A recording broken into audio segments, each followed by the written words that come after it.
Yo, yo, yo, yo, what's going on? How's everybody doing out there? Hello to all the mamas and the grandmas that's putting in the work.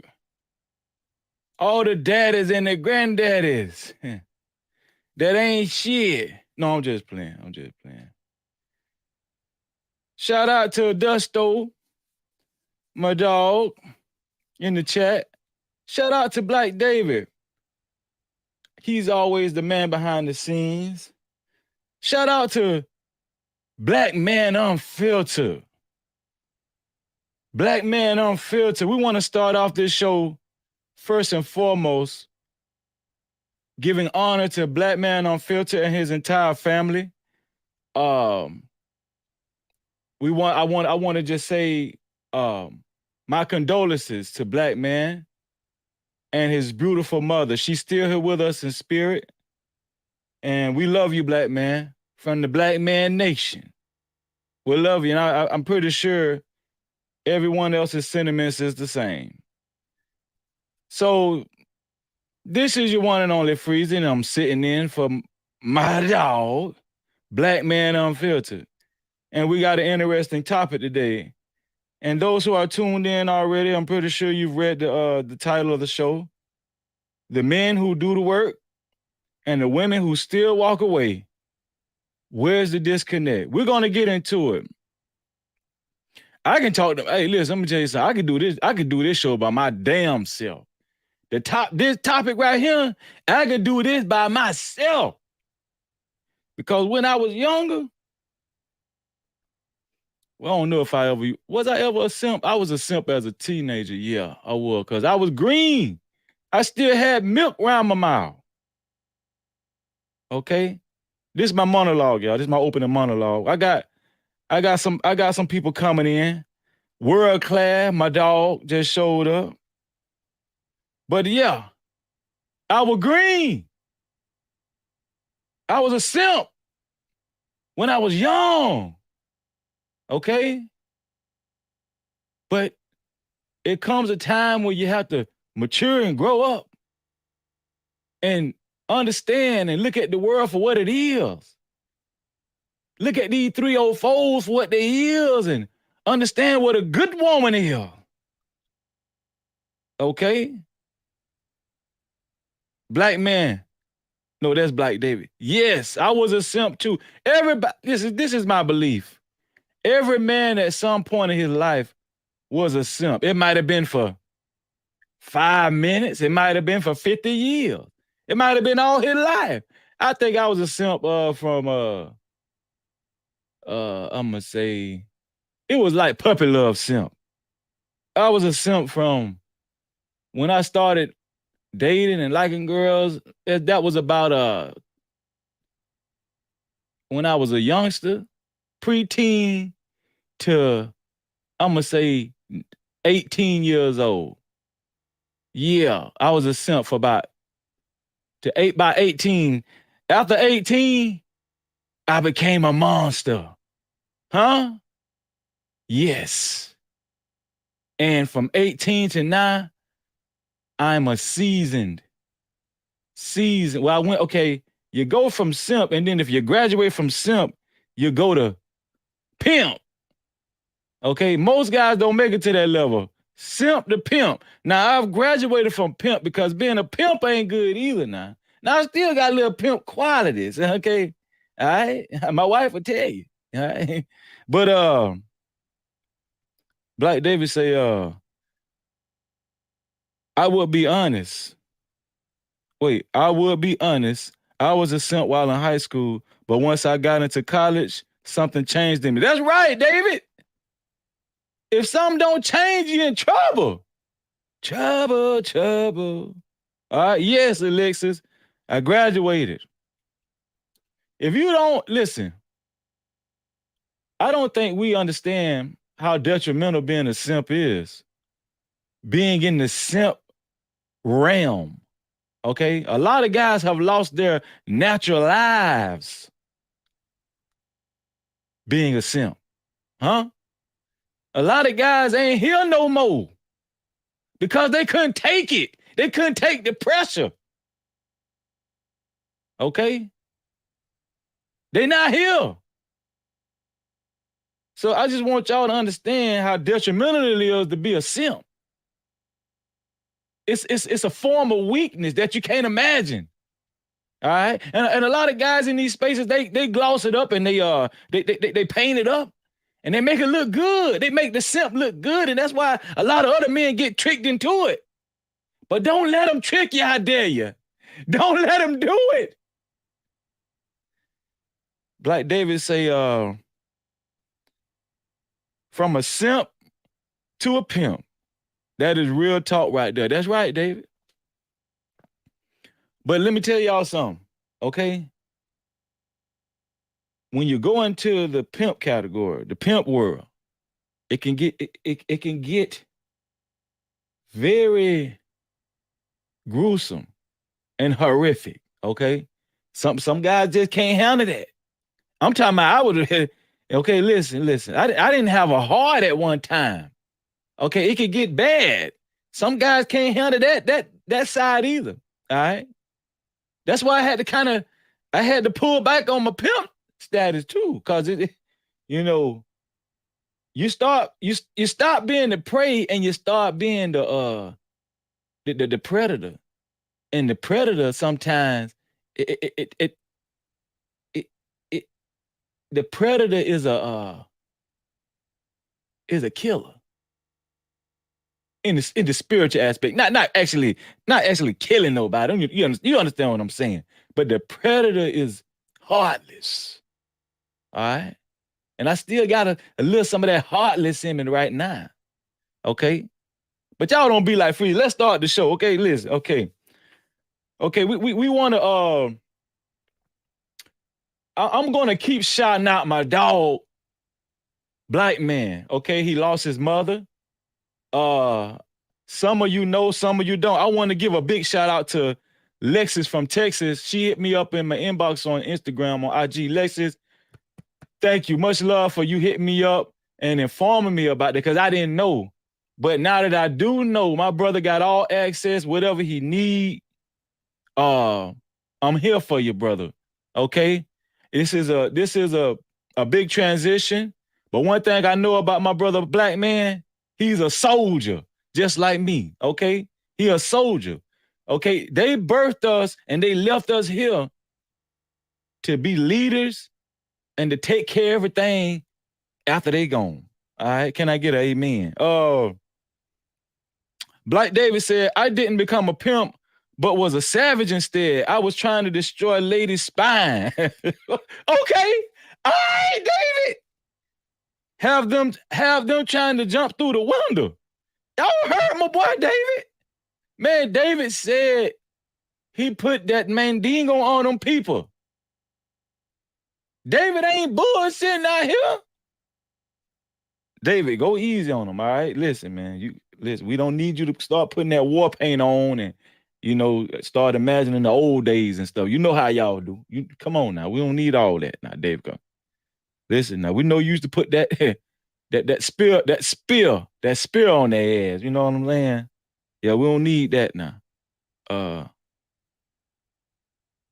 it wasn't his mother. It was his aunt. Oh, my bad. Mr. Bennett is in the back chat. Thank you, Mr. Bennett. Okay, it was his. Listen. I rebuke that. Not his mother. I rebuke that. It was his aunt. Thank you, Mr. Bennett. Thank you, Dusto. Thank you. Listen, I rebuke that in the name of Jesus. All right, his aunt. But just the same. We're still going to give honor to Black Man because it's still, aunt is still close family, and we're going to let's keep him in prayer. Let's do that. We got to keep Black Man in prayer because aunt, mother, listen, I lost my dad, I lost my mother close by, then I lost my aunt. Okay? Then I just lost my cousin. I know what losses feel like. So listen, it's family. Thank you, Mr. Bennett. Thank you, Dusto. So, Black David, how you want to do this? You want to start bringing? Let's start bringing some guys up. Let's start bringing some of my brothers up, and let's get this show on the road. Okay. Let's get some of this. And shout out to Black David, man. So listen, I got my brothers. Hey, Black David be on point. He brought y'all up fast as hell. I got my brothers in the building.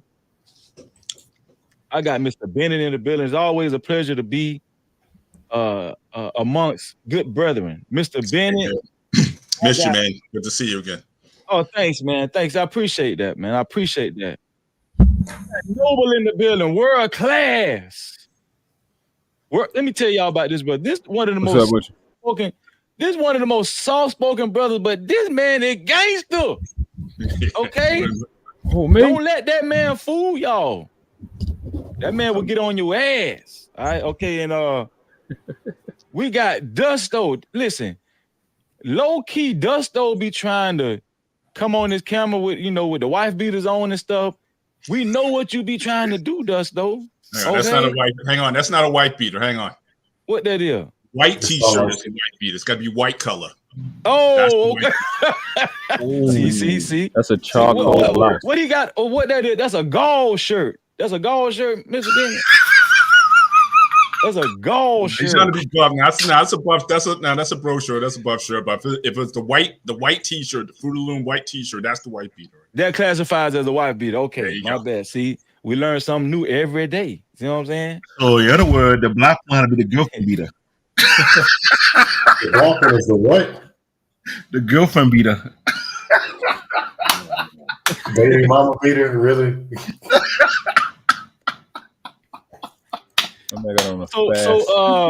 Listen, this topic is very interesting. Okay, I got triggered just reading it myself. Okay, but let's not start there right now. I'm trying not to get triggered like that. I got triggered enough today. but we're gonna get into it. But before that, let's just go down the line, man. I want to know how you brothers are doing. First, let's start off, Mr. Bennett. How are you doing, Mr. Bennett?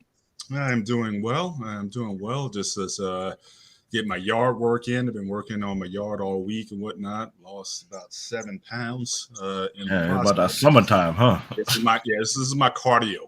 I get outside in the sun at 80, 90 degrees. It was 91 degrees today. I get out there and I sweat it out. And that's how I get in my beach shape. Is I don't get on the treadmill. I get outside, and that's how I get it together. So that's what's up, man. Yes, sir. Noble, how you been doing, my brother? What's going on with you? Man, I'm jacked up, motivated, excited, ready to win. Just glad to wake up another day not light skinned. And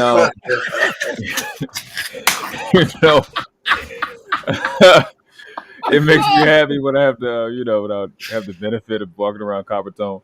But I'm great. Light skin war never end. Dusto, how your week been going, man? Me and Dusto live in Florida. We're in Central Florida actually together. He's actually we like right next to each other. So it's raining like hell down here. We were talking in the back chat. How you doing, Dusto? I'm good. As usual, I put up a triple-double. 22 trolls, 6 rebounds, about 11 assists, 3 blocks, and 4 steals. Just the normal. That's what's up, Dusto. we can always count on Dusto, man. Okay, all this time. Mr. Payne. Hello. How you doing? Hey, how you doing, my brother? This is like probably my second or third time on the panel with you. It's a pleasure, my brother. How you doing, man? All right, hanging in there. I was out in the yard today myself. Yeah, today was a good workout day. Yep. Can you guys hear me clearly? Yes, sir. All right, cool. Yeah, it's a good day. I'm glad to be on the panel. Interesting topic. You know what? Listen, I need to start being more involved with my yard. I got a yard man. I pay somebody to cut my grass. And what's the mentality of it? I mean, why do y'all be in the yard like that? Is it like therapy or something? Let me give you a full cap, right? I have a row of bushes that I leave to myself. But I hire guys to do the hard work now, man. Shit. I got this row of bushes that I trim up, Yeah. I leave that to myself. I got a couple of things I do myself. But that overall yard, I hire somebody for that. I used to do that a long time ago. But that's what's up. That's what's up. Man. So David, last but definitely not least, I just came back from the gym, got a quick workout, but I was trying to kill myself lifting a little bit too heavy. And I'm putting me on my max. No, I don't lift to look cute. I lift to be strong. So I try to see how far my body can take it. Other than that, I almost snapped on a panel earlier on Trigger Mike show because talk about BBL. I'm not standing tomorrow. As long as you stay off them dust panels. No, it's like people want to make excuse for the dumbest thing. I was like, I'll let you guys know. Fantasy Alley girls called everybody fat. What, an audio fan? Was she telling the truth? She's only fan. The fact that she takes she's on OnlyFans, she lost credibility with me. I'm like, you done. Well, OnlyFans versus OnlyFat. I mean, that's right. Oh, and she was I ain't fat. Here's the problem. I got MMA background. Let her prove that. The problem is she's gonna lose. That's funny. David, you were lifting for Max? My max on the machine I was working, I was doing like almost 280, 290. I was trying to push it. Then I was like, come on, I can do curl for You're still young. You're a young man still. You'll learn eventually. I got a daughter. My job is training the max. You get to a certain point where the numbers don't mean that much anymore. I know, but here's the thing. I got a daughter, so I need to look scary as hell before to get a teenage. Oh, that's fine, but you don't have to be going. I want to make sure any potential boyfriend will understand dating my daughter is a death sentence. I'm just saying. You be going for those 1 rep maxes. You're gonna have that bar across your neck like this, and so. Well, I'm African. We crazies, like Mandrell said. I ain't maxed. I had to get scary for my daughter because she know that. Even all her friends keep calling. She told me last week all her friends say I'm too scary. Look, I said why? They once I look like a gorilla. I said, oh, that's a great compliment. Oh, Jesus Christ. It's actually a nice way to call you ugly. I don't care. I may be ugly, but you ain't gonna date my daughter. What panel y'all was on, David? Attack and Killer Talking Points. Trigger Mike show. Trigger Mike show. Trigger Mike show. Little beef. They're talking about Jackie O, who passed away from BBL yesterday. Yeah, I did a show on that, man. Attack of the Killer Talking Points. So I just made it clear. No woman should get no mercy, no pity. She went on a night to get a BBL. You don't deserve it. We don't know if she did a BBL though. A mommy makeover. What would you call that? Well, whatever it was. I mean, we just don't know exactly what she did. But she went under the knife. That's what she did. Yeah, that's all she did. For the past 5 years, a lot of people taking the thing out because they complain that all kind of sickness and disease. Blac Chyna got lupus, but she don't want to tell nobody how she got it. One lady came on Yellow Van Dance show a few years ago, and she's showing her leg that she was leaking. So why do things that is not natural for your body and let everyone pay the price for it? Like, what the fuck? This my thing, though. These women don't do their research and find out how many bodies these doctors got. I'm saying, like these doctors are taking these women out, man. And you know what another thing is? I never hear about.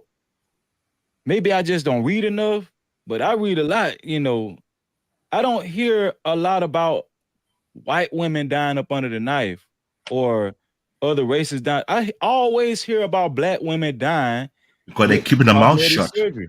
They don't want to admit it. They keep their mouth shut. I actually never heard. Actually, all the ones I've heard of dying have been white or been another race. So really, it's the opposite. From back in the even the 90s.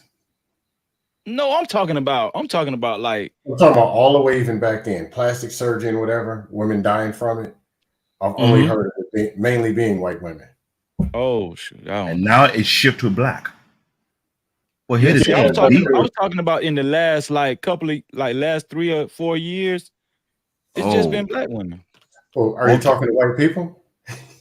It's all kind of different cancer they get it. They get all kind of cancer with it.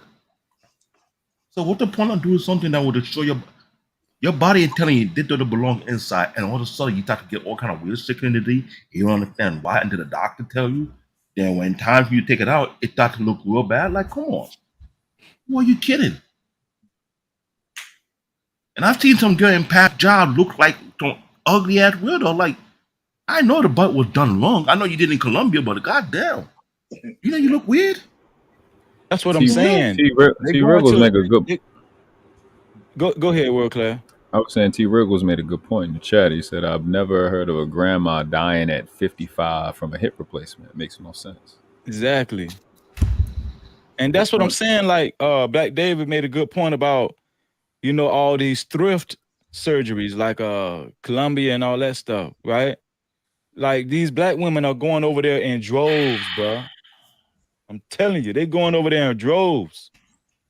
Yeah. Like, they taking over this I'm talking about the cheap surgery. They going to the dollar store. You understand what I'm saying? And Jeremiah said something that's very, very important. He said he know a surgeon. He said when you have a surgeon working on the surgery bed a little bit too long, they get tired, they get worn out. So that don't mean they start making more mistakes. You can't be going back to back to back. I used to work in a house. I used to work in King County, not King County, Emory Hospital. Doing life-saving surgery is tasking on a man's body. You standing for hours trying to make sure you don't make a mistake. When you're doing back to back to back surgery, after a while, you start to lose it. So when all you've been flying out trying to get all type of surgery and you get it illegally and it's not safe, and you coming back, it's on the news, people getting all type of complication. In the last 6 months, more than 30 people died already from BBL. That's crazy. In New York City alone. New York City alone, and I'm talking about other states. New York, they flowed out either to Mexico or to Colombia somewhere, but they came back. In less than a week or two, they out. And I told my wife for years, I ain't giving no woman no mercy. They deserve it. I'm not laughing at them, but I don't feel sorry for them either. It's like saying, why put a nuke in your body? That's really cute. It's a ticking bomb. You know, one thing about it, that's the tone of the country right now. And hey, if you like it, you like it. If you like it, you like it. And if you don't want to deal with it, just don't deal with it, man. In other words, let it kill all the dumb female who does it till you have less dumb people to deal with. Yep. I'm being blunt about it. But I must be honest. They, you know, when they get it done successfully, they do like fun toys. They do look like fun toys, you know, sometimes. You know. But let's just keep it 100, you know, every night. Listen, I'm tired. It was this lady in this, because like where I be going, you don't see a lot of sisters there to eat and stuff, like grocery stores, vegan spots and stuff. So it was this lady. She was extremely thick today, and I was like, damn, is it a BBL? And that started to stress me out because I gotta now look and wonder if it's a BBL or not, and I don't want to be a part of it no more. So I really wish they would stop because it's annoying. She was real because I watched when she walked away. I was like, yeah, that's jelly jam. No move like that. You know what I'm saying? So you know what I'm saying? Like it's completely got out of control, and you would think that when bodies start to drop and you got to start burying moms, they would be like, hold up, maybe we tripping. But I mean, I think they got away with it with the perm and their hair is getting burnt off, and I think they're just trying to see what they can get away with this what is called FOMO mentality, fear of missing out on that little bit of tension from I guess whatever they seen on TV, and they just want their turn. And it even goes with the topic. It's the same shit. It's like they follow the crowd that is not going to lead them, which is the crowd is other women that are competing for the same men that they want, that can't make you a wife, can't make you a mother, and can't protect you. And if y'all monogamous, her advice to you is a conflict of interest. So then you want to do something even dumber and try to match her body part, have a butt that you didn't genetically have, and then get surprised when he cheat on you. I don't get it. That's just stupid, bro. And again, I reiterate, you would think that when moms are dying, they would stop. To hear about that many people that pass, you know what I'm saying? That's what I would think. Right. But it seems to me they're not dying enough. When they die way too much, maybe they'll stop. That's kind of what you can hope for at this point. So since they say there's too much women in this world today, let most of them who are dumb take the BBL to reduce the number. So you have less dumb women to deal with. Let me ask the guys on the panel. Let me ask everybody on the panel a question. What are you guys' opinion? Is this you know, now that we're on this subject, do you guys think that this is do y'all think this is a phase? or is it here to stay? Is it going to get worse, or is it going to phase out? It's gonna get. I mean, we've all dealt with this already because the breast implants. This is a new age breast implant, so that hasn't That's a left. good point. You know what I'm saying? And that was a big deal, and it kept getting big. Dolly Parton's and them, Pamela Anderson and them. It got to a big rise, and then you'll hear a chick every once in a while. I think I need to get my boobs done, stuff like that. So it's here to stay, and I think we haven't seen the climax of it. You would think we have, but you know, with butts exploding and deflating and all of that, it's weird. I don't know how you're gonna sit at work. Wait, You know, if your butt blown down out. for Cage. I don't know. Was that me? That is real. Breaking up. That's his computer. Yeah. So Freezy, I think this is here to stay. It's gonna be here for a while. I think it's gonna. I can see this turning into some type of cyber augmentation. I think this is just the beginning, and then animals, and then all of that. I think that's where it's going. To be honest, fucking chicks with squirrel augmentation and shit just look cute. I don't know. Damn. So okay, like as we know already, the title of the show is "The Men Who Do the Work, the Women Who Still Walk Away." Where's the disconnect, right? So in recent weeks, there's a lady that goes by the name of Ebony K. Williams, right? She set a tone. And actually, what we've been talking about so far actually ties into this subject matter because it goes into the perplexed insecurities of women and just how impossible it is, to reach their, satisfaction. It's always a never-ending means of, wants and wanting to be satisfied with something, right? Yep. So Ebony K. Williams, she made a statement on social media that went viral that said that, she was complaining to Iyanla Vanzant and asking her, hey, why can't I keep a man? I'm successful. I'm college educated. I'm very successful in what I do. She's of a high tax bracket. Why can't I keep a man? And Iyanla Vanzant subsequently asked her, hey, well, would you date a bus driver? And she said, yeah, if he owned a bus company. So the first question I'm going to ask you guys before we actually get into the actual topic, do you think that for the most part, this is a growing tone of the mentality of Black women? It's the standard. Today? I don't think it's the growing. I think it's the base consciousness. So it's not growing, it's already here, is you saying? Yeah. No. Well, you gotta look at it in totality of the situation. Right? Anyway, but go ahead. Yeah, so you gotta look at the situation. First of all, when Van Sant asked her, would you date a bus driver?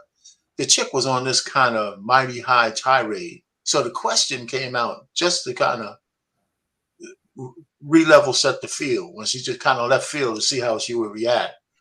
But there's nothing wrong with Ebony K. Williams wanting to, date up. That's the hypergamy that goes with every woman. I just think that one of the things that the sisters who make a lot of money, who achieve high heights, they're trying to think they've accomplished something like a man, but they're not men, right? So she doesn't understand, and she took her hypergamy with her, right? So if you're making $1 million a year, for example, and you're a female, and you want somebody, and she still wants the same kind of things that a woman who has a minimum wage job wants, a man to come in and pay all the bills so she could rest on her femininity and spend her own money.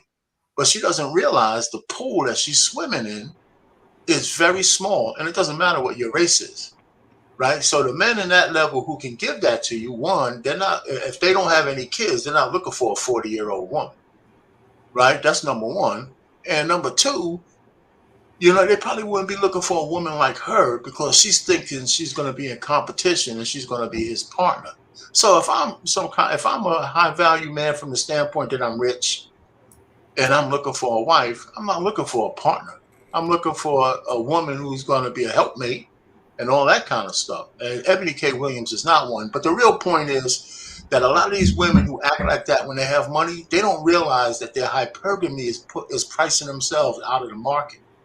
And so instead of looking inward and saying they have to be a different kind of woman, they shame men who ain't making that money because they don't realize how ridiculous it sounds for them to have an expectation that some great amount of men are going to move the bell curve to the right, and everybody's going to be no matter what your profession is, everybody's not going to be a millionaire.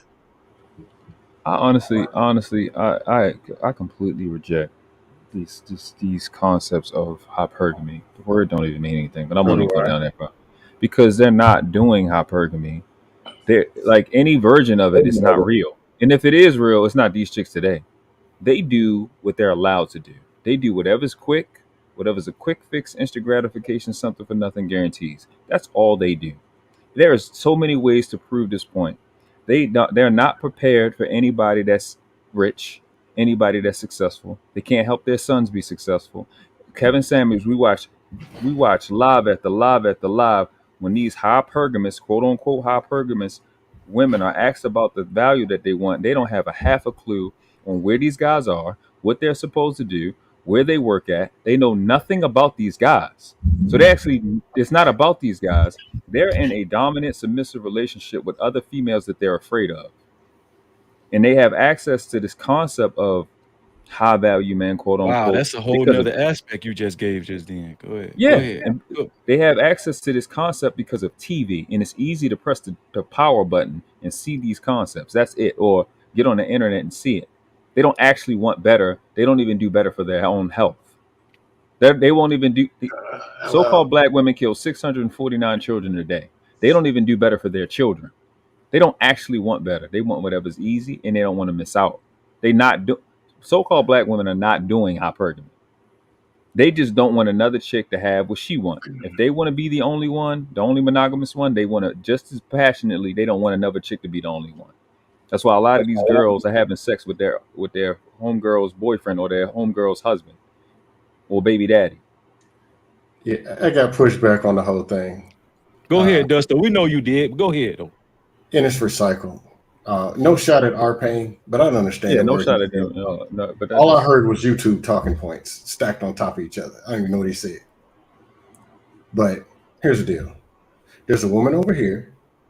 And there's a man over there. She either wants that man or she doesn't. It's that simple.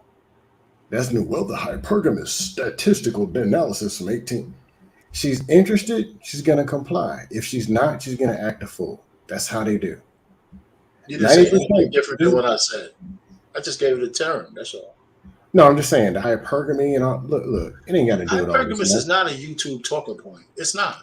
It's true. Women marry up. We always tell people women to marry. I disagree with the brother up top too. You brought the goalposts. We were talking about Ebony K. Williams. Okay. One second, Pan. We're gonna let you rebut. We're gonna let Dusto get his. I'm sorry, Dust. Go ahead, man. It's all good. Go ahead. Here's the deal. They make this is my pushback on the bus driver thing. They threw out this bus driver, and because it's the manosphere, he's secretly got a 401k that's stacked to the max, and he's a secret high value man with a trust fund, and he's doing the best that he can. He can drive a bus. He might be these things or he might not. Ebony K. Williams is worth $3 million. The shit was dumb and it doesn't match. But they want to stuff the bus driver because he's a man and he's black. Stuff her down the woman's throat. And if she doesn't, beta simp white supremacy, Russell Wilson's dress, raw feminism. No. She don't want him. She don't got to have him. Now, she got problems. I mean, whoever she is, I don't know. But it's her job to go get the man she wants. She does or she doesn't. But the narrative is, no matter who the woman is, if they're a solid 10, they treat her like a regular modern woman. Oh, you know these women's. She could be 22. Oh, she hit the wall. That's how bad this stuff is getting. Versus just thinking, hey, what type of man and what type of man would be right for this woman? What type of woman would be right for this man? Or is this person just out of control and it doesn't matter? It's just more trying to stuff these women and stuff them into this manosphere box, and they're not gonna go. It's not gonna happen. Okay, I'm gonna let Pain go, but I just want to say this: do you really think the women know what the hell they want nowadays? And shout out to my dogs, JT and Drelly, just joined the panel. You know, hey, I feel like it's on right now. But Pain, go ahead. I want you to get I think there's a misrepresentation of what I said anyway, because I was talking about what she wants, right? She said what she wants, and that's all I said. And what she wants is a hypergamy. That's just a term for it. We don't have to belittle and say it's a YouTube talking point. She wants a man that's potentially better than her. That's what she said. You know, that has the potential for somebody that she thinks is her equal or better, but she's not fit for that because she still doesn't understand that with that comes a certain amount of submission or a certain amount of cooperation to a man who's going to demand more from her. I don't think she can handle that shit, right? That's why she got the 40, stepped over a whole bunch of bodies to get there because she's arrogant. And she doesn't understand the nature of things because she doesn't understand the nature of men, right? She's looking at men through a female's eyes, right? So that's why she shunned the bus drivers beneath her. And the bus driver is a euphemism for a middle-class man who runs the engine of the country. And that's not a YouTube talking point. That's the truth, right? And then, you know, she doesn't want those guys. And that's her prerogative. That's what I said. Nobody is going to harm her for that. But she's not ready for the guy above her because she wouldn't know how to be that guy's wife. That's why she's alone. Freezing her eggs. And let me just put it there. Now we can stretch that out to a broader conversation to the hood chick and what she might not understand hypergamy, but I wasn't talking about the hood chick. Let me just leave it there though. So we got Drilly and JT just joined the panel. Let me catch them up. We just talked about Ebony K. Williams and her I don't even want to say outlandish because hey, that's her opinion.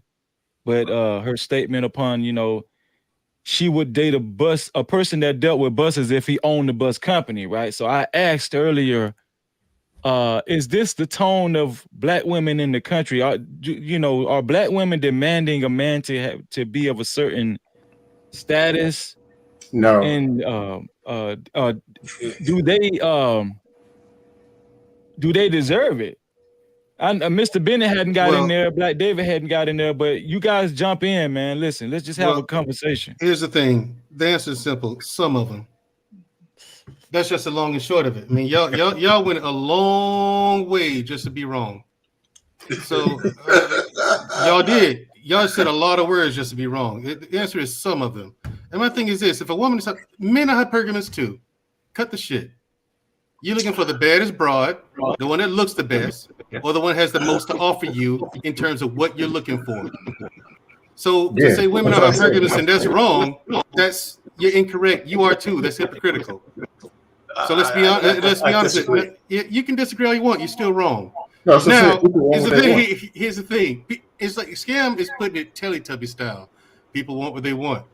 Yeah, but people don't know what that means. And I get it because, you know, people are slow. But yeah, I think you just need to flesh that out a little bit more, just to give it a little bit more context, Scam.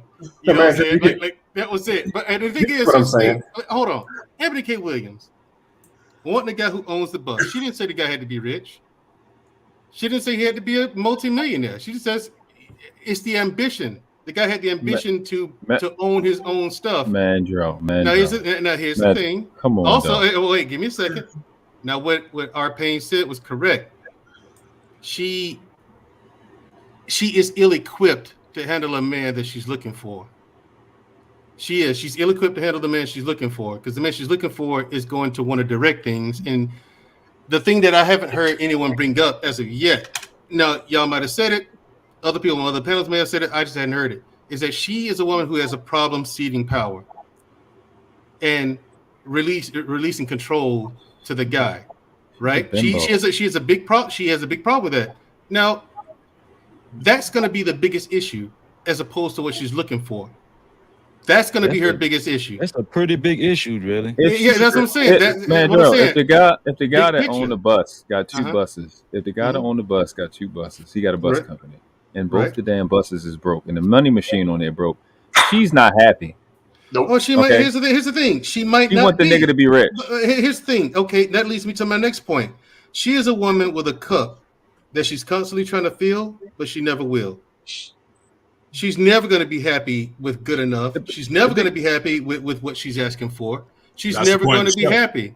Yeah, she's right. She's never. And women, to the topic of the show, those are women who can't be. They can't make themselves happy, let alone another person.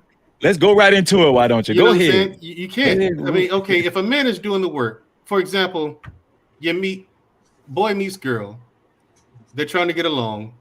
And of course, on both people, there's going to be habits that you're probably going to have to change to fit inside the other person's world, right? Okay, let's say if the guy's changing the habits, or he's in school, he's earning credentials, earning his qualifications and stuff like that to earn more money, but the woman still leaves. Whatever it was, he was changing wasn't the issue. Now, the guy has to come to grips with the fact that he may never know what the actual issue was. But whatever it was that she was complaining about, that he was changing, if he was changing and she's seeing positive results over time, that wasn't the issue. And the blame is not all on him. The fault is not all on him. So the responsibility is because he either said or did something to trigger her to have that reaction. And if let's say he was absolutely perfect, did nothing wrong, he's still responsible because he picked her and he's the head. You chose her. It's your responsibility. All right, so, okay. like I said, responsibility is different from blaming people. All right, Mandro. So when Cheeky and them, right, when the younger ones. Oh, why are you bringing that guy up? His generation, because he's like the best representation of that generation in this space. So when they say we just not gonna get married. Sadly, that's true. When they get into this avoiding, dismiss the whole thing, they're gonna have to blame you, because if they wrong if they do, wrong if they don't, they wrong either way. I might as well just not have the space. I disagree. No, you're not wrong. You're not wrong. Like I said, I understand why they say what they say when we say this, because there's like that the way they look at what you just said. There's no accountability for the woman. Okay, now I get what you're saying. I said there's blame. But listen, I get what you're saying. Either way, you are responsible because you did pick her, right? But you picked her thinking that this was a human being with all the shit that they talk and this dumb emotional intelligence shit. She talked to you about the emotional intelligence in the beginning, right? And then you all right, I'll do the emotional intelligence shit. Then I'll do this other working stuff, and hopefully you'll stay like a human. And then they stop being humans. And then the thing is, a woman who ain't there. What the thing is, also you have to keep in mind that a lot of times the bottom line is, to answer your question, to answer the topic, I'll go ahead and do that early, is people in general don't know how to be in relationships. That's what I've learned from watching these panels for the time I've been on YouTube and listening to other people like in private life, because this stuff has bled over in private into the rest of the world. Because I saw an old friend of mine from high school in the grocery store this morning. It's 7 o'clock in the morning. I see Preston out there. What's going on, man? We catch up and whatnot. And he's talking about, we catch up. You married, got kids, whatever? No, man. Because you know how women are. They're saying this. They're saying they want a man to have this kind of money. I'm like, oh, my God. Red pill shit out here. You know what I'm saying? Manosphere talk out here. And here's a guy I hadn't seen in well over 20 years.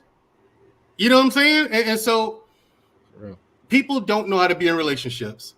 You have a lot of people making final decisions based on emotions. And people don't understand that in relationships, there's going to be times. There are going to be gaps of time where you're unhappy. There are going to be gaps of time where you're completely elated for whatever your reasons are. But you can't make permanent decisions based on how you feel. No, that's retarded. They can do whatever they want to do. You know what I'm doing? Stop omitting context. You know what I'm talking about. You know what I'm talking about, though. You know what I'm talking about, though. You understand. You are not stupid, Scam Likely. You understand the context. But I'm with you. For the people in the cheap seats who don't understand context, let me explain, flesh this out for you. You have the right to do whatever you want, make whatever decision you like. However, it is ill-advised at the absolute best to make a permanent decision based on temporary emotions. You may feel this certain way for weeks or months, but if it's a long-term relationship, especially a marriage, which is supposed to be forever, you're going to have times where you feel that way. You're going to have times where you don't. But you don't get a divorce or break up or whatever the case may be just because you're feeling that way at the moment, especially when that person's doing the work. You see the results of that person. These aren't temporary emotions. Doing whatever. These are long term. What make you think they long term? Temporary emotions is when they break up and then they call you back the next day and apologize. They go up and they go down. When goes down comes up, comes down, goes up. But what if the girl? It's been ongoing and they don't want to be there and they never come back. And they never come back. Yeah. That's the thing is. But here's the thing. Again, people don't know what to do with it. Here's what. Because take Wednesday's show for example. Perfect example. You gotta let that go. No, I'm never letting that go. Never letting that go. You niggas are never letting that down. I'm never letting that go. Y'all proved my point so epically. You proved my point. What have you learned? Absolutely nothing. I showed you receipts early in that show, and y'all had the same exact conversation that people in the videos had earlier in the same show. Incredible. Wait, absolutely incredible. So what I'm saying is, Freezy, people don't know how to really be in relationships. It ain't just the women, because men always talking about the women this, the women that. It ain't just the women. And the women, these men ain't shit, these men ain't this, these men ain't that. Shut up, ladies. Y'all don't know what y'all doing either. There we go. Okay, I mean, and here's the thing. Women walk around confusing themselves. There's times where women actually make decisions and break their own hearts. It's incredible to watch you people move. And then when these people can't take constructive criticism, they don't take advice. You can ask you, what's the solution? You give them the solution. They do the exact opposite. Solution? Huh? Yeah. They'll ask you, what's the solution? You give them the solution, and they do the exact opposite. They continue to do what they've been doing. It's incredible to watch you people. Go ahead, JT. So, Mandrell, I can really commend you on doing that show too, bro. I saw that what you had on there that you guys were discussing off of, and it that was one of the reasons why I actually started doing talk on relationships because of that. Remember when I did the piece on the 1988, and you had the young women at the time was saying that men ain't doing this, and then the men was like, the women ain't doing this. Right. They were like, the man, he ain't gonna do nothing anyway, and they was having the same conversation. JT, my videos from Wednesday were from 1968. 1968. Now imagine how old those. Now imagine how old those people are today. 70s, right. 80s. These are senior citizens now. Yep. So when we're sitting here and we having these conversations, a lot of us don't take them seriously because we don't really want to be in real relationships. We don't want to be in real relationships because guess what it is? It's work. It's work. There's a purpose behind it. The purpose is to build a fortified community. It is not so we can sit back and listen to R&B songs and be in love all damn day with each other and screw each other. You see what happens when you screw each other? You end up having illegitimate kids. You end up having kids that the mama don't want and the daddy don't want. And those kids end up being adults that do the same thing over and over again. And as we go and get older, the less we fucking learn. There's no purpose with any of it now. That's why it sounds crazy. We have people that sit back and say, what was done last year, 30 years ago, that's outdated. Then we have people that was, my age and older and saying, y'all, these kids is crazy out here. It doesn't just come out of thin air. There's a process with all of this. Right. When you got it right now, I heard you guys talking about the thing with the young ladies dying to look good. And that's because nobody is telling them that they look like clowns. Exactly. That's why they don't know how to be in relationships, JT. There's no one teaching us how to be in relationships, how marriages work, how you operate with one another, how you get along with one another, how you're supposed to cooperate with one another. You know what I'm saying? There's no one teaching us these things, and Ventrell, is it hold on, Arpain. Wait, Arpain. Let me get this off. So I know I opened it with Ebony K. Williams, but I want to tie what I was trying to tie in with Ebony K. Williams with the topic, right? So when I watched that show with Ebony K. Williams and Iyanla Vanzant, what I noticed, and what I don't think a lot of people noticed this. Yes, Iyanla Vanzant asked her about a bus driver. Would she date down? Basically, that's what she was asking Ebony K. Williams. But Ebony K. Williams' question never really got answered, because I'm willing to bet you that the men that Ebony K. Williams dated in the past that it didn't work out with, they were high, well, quote unquote, what the manosphere would call high value men that could own bus companies. It didn't work out. She was asking. Listen, she was asking, why can't I keep the guy that owns the bus company? That's what she was asking Iyanla Vanzant. Here's your answer to that, Freezy. Here's your answer to that. It's because just like many people, I'm talking about both men and women, you're far too self-centered to see past yourself, to understand that it's not all about you.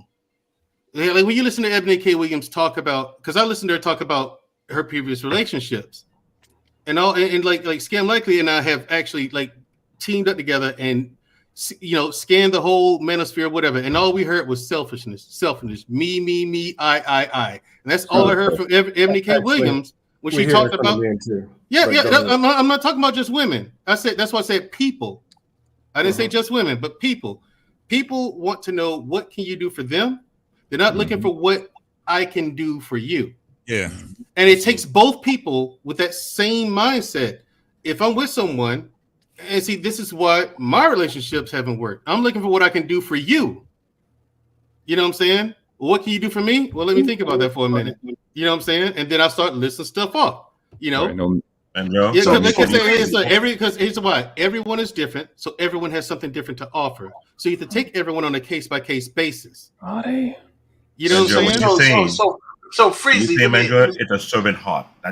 Yeah, and that's the thing is, that's me at heart. I'm a giver. I'm gonna let it's Mr. what I Payne do. It's my there. nature. So real quick, I'm gonna be quick. I land the plane fairly fast. Okay, here's the point: men and women both have faults, but our faults are not the same. One of the issues with these arguments that never get anywhere is we try to equivocate how men fail and how women feel. They're not the same.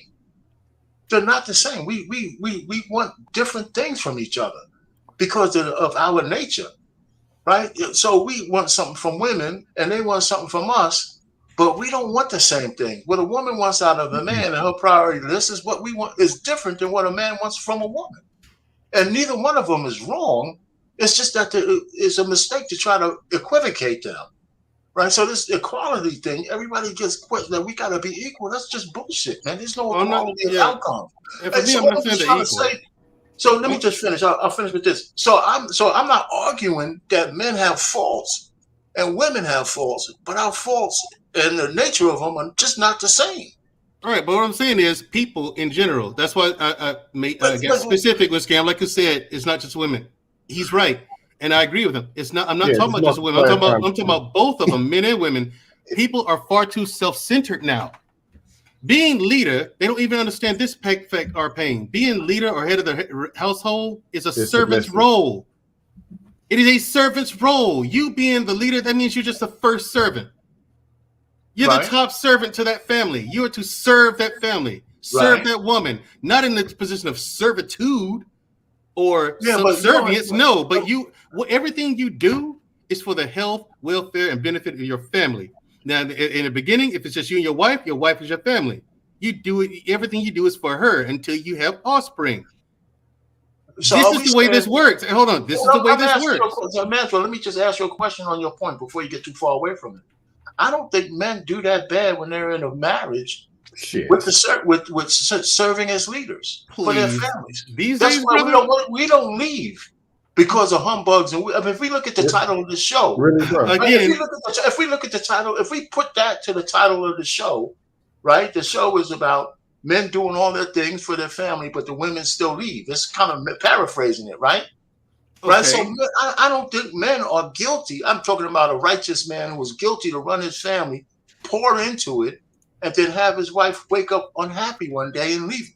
Okay. Well, the thing is, That's if what you're the talking show about, is about. if you're talking about a righteous man, a man who's doing, here's the thing. At the same time, you can't actually control a person. So the person, like Dusso said, that person's free to make their own decisions. However, where that person is incorrect is why they're making it, is possibly why they're making a decision. If you're making it based off temporary emotions and feelings, and you're not expressing to that person how you feel or what they're doing, you're wrong for that. But here's the thing: men are not doing that good of a job these days. Nowhere near as good as it's coming off as you think they are.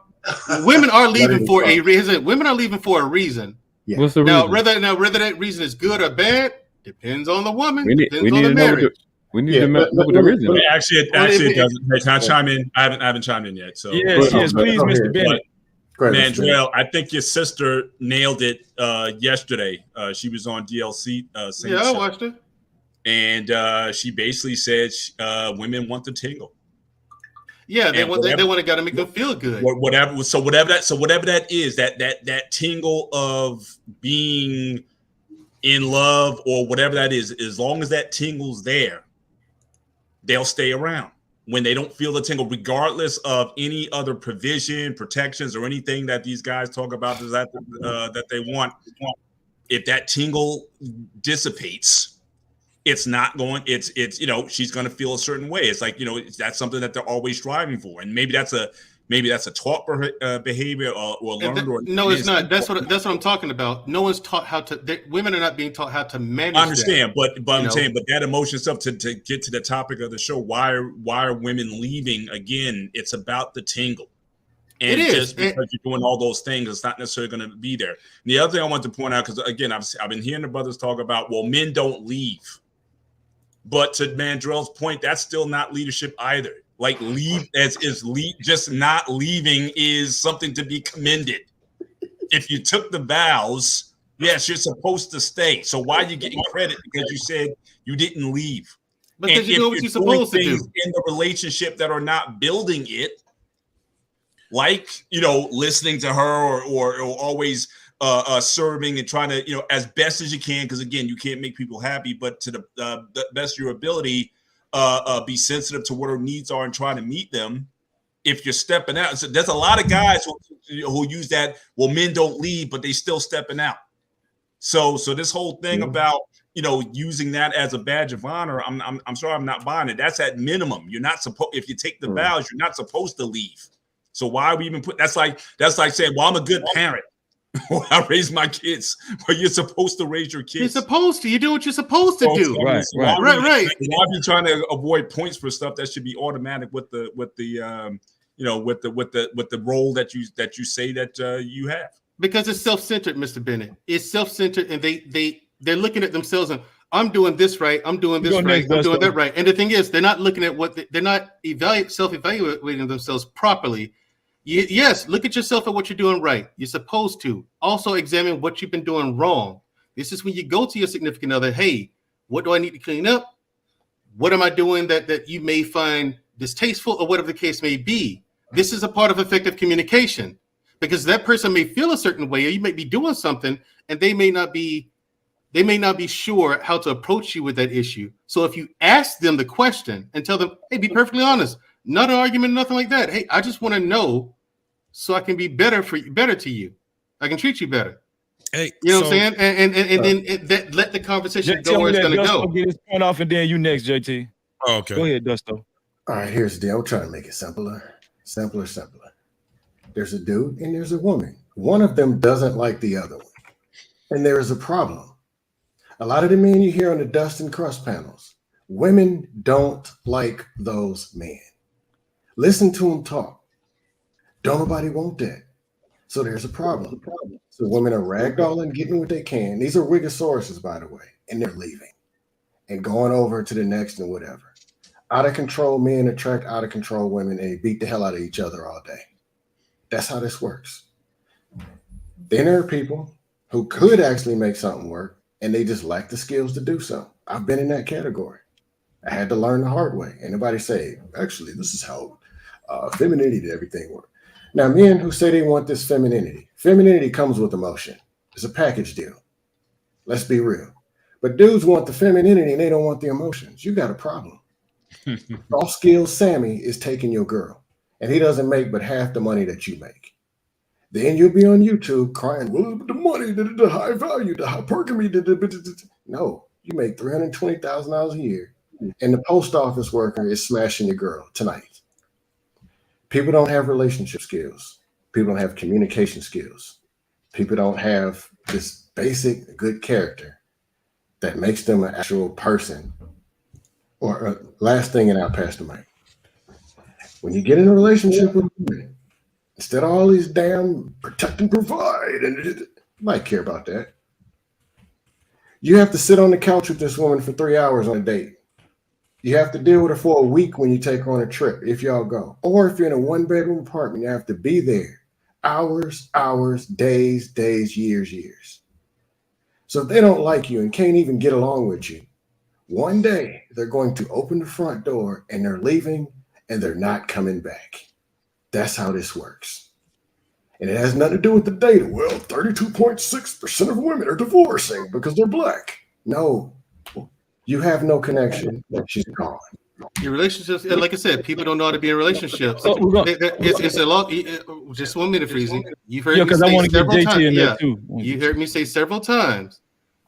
Girls not taught how to cooperate and even be a wife or even get along with boys growing up. And from girls to adulthood, they're not being taught that. Boys are not taught how to be leaders. They're not taught how to treat women anymore. They're not taught these things. We are not taught anymore. And I think I'm on the tail end of Gen X.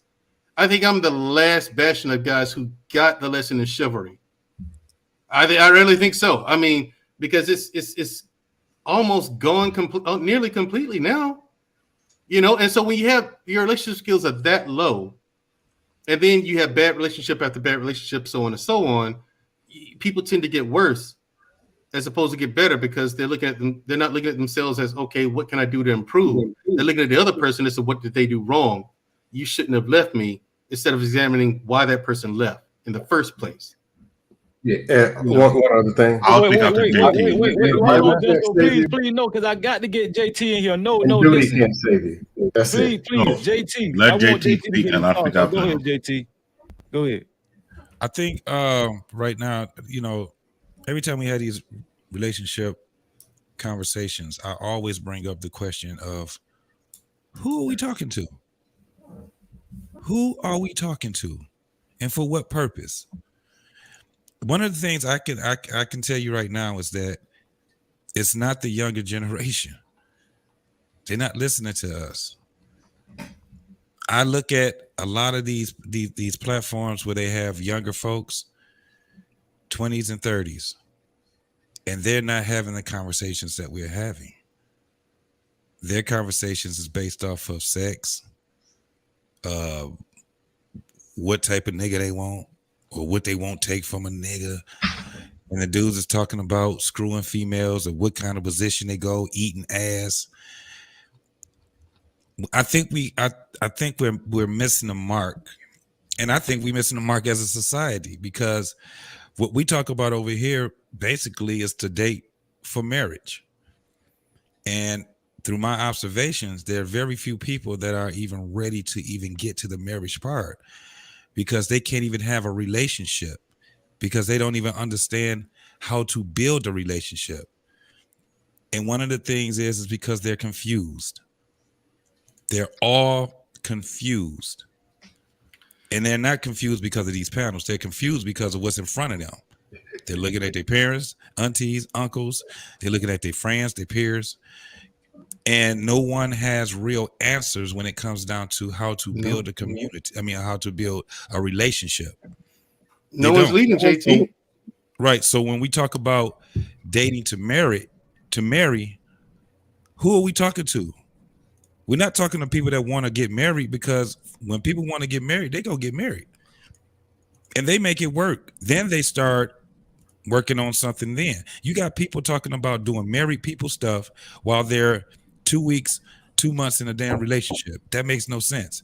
It sounds crazy when we're talking about a man is to protect and provide when you dating a damn woman. That's crazy. Nowadays it is. It didn't used to be because you had a society of people that wanted to get married. That was where they were at. They wanted to actually build. Nowadays, that's not the conversation. So It's not a generation. It's not a generation thing. Because those marriages that are jacked up is why the younger generation is in the situation they're in right now. And JT, what you just described, all of that is self-serving. What the girl's not going to take from the man, what they got, what kind of man they want, it's all me, I.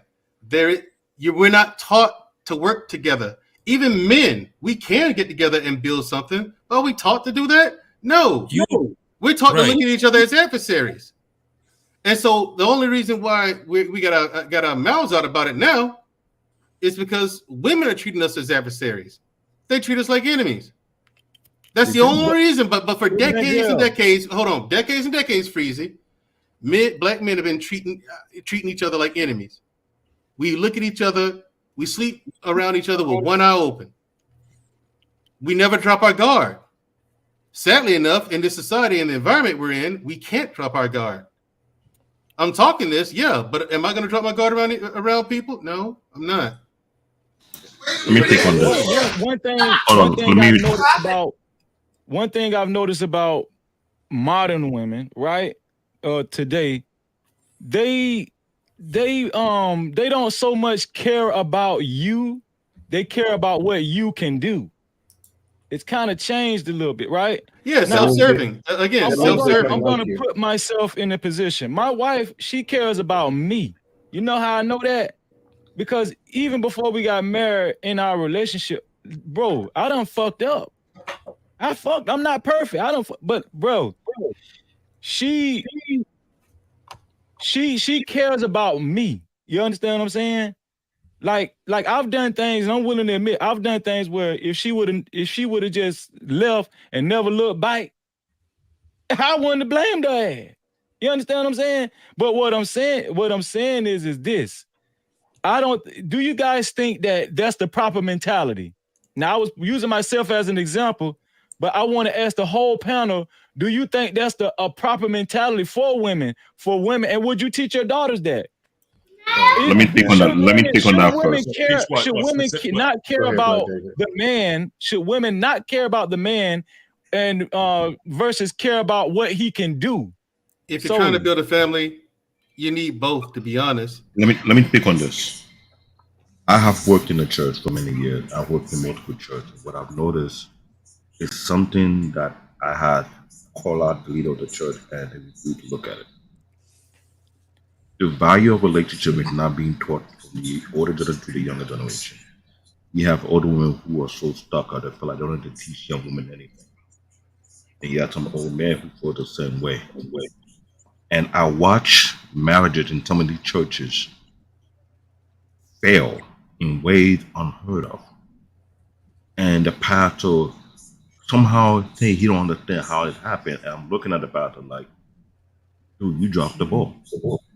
Because there were things they could have taught the congregation concerning relationship, concerning marriage. They don't want to teach it. They feel like let me finish. They feel like if they teach certain things, they might offend certain people, which is kind of stupid because here's the problem. Man just said a lot of people are self-centered because they don't have what they call a servant heart. When you don't have a servant heart, well, it develop a narcissistic attitude whereby you feel like it's all about me. You got to measure it to my standard. What standard are you referring to? Based on what example have you seen? I've heard some people in the church talk about, I don't want to be like my grandma. But your grandma. What about the rest of the people in the church? No, but I'm trying to respond to this one as well. One of them from the guys get to talk. Okay. The women, what I've seen, a lot of time, I see a few elders pull a bunch of these young ladies, sat them down and have these conversations. And what I eavesdropped and heard, they told her in her face, well, that's what your generation. Y'all did this, but we're not going to do that. That looked like slavery. The woman asks you, where did the Bible say it look like slavery? Well, but I don't care. But what do you mean? Where are you getting this idea from? That's because no one's explaining it to him. You're just saying, sir, if you just say it to a little girl, hold on, you say to a little girl, serve your man. That does sound like slavery, but that's not what it is to be a wife. That's not what serving your husband is. This particular elder took her time to break it down for them, but they still refused it because they feel like they're too big to serve anybody. And she asked him a question. If that was the case, what make you a Christian then? Y'all are missing the whole point. No, I didn't miss the point. Not me. Hear what you're trying to point out. You're not getting a scam because you're looking for something to troll on. What I'm pointing out is this. An elderly woman who took it out of her own time to teach these young generation, they were pushing back on her like she don't know what she's talking about. And she caught them out right off the back and said, what the definition of mean being a Christian? What is the responsibility of being a Christian? It's not to serve people.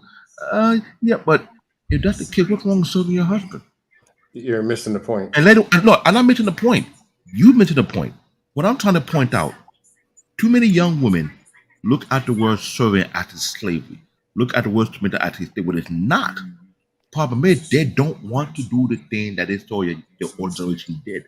They made up their mind already before, even though you break it down because of selfish reason, because what they watch on the media. Long before on social media, they see it on TV. And they imitate it. You think I'm lying? Bill Cosby, the first one that started that nonsense. You can't blame it on social media when you have TV shows that were projecting that. So David, you're saying women are not trying to build families anymore. That's what you're saying. No, looking for a quick, easy setup. You missed the whole point. The point is this. One, if the woman said no, why are you having a conversation? They said no. But just because a woman is old, I'm old and I'm from the old generation. These younger women know, okay, y'all the ones who screwed up the women and the men. Why in the hell should I listen to you? And if they already think it's slavery, something is wrong. And she's trying to bring her old messed up stuff. She's in. This woman is 50 years married. I get it, but Black David, that doesn't. That's cool. But if a person doesn't want to be in a relationship, you can't grab the Bible and beat them into it. And I get it. What I was pointing out, they already made up their mind beforehand. No. No, fuck this stupid what you want shit. If the bitch don't want to be in the marriage, then why the fuck is she fucking? And keep your goofy ass legs closed and do the rest of the shit, not just the half-ass shit where she don't want to. You know, fuck her want to. Her want should reflect the rest of the shit. She shouldn't be fucking the fucking dick. Fuck the dumb shit. Are you gonna follow her around? Hold on. You can I get it. Put a combination lock on her vagina? Hold on. You keep responding with what she wants. If she so what she wants need to reflect the rest of her mouth, rest of her life. And she shouldn't be fucking and sucking dick and dating. You're correct. Thank you. Rest of her mouth. World class. You are correct. Here's the deal. If you meet a woman tomorrow and she's looking right and she says, man, you was a jive turkey nigga. I want you to buy me. Are you going to stick around and have a conversation about what she could and couldn't do? I'm rebutting the fact that you keep talking about what she wants. Okay, if that's what she wants, then the rest of her life need to reflect that. Not the principle of what she wants. Just if that's your rebuttal, okay, cool. She wants that, but you can't jump your ass in the judgment ring and do and like, well, I'm here, but don't because I want something. That's not a defense. No, what I'm saying is it's a useless conversation. Well, here's the thing. It's not a useless conversation. It's bringing herself in the public to be criticized. Her wants is not protecting from the criticism. I get it, but here's the thing. I'm not going to be there for the criticism. I get it, but here's the thing, Scam. Like the topic is guys doing the work, but women leave anyway. So my thing is this, okay? Everyone is supposed to be self-serving. It's okay to be self-serving. It's okay to be hypergamous. I'm cool with that. You're supposed to be. Everyone should be self-serving to a degree. You're supposed to be. You're supposed to look out for your own interests and make the best decisions for you. Even when you're married? When you're married, you make decisions for the greater good of the family. Now, again, that family could be just the wife and husband, but you're supposed to make decisions that don't hurt the bottom line. In this case, the bottom line being the family. In this case, the family is the greater good. Okay. So, but my thing is, like, again, to the topic, if she left anyway, there's a lot more to unpack there. That And I means think she we're getting retarded. I think we're getting off track of examining this because there's a lot of variables we simply don't have. We have to take the relationship on a case-by-case basis and But I figure was out what's referring been to just going what on. Black David said. Well, Black David, the thing is, like, how many young kids listen to the elders anyway? That was They my don't. point. Like when even when you were growing up, you didn't listen to everything your grandparent, your elders told you. Not Right. everything. But Mandrell, if a man, the topic says the man that do the work, right? Yeah, if a man's doing the work, then if a man does the work, Mhm. is it really a case-by-case basis if a man does the work and this woman still leaves? Is Well, that, well, I think really a it's case-by-case that's still you can't generalize that one, Freezy. Unfortunately, You you can't? cannot. You can't No. generalize that. Here's the thing. I It think you depends on. can. It Of course depends you on. Hold on. You cannot. It Yes, you depends. It depends on what he's been working on, how long it's been going on, how that whatever he's working on, how that affects the woman. You have to take all this into account. You have to take all that into account. Now, here's the thing. I don't believe in making permanent decisions based on feelings. You have to do it practically. You have to take everything else into account, good and the bad. Is this person good to me? Does that person love me? You know what I'm saying? Is this person doing this stuff on purpose? Because for me, context matters. Your intentions matter.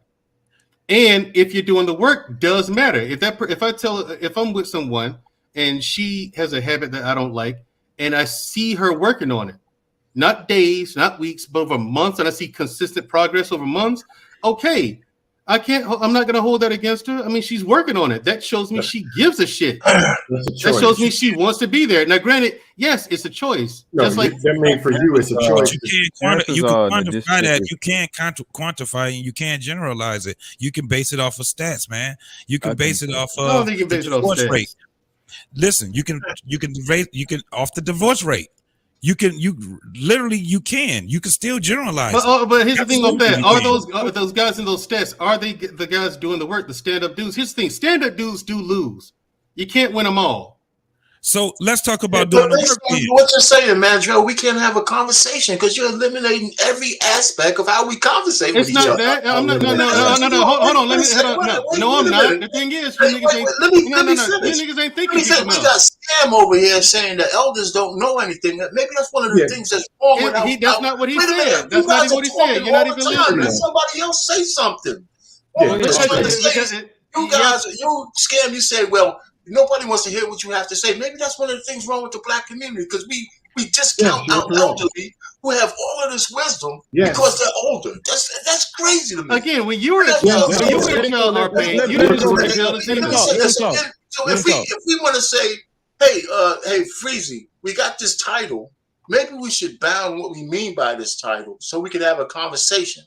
Right. So when you say the man is doing the work, I assume that he's doing the work to have a good family, be a good husband, be a good father, and try to get his family into the future. That's what I think. That's what that means. The man is doing the work. And what I would say to Bennett is, yeah, he's supposed to do the work, but you know what? They do give people kudos for doing good work. They do that at work. They do that at home. Every so often, it'd be nice for your wife to say, "Listen, I'm proud of what you do for our family." So you can't just say, "This is what I expected of you." So to hell with whether I give you an accolade or not, right? So we got to bound the conversation so we can move forward, right? So if we want to put context to the question of the title of this program, let's do that. But to discount every way we're coming at this, we're never going to get anywhere. That's because you've been coming at it wrong. Exactly. You have. You've been coming at it wrong. You've been thinking. You got to help me out with this. Okay, I'll help you out again. Wednesday night. Can we get Robert in here? Here's the thing. Just 1 second, because I do want to hear what Robert has to say too. If a man is doing the fellas, if you're doing the work and your woman leaves you anyway, for the reasons that you've been working on, if it's the same thing you've been working on, she leaves you for that reason. That ain't the reason she left. That's not. There's other stuff that she probably hadn't told you, or maybe it was just some things going on with her that she's unaware of. Well, what's the fuck? Which one? You don't really know. Which one of the chicks don't need to breathe and need to be in the fucking house when it's winter? Like what specific thing does each chick need that is just so grandiose. I need to get into each individual fucking much. case when all of them need to eat and all It's of them too need to much. shit and piss and all of them need what's super They can galactic do that without a man. in detail do I need to have? More to it than that. Well, here's the thing. Other Here's than the they're thing. just Like I said, following a fucking fad. Again, That's what I'm trying to say. I get you, but here's the thing. Everything. The thing is, you can't stop her from leaving. Bottom line is, you can't stop her from leaving. Now, do I think it's right to leave a good relationship? Does it matter? But when we have it does matter because it's going to affect. It's going to affect. Okay, here's the thing. Here's why it matters. Here's why it matters. Listen, when we have the stats that the majority of the relationships that are ending are from this one side of it. Okay, there's a over a span of a decade plus. Then there's that means you fire the coach. It ain't about the individual leadership first. There is a mindset going on that's affecting millions of people. There's a mindset going on that's affecting. So to get into who's the fuck is going to go into each individual case and try to find out what the one thing that you were. Nobody's about to fucking do that. No, Why are you doing that? There are going to be some generalities in it. There are. However, that's what we see. Generalities. But you can't solve this in a general fashion. We can solve the general part. We can't solve the individuals. Well, Claire, I'm gonna let you cook. I just want to say this one thing, Mandrell. With all due respect, I'm not trying to figure all that shit out. And that's the problem, Freezy. That's the problem. No, listen. As a man, right, bro? If you doing the work as a man, it's hard enough waking up, going out there in the world, and just knocking down all those walls, bro. It is. And now I got to come home and try to. And if she's unsatisfied about this, I got to deal with that. If she unsatisfied about that shit, I agree with Noble. If I'm providing food, a house, shelter, clothes, and I'm providing all of the necessities, and we're protected, well, what else do you? What you? Nobody care about that protecting and providing. They don't. Oh my God! If they didn't care about the protecting and providing thing, why the hell do they live in the house with you? Why the hell do they eat the food? Why the hell do they get in the car? They don't care. Okay, it don't matter. Why do they? What the fuck? They don't. You guys, wait. Help me, no. You guys are omitting Noble. Hold on, no, but you're omitting the one thing my sister said last night when she was on DL Saints panel. It's the way you make her feel. If you omit that, omit learning how to manage emotions, omit learning how to treat a woman and how to make a woman feel good, you're gonna lose her every single time. If it's fucking 24 degrees outside and your ass is fucking your body temperature is 96, and that's only part 70. Of it. What you're talking about? All right, that's a part of your feelings too, motherfucker. Let's incorporate that part, man. Come on, yeah, but her feelings is part of the work you do. Her feelings is part of the work. That's what I'm saying. Well, let's balance thing. If a man is doing the work, that's also saying, is he smashing her ass the way she needs to be smashed? Is he loving her the way she needs to be loved? I mean, I can expand that title to include what you just said, Mandrell. But the thing is, we agree with that. But do you have to hit all 10 out of 10, basically? That's where I was about to go with it. Yeah, you have to hit all. That's the thing, and that's you're not perfect. You might hit 8 out of 10. Robert in here. One of the ones that's missing. So isn't it delusional to ask somebody to hit 10 out of 10 out? I mean, can we get Robert in here? You're going to quantify and see what it is that you're doing. I think part of the question or the difficulty with the question is, it's like when we say the men doing the work, what are you doing? Can we do this in a check-off fashion? Like, okay, I pay the rent, I pay this, I smash her in bed, I do all these things, check, and then automatically it should come out with the result that we want. And is life that simple? No. Hey, can we get Robert in here? Can you hear me? Yeah, we hear you. How you doing, Mr. Watkins? I'm good, sir. I know all of y'all. I watched all y'all on YouTube, so y'all don't know me. Salute to you, sir. This is my first time on. I don't know what you're talking about. I spoke to you before. Cam like he lies. Cam, I play. I really like your character. Cam too much. I'm 51 years old. I got 3 kids. I got 5 grandkids. So I done did everything that y'all talk about. Shout out to you. A lot of things, so I'm gonna try to bring it into what I understand. Freezy was talking about a conversation about should women care or take care of their family, care about you and their family. I'm sorry. Yes. Mm-hmm. Should they care about the man or should they care about what the man can do? That's exactly how I tuned in my mind. Should they care about the man or should they care about the family? I had 3 thoughts when that came out when you said it, Freezy. My military mind came out and said accomplishment of mission welfare of the soldier. So is your wife or your female wrong for taking care of everything else and not you? I don't think so. Then my next thing was, what do you want in a woman in your relationship? A woman that's gonna nurture you and a woman that's gonna heal you. Sometimes when they're nurturing you, sometimes it's gotta be a foot in the ass to get your ass out the bed.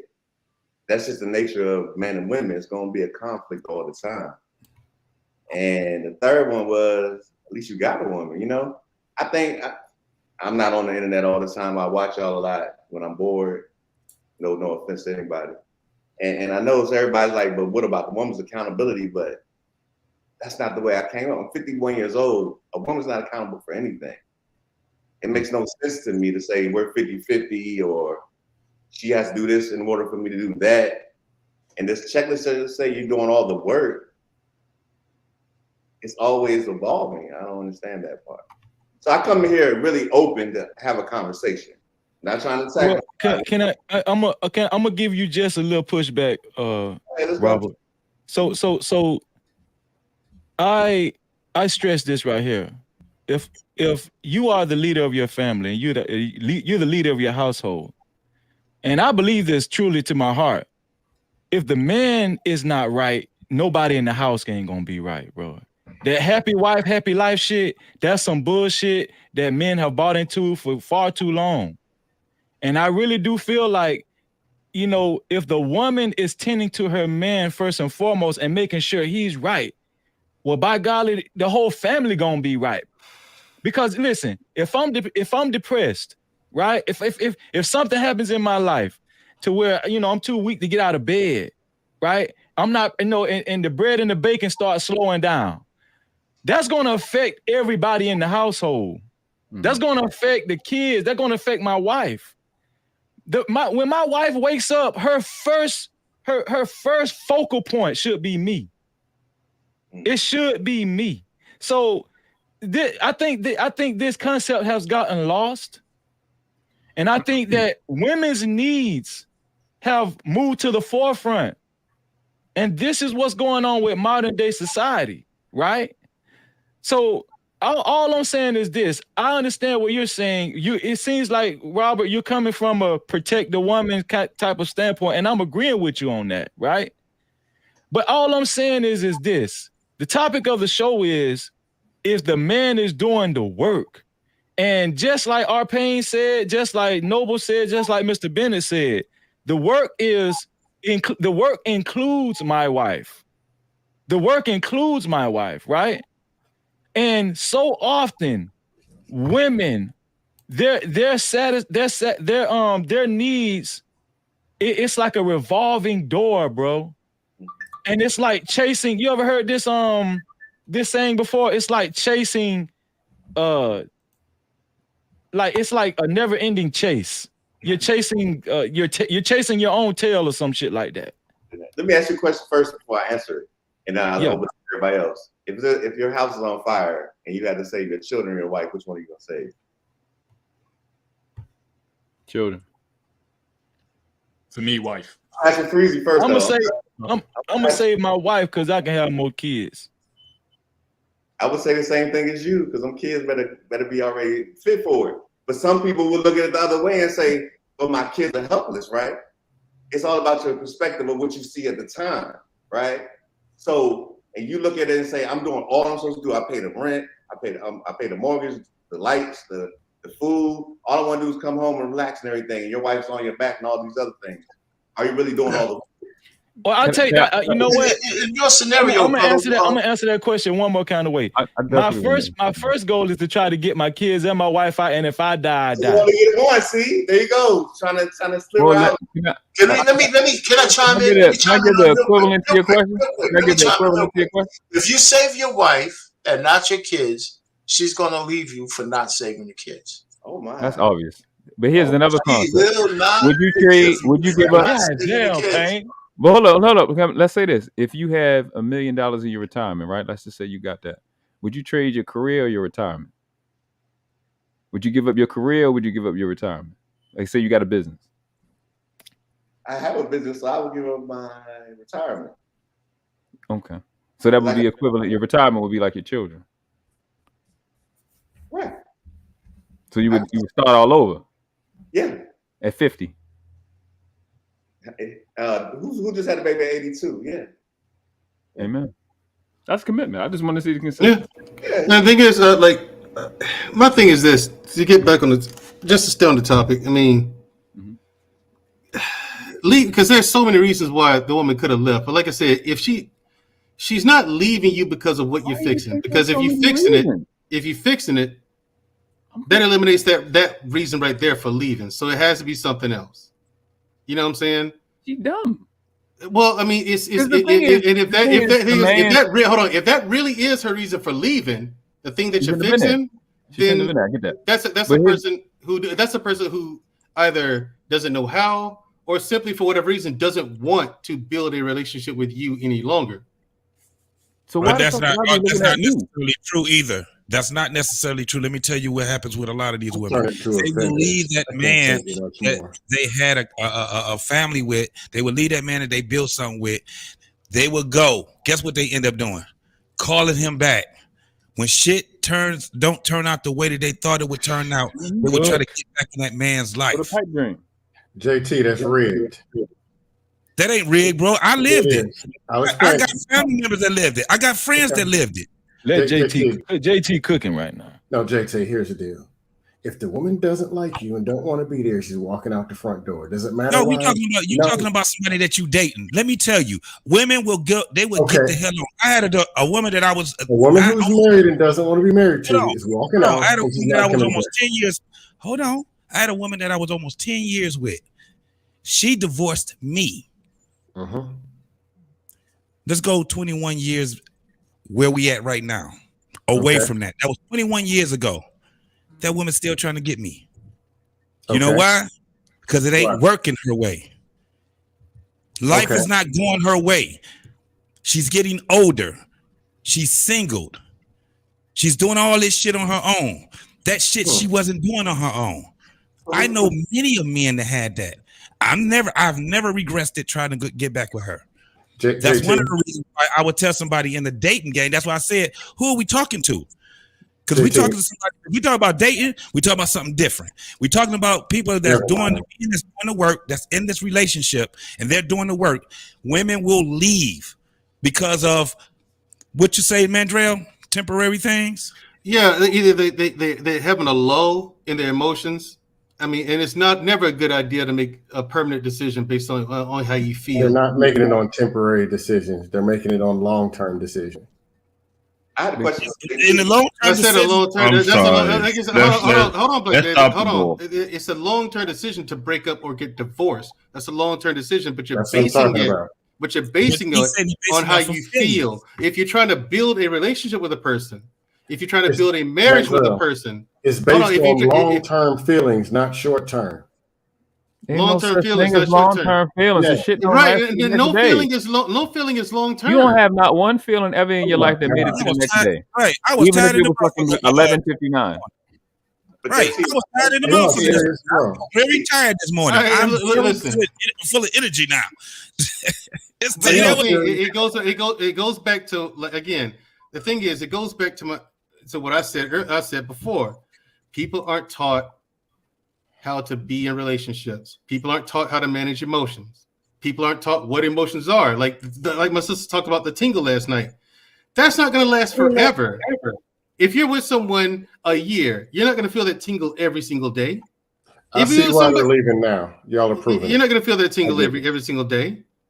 What I'm saying is your marriage or your relationship has to be based on something more than how you feel about that person. Mandrell, listen. Y'all are proving the point of why they're leaving. Hold on. The title says the men who do the work. Y'all keep everything y'all saying is in opposition to the title. So we already presupposing that the men are doing the work. And that's I already said that the guys who are doing the work, you do have to take that on a case-by-case basis. You have to ask the woman, why'd you leave? They're doing the work can be equivalent to he said he was going to do something and they agreed and he's doing it. So let's move to the women who still walk away when the nigga is doing what he said he was going to do. Well, that's not rational. What I think is noble. That's not rational. The title is rigged. I'm saying the title because that we spent a lot of time on the part of it, half of it that is already assumed in the topic. We've spent a lot of time on that. There's nothing more for us to say. We're dealing with the women who still walk away, and Let's deal with that. And the reason that comes up is because a lot of dudes are being destroyed, giving up on relationships, and a lot of dudes are exiting themselves out of this life because of this very thing. He did his job. He said, "I was going to do this," and it didn't happen. And he did that, and he lost everything he worked hard for. A dude spent 5 years, 10 years working on a relationship. He made a lot of sacrifices. There's a lot of sacrifices you can make in a week for your family. Yeah. If you do it for 5 years, 10 years, you lose her. And then it's like, I got to go out here in this field. A lot of dudes are taking themselves out or thinking about it right now. So that's why I get what y'all saying. She leaves. Okay, cool. I'm good. Like I said, if it was a choice between a wife or my children, I'm taking my children because I can walk in any direction. I can get another chick. I'm good. I can get a chick quicker than I can get another child. You know what I'm saying? It's not about keeping the chick. It's about it's about why are they leaving in the first place? Because at the end of the day, the chick could be your daughter in 10, 15 years. And when you want her to walk out on a man that's doing what you do, you know what I'm saying? I'm thinking long term. Go ahead, Freezy, my bad. Building something. Question. Oh, it's good. It's good. And that's why I said, like I said, JT, just real quick. That's why I said you have to. I don't know. Why they leave anyway, even though the guy's doing the work. I don't know, because for me, it doesn't make any sense to do so. If that person's doing the work, it makes no sense to me. It doesn't compute why you would leave. That's why I said you would have to ask the woman. That doesn't make any sense. It's not rational. This is what we're talking about Crazy right now, froze. right? Go ahead, JT, and I'm gonna say something after JT. Go ahead. Brother, if I built something, and this is how I felt, I can tell you how I felt. It felt like we built something together. It wasn't just me building it. And because of her feelings, she wanted to tear the whole fucking house down. I don't give a fuck about why you left me. I don't care. 10 years of building shit. But why do you think she wants to come back? I got life insurance on you. I got life insurance on the kid. I got life insurance on myself. I got a lot of shit tied up into us. And now because you felt a certain way, you want to get the fuck on. I don't care about how you felt. I do. I still care because I don't want to make the same mistake again. Oh, that's why they're leaving. Yeah, I care because I don't want to make the same mistake again. But Mandrell, you already said that even the best of us lose. So it may sometimes the best of us lose. Sometimes it's okay because it's possible. Because it's possible for you to make no mistake and still lose. You're gonna make JT. That's not a reason for her to leave. Go ahead, JT. You're gonna make mistakes. Yeah. Listen, I was 22. You know how much how much I ended up growing up in my marriage? How much I had to sacrifice and all these different things? Even not just me. She sacrificed a lot too. I was at a point where I didn't give a fuck because I was so angry at first.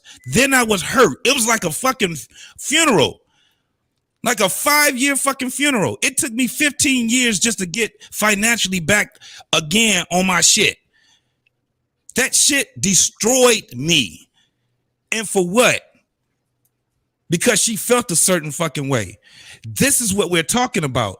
You're going to build something up, destroy it. Now look at you.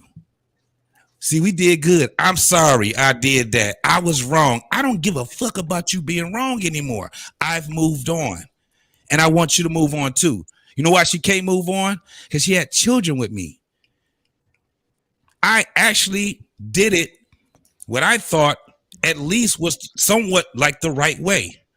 Had a career, made sure that she graduated from college. 4 years after we was married, we had our first child. 5 years after that, we had our second child. How do you just think that a man is supposed to say, okay, it's all cool? And then the people that's looking at this shit that's happening, these men don't want to get married when they see how men get destroyed. You putting in the work in the comments. Destroy it. And it's not just my issue. This is a lot of men I'm talking about.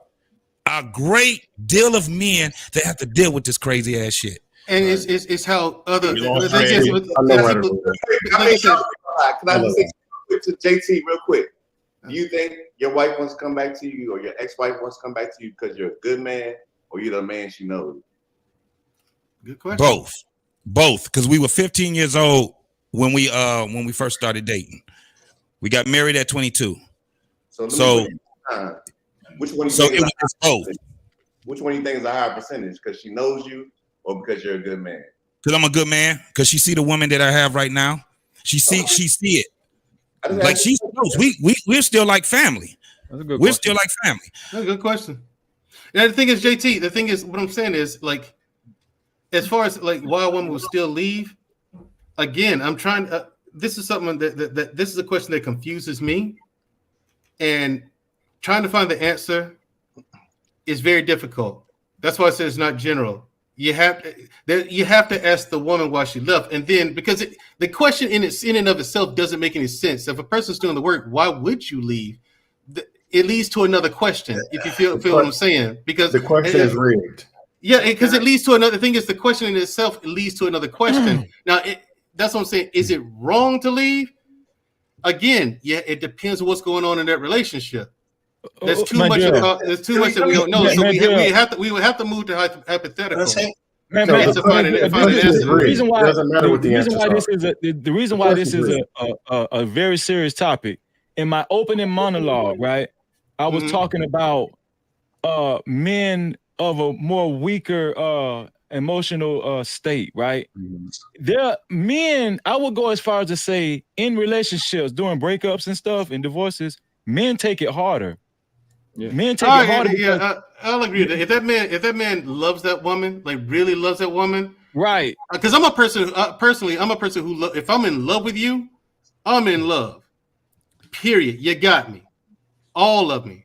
Exactly. And to break my heart, I'm saying is that's rough. What we have going on. We got women out here juggling relationships like tennis balls, dog.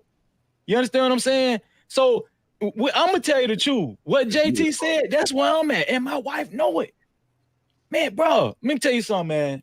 If I know I'm doing, I changed my life, my whole life.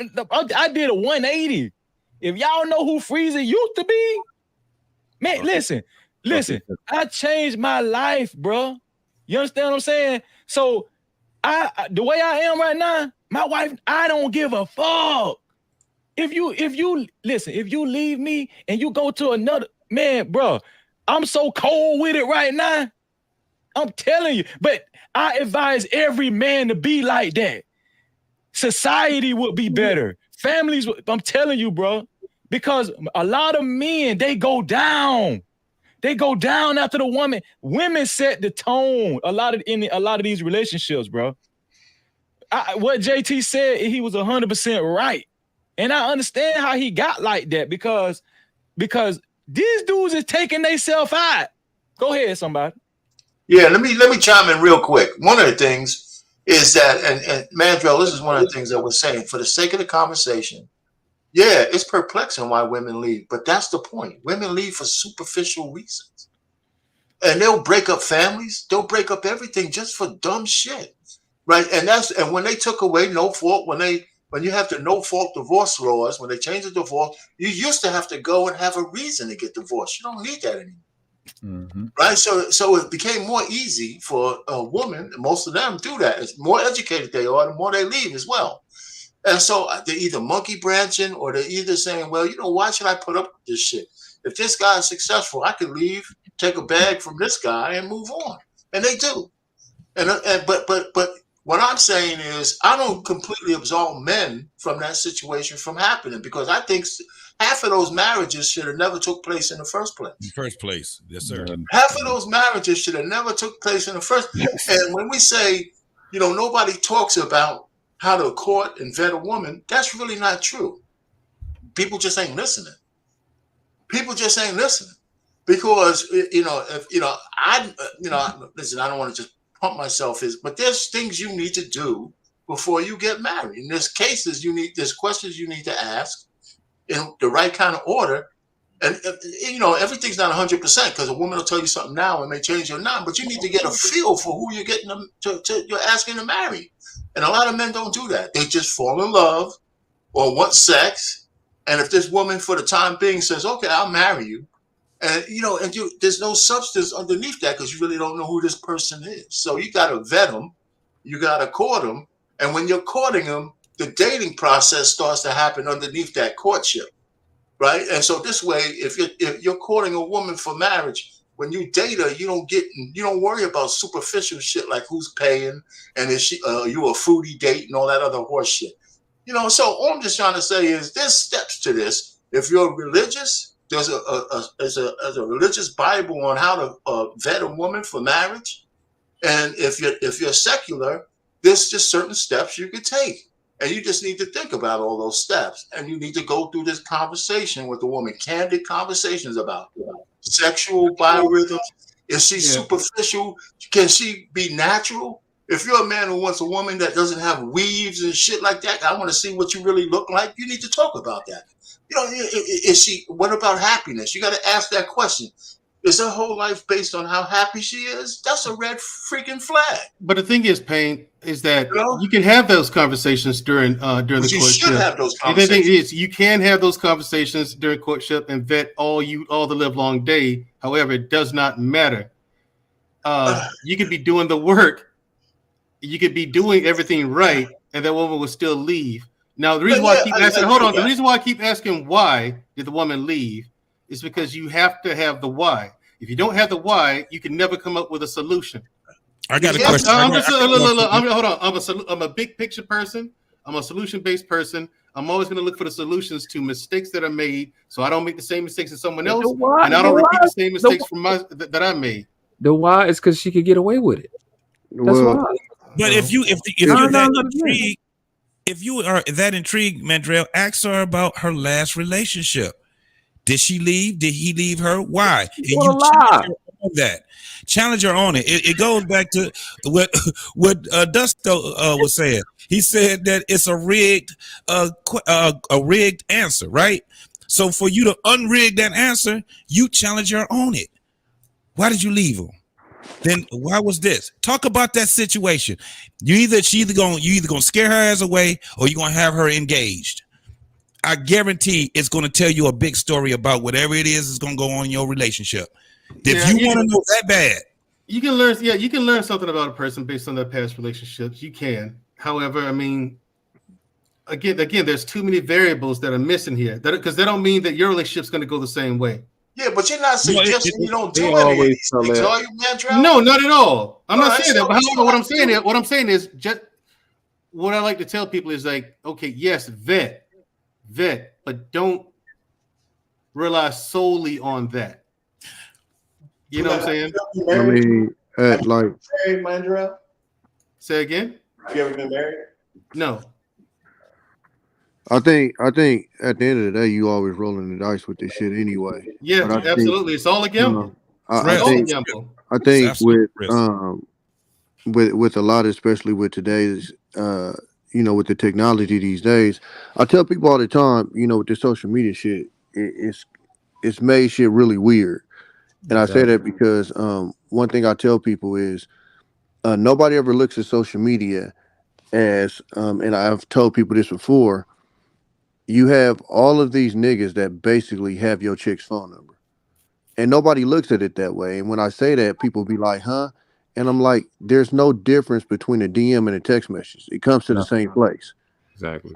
And so you have a lot of chicks that two things are coming from that. You got one where if you fuck up, make her mad or this, that, or other, she has somebody to fall back on. That may be in a better position than you. And in their head, they think that, oh, well, I can leave and end up yada, yada, yada.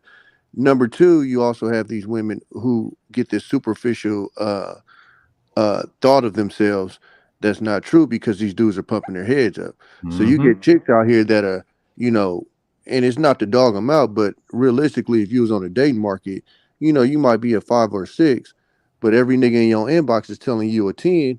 In your head, you kind of getting this ego that you a 10.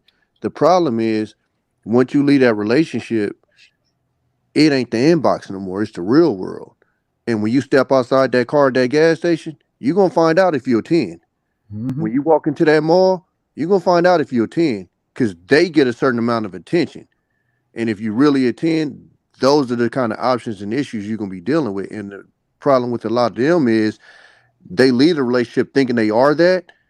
And then when they get into that real world, they're going, wait a minute, what's going on? I had all of these options, you know, when I was in this relationship, and all these guys were in my inbox, and they not understanding that, yeah, they was trying to send a quick message to see if that was going to lead to me being able to smash.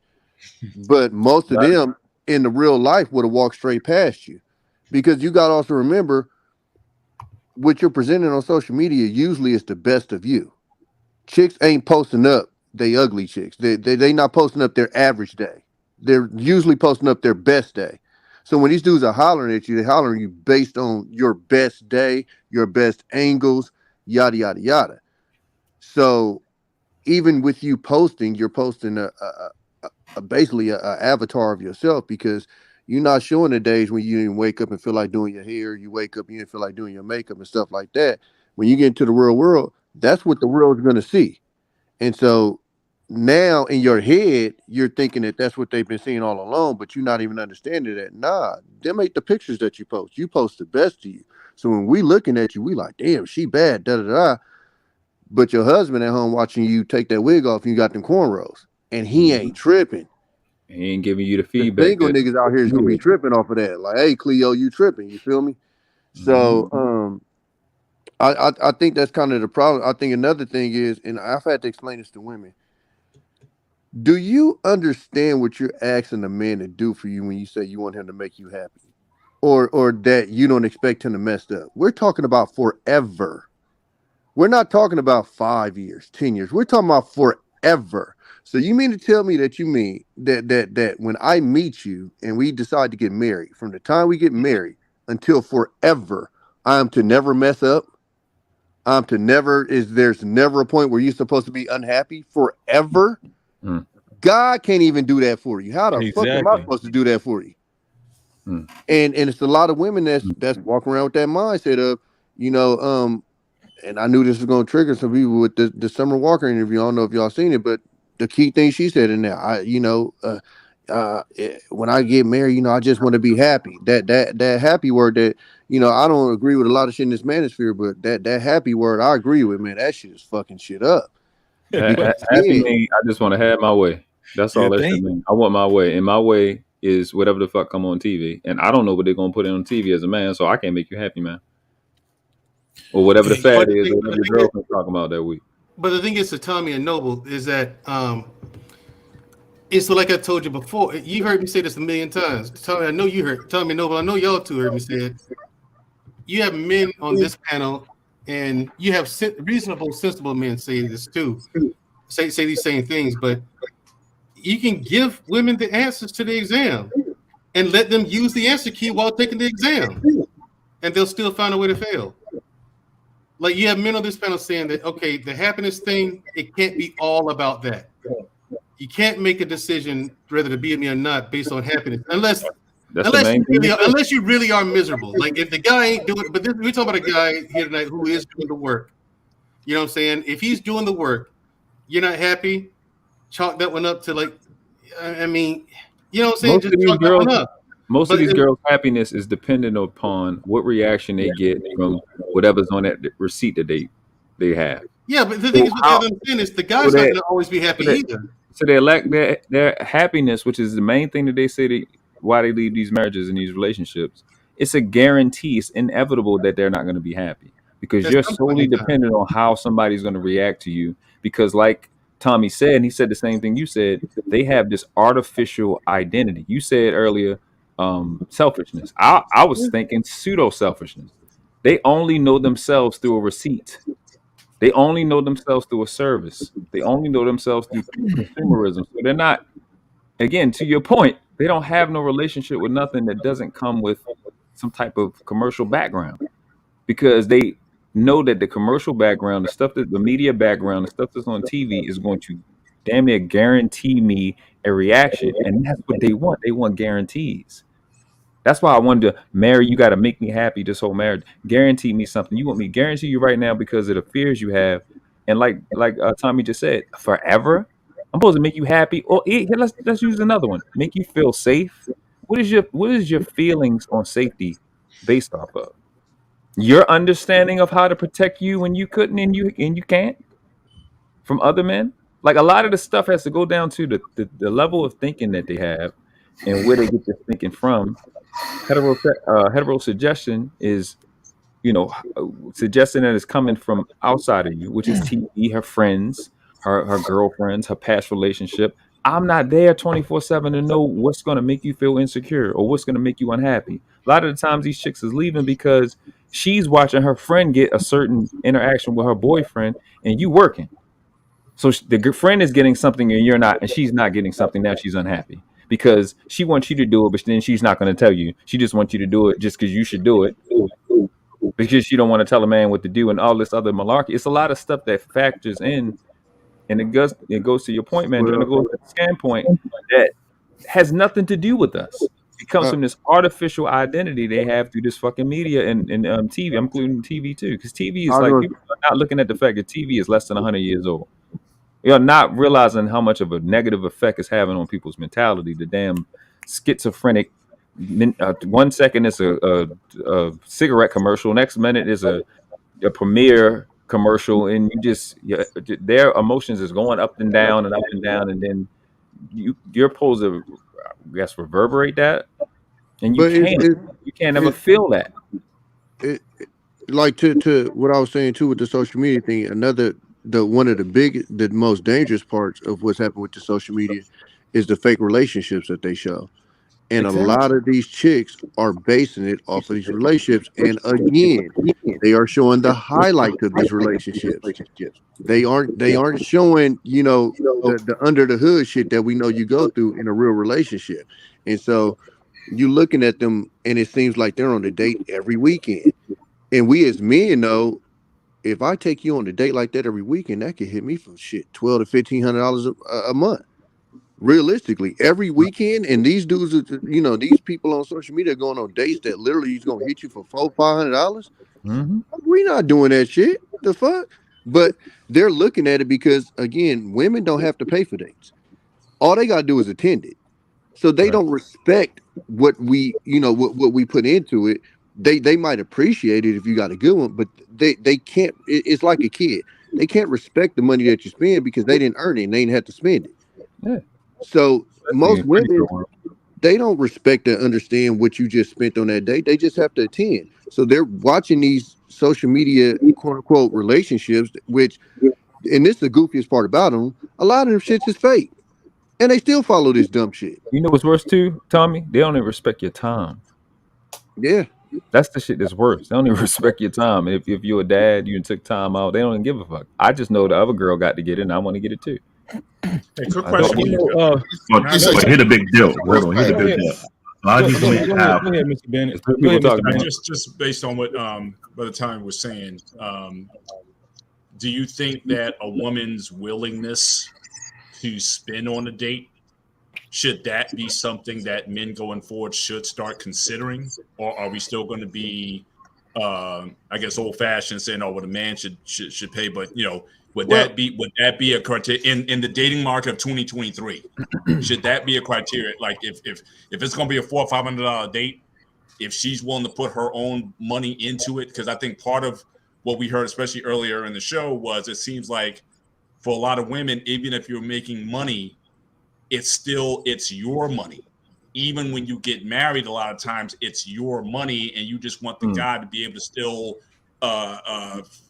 be able to take care of your lifestyle and keep your money on the side. But a woman who is high earning, if she's willing to pour in financially into the relationship as much, is that something you guys would appreciate, or would you think that that's not her role, or that would be somewhat emasculating if she kicks in like that? What do you guys think? I'm cool with it. I wouldn't be against it, but I would never walk out there and be looking for that. And again, I don't mind spending on a date. Like I don't know if he trolling or whatever, but you got old boy in the chat and he running off about, nigga, $1,500 a month. I don't give a fuck how much you make. $1,500 a month is insane to be fucking dating somebody. Like, fuck out of here. Nigga, I live in California. But Tommy, to your point, Right. you said a lot of women, they said they don't appreciate it because they didn't. No. I said So- some appreciate it. I said they can't. It's hard for them to respect it because they don't have to spend the money. Correct. And, So to your point, if they had to then spend, or if they were willing to spend, I think it would make them respect it absolutely, 100%. Because right. a lot of the times that's with what a I'm lot of asking. these Should women, that be a new criteria that guys could, like my generation? It was like, you know, men typically paid for the dates and everything. That was just what we did. But in today's market, where women are becoming gainfully employed, are out there making money, should modern men in this area, should they start to factor that into your decision whether or not you should invest time in this woman if she's willing to kick out? Well, for me, the way I look at it is like I'm with Tommy. I'm not gonna expect that, like ever. Every time I go out, if I'm with someone, every time we go out, I'm expecting to pay. So that way, if she pulls out her debit card or some cash and insists that she pays for the date, okay, cool, you got it, and I'm gonna be grateful for it. It's not gonna make me feel emasculated because here's the thing: if I'm being chivalrous, if I'm paying for all the dates, if I have to plan all the dates, plan where we go every time, plan what we do every time, pay for all of that, what are you doing to let me know that you even like me? To the woman, you know what I'm saying? Like, what are you doing then? I understand the question. If you're saying if that's something that you, Mandrell, would be expected and be willing to do, I didn't say I was expected. I'm willing to. If she wants to pay, if she insists on paying, I'll let her pay for the date. I'm taking the floor. But why not have that as a criteria? Like, you know, I agree. You should, because the women, since you have your jobs and you make all this money, you should be okay with taking your man out on a date. You should be okay with that. If she was allowing you to do all that, it is a criteria for most men. That's part of my vetting now. It is a criteria for men now. For men now, that is a criteria. So a lot of men. That's what I'm asking, because I'm hearing a lot of this kind of chivalry, but then I don't think that is. No, I don't think it is. I think it sounds good, but I don't think it is because a lot of these chicks wouldn't have the attitude that they had. For me, vetting wise, if you're not even open to that, again, I'm not gonna shame you or nothing like that. But we probably just ain't gonna be able to rock because then it's showing me the level of appreciation that you have for me just for that not even being an option. Again, I'm not expecting it, but damn, this shit is, you know. I appreciate you equally as much as you appreciate me. You understand? So that's the problem. So I'm still wrapping my head around. It's like you're not expecting it, but if she doesn't do it after a certain number of days, and we haven't defined a number, we didn't say it was the first day, second day, third day, but you know, after a certain time. But okay, so Mr. Ben, I'll say this. So why not just say I expect at a certain point in time? I'm just asking. It's not even that expected. It's just kind of just looking at the attitude. You know, like I'll give you a perfect example. I don't expect nothing on my birthday, like I never do from anybody.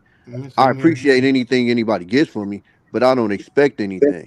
Now, I think I would base off of her expectations. So now, like, say, if we're talking about the chick that expect, you know, a $300-400 date every weekend. If I'm willing to do that, and you can't every once in a while be like, look, I'm gonna take you out. That's a problem because now this is a one. But you don't want to call that an expectation, though. That's but no, because in my head, even if let's just say even if it isn't a date, where am I being shown that I'm being appreciated? Right. And so through my experience in dating, recently, like that's how a lot of women move these days, anyways.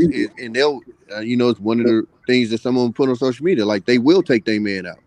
They like so. It's not a foreign thing these days. Like I said, I don't go in like that's actually something I had to get used to. Like my dad had to talk to me and be like, "Nah, that's good," because for me it just felt weird, to have her reach for a wallet and shit. What's gotten lost is women don't. For men, I'm gonna just speak for myself. You don't have to show me consideration by spending your money. There's other ways women can show consideration. Like I can pay for the date every time, as long as we're not in a restaurant, we're not on a date, we're just on a regular day. We're at my house. She's showing some kind of consideration. She's looking at my dirty clothes. She might want to wash them. You know what I'm saying? She's showing me she considers my well-being. You know, that doesn't have to be her just paying for the date or whatnot. No, but I'm really challenging the men on the panel. Why not? If we're seeing today with a lot of the more modern women, if money is so much of an issue with them, if that's such a valuable asset to them, if that's something that they value, then why not have them prove it by how they? I don't think it is. It doesn't solve the problem. Mr. Bennett. It doesn't. It's not a problem solving. It's just another tick to tap. Yeah, I don't. That's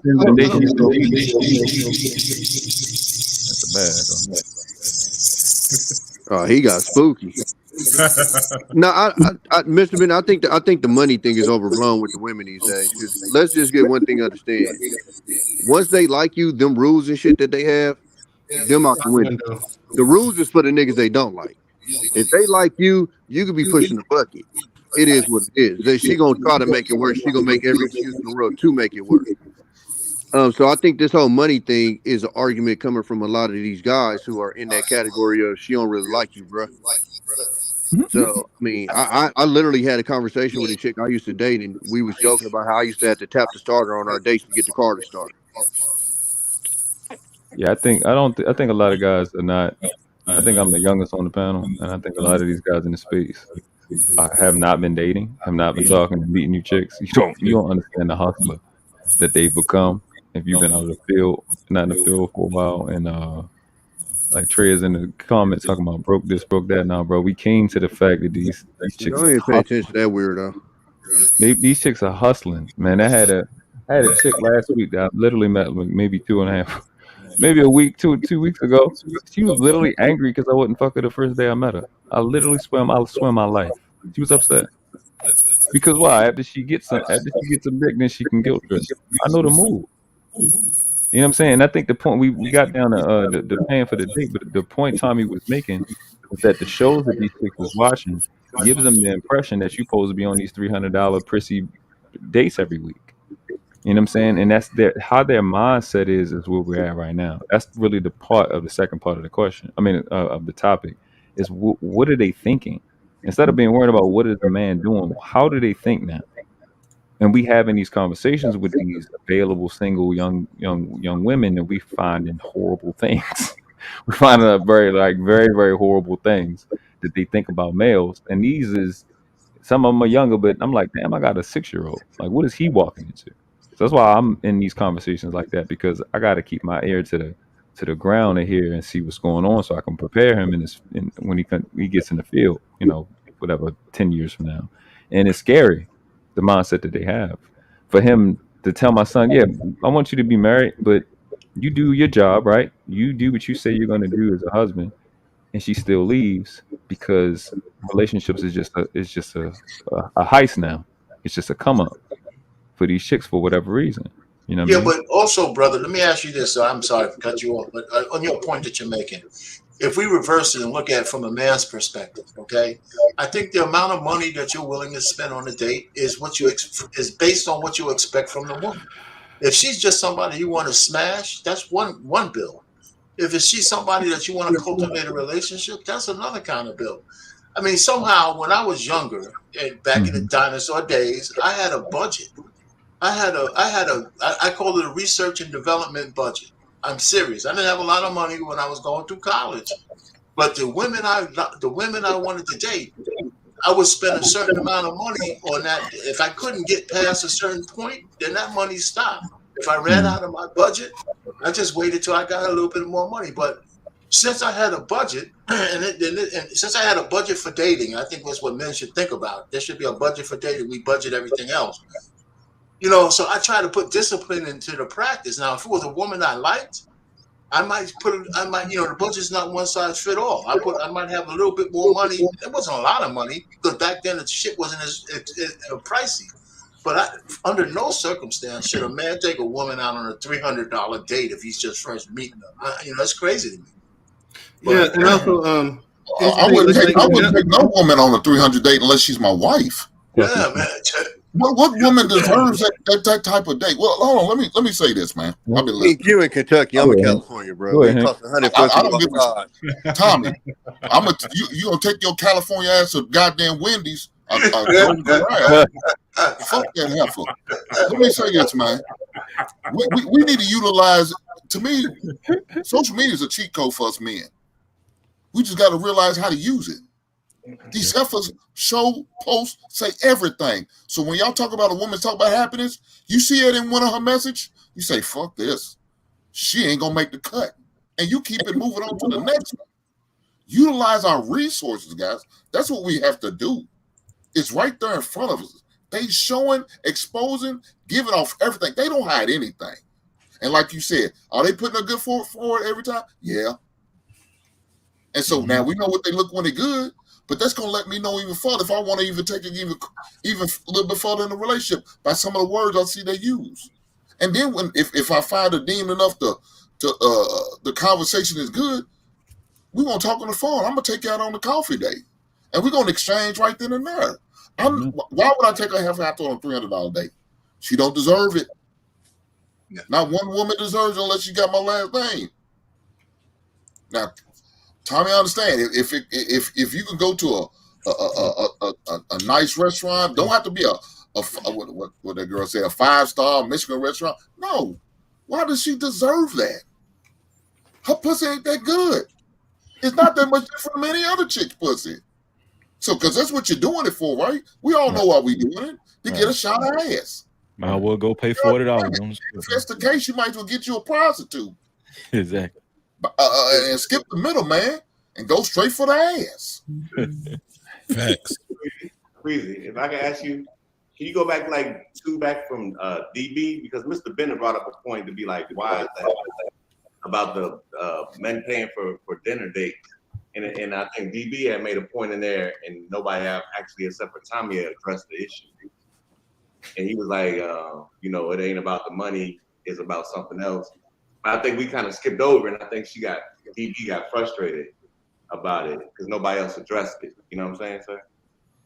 Because I think men do send them conflicting messages to be like, oh, baby, you ain't got to do anything for me. I got it, whatever. And then when you get mad, then you gonna pound and be like, bitch, you ain't did shit.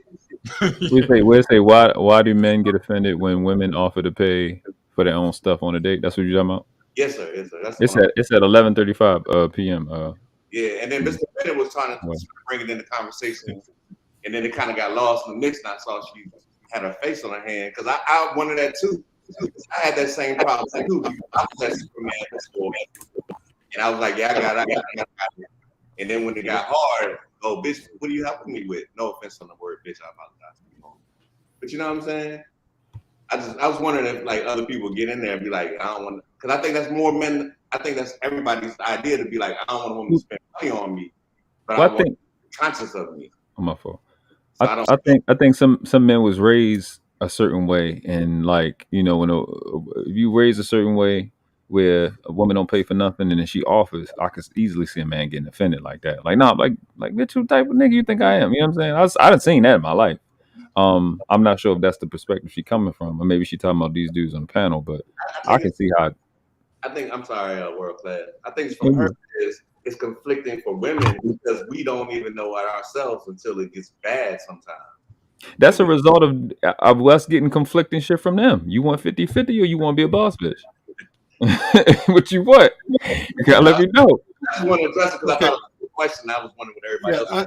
I got a question. I want to hear an answer from Tommy B, Mr. Bennett, JT, Information Man, Dan Freezy. That's the order. And then the rest of y'all can come in, like Ink and R-Pain.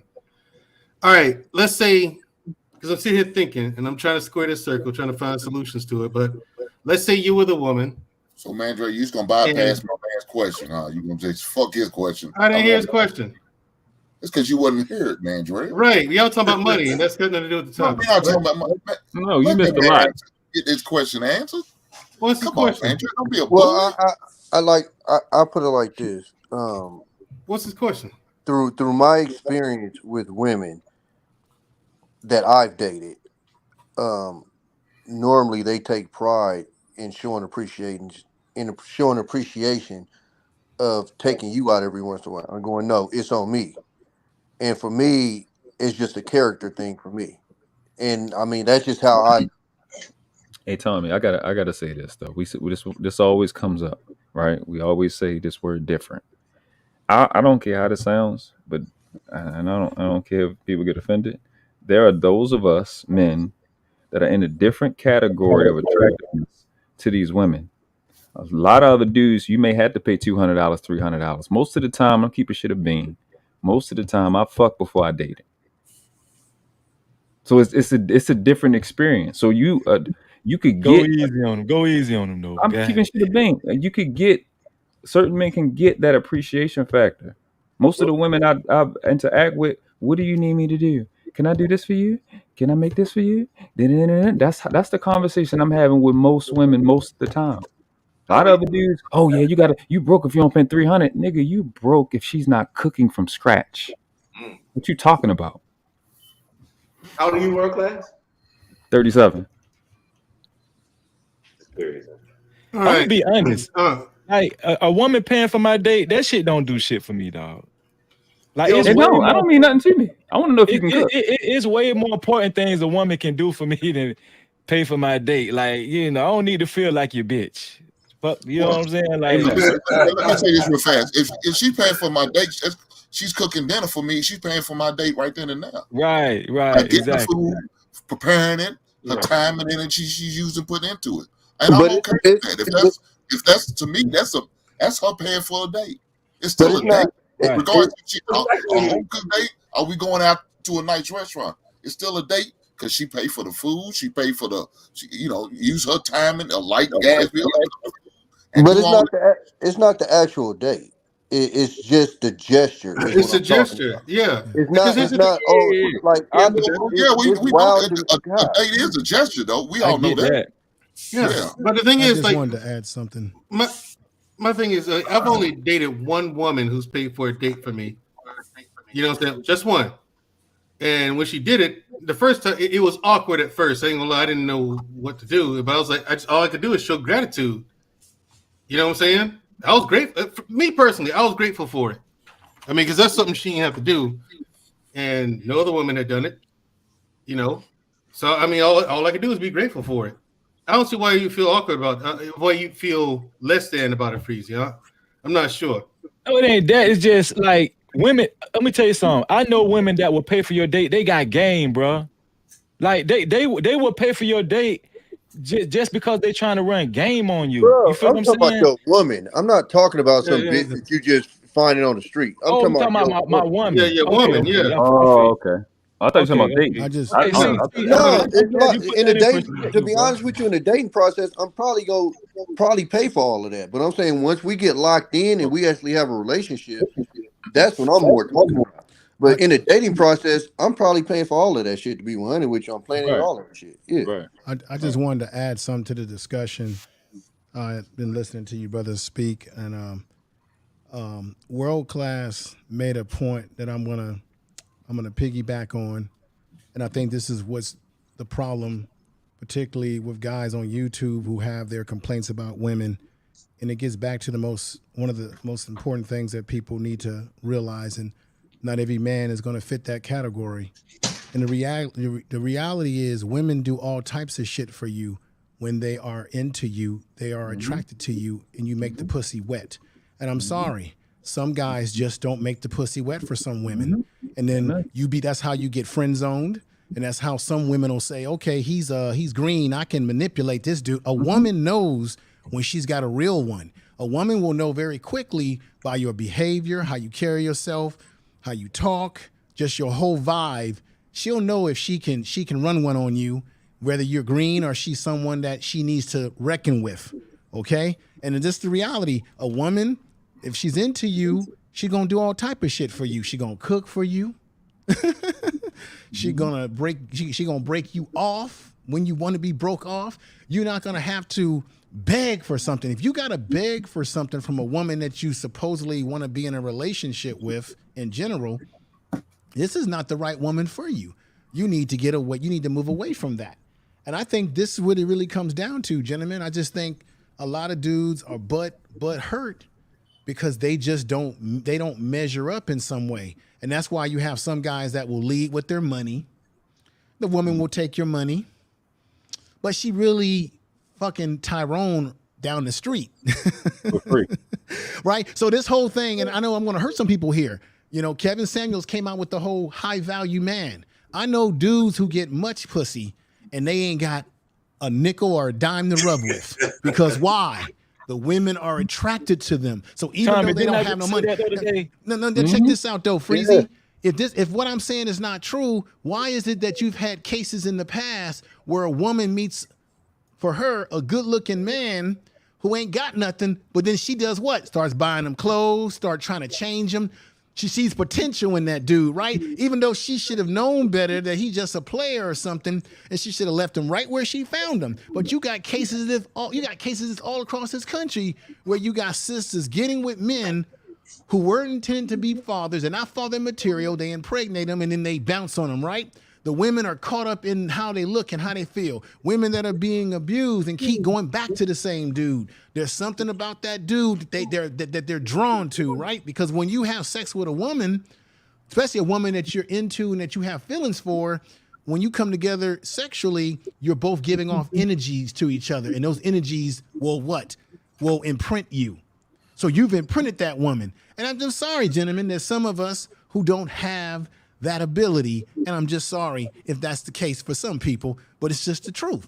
And JT, you made a statement, brother, that I think people should have paid more attention from when you were saying that young people, it's only old niggas like us that's talking like this. These young people out here, if y'all observe these younger dudes, they getting it in and they getting what they want and they bouncing, they moving about. They not on no social media. Young people not on social media crying about, well, the women this and that because they getting they shit on.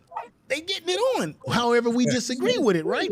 But we're not teaching our daughters, or not you gentlemen on here, don't take it personal, I'm not saying you gentlemen, but in general, we're not teaching our sons and daughters about relationships and proper dating etiquettes and all the, we've lost all that.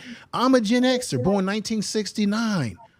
And when I grew up, I didn't learn the game from somebody on YouTube. I learned the game from the cats in the neighborhood that schooled me. That's where but we've lost that. We've lost those griots, those oral tradition griot men that would tell you, young man, this is how the game works. We've lost that. Now we're living in a world that's controlled by social media. And another thing that's changed the game is all this binary stuff. And I think I'm a girl. I think I'm a boy. Oh, the game is all messed up, gentlemen. I land there. Facts.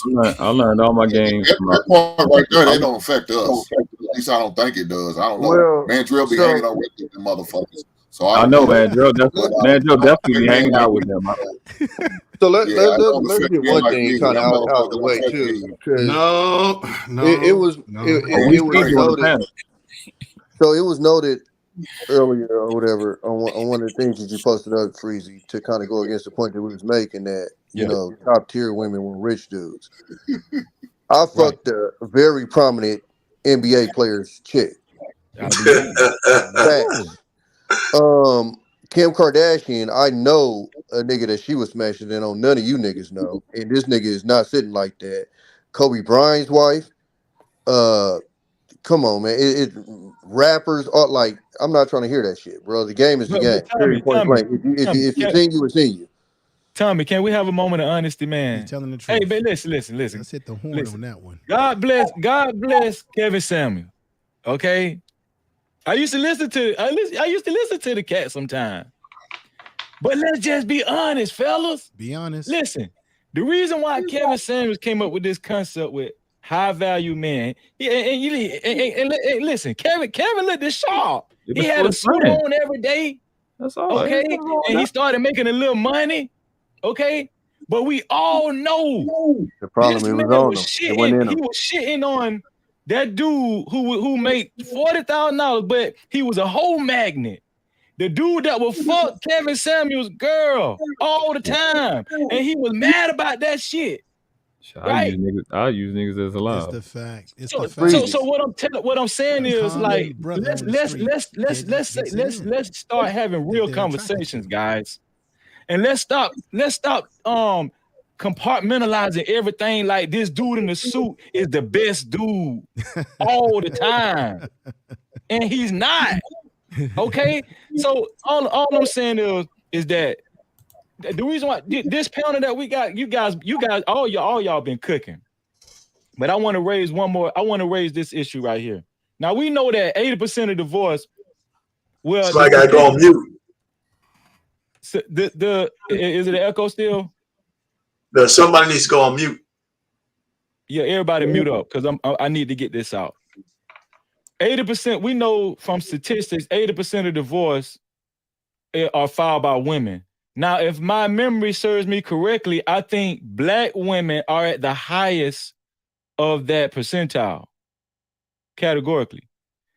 So when we look at, when we talk about the Black community is trash, there is no more community and all that kind of stuff, right? If a man is doing the work, right? Let's go to the topic. Let's go to the title. If the man is doing all the work and we have women that still leave, is that contributing to the Black community? There is no Black community? Is that like we always talk about the drug dealers and the rappers and all, but let's talk about these women that's just impossible to satisfy. I'm talking about this dude is doing all the work and she's still breaking up a damn family.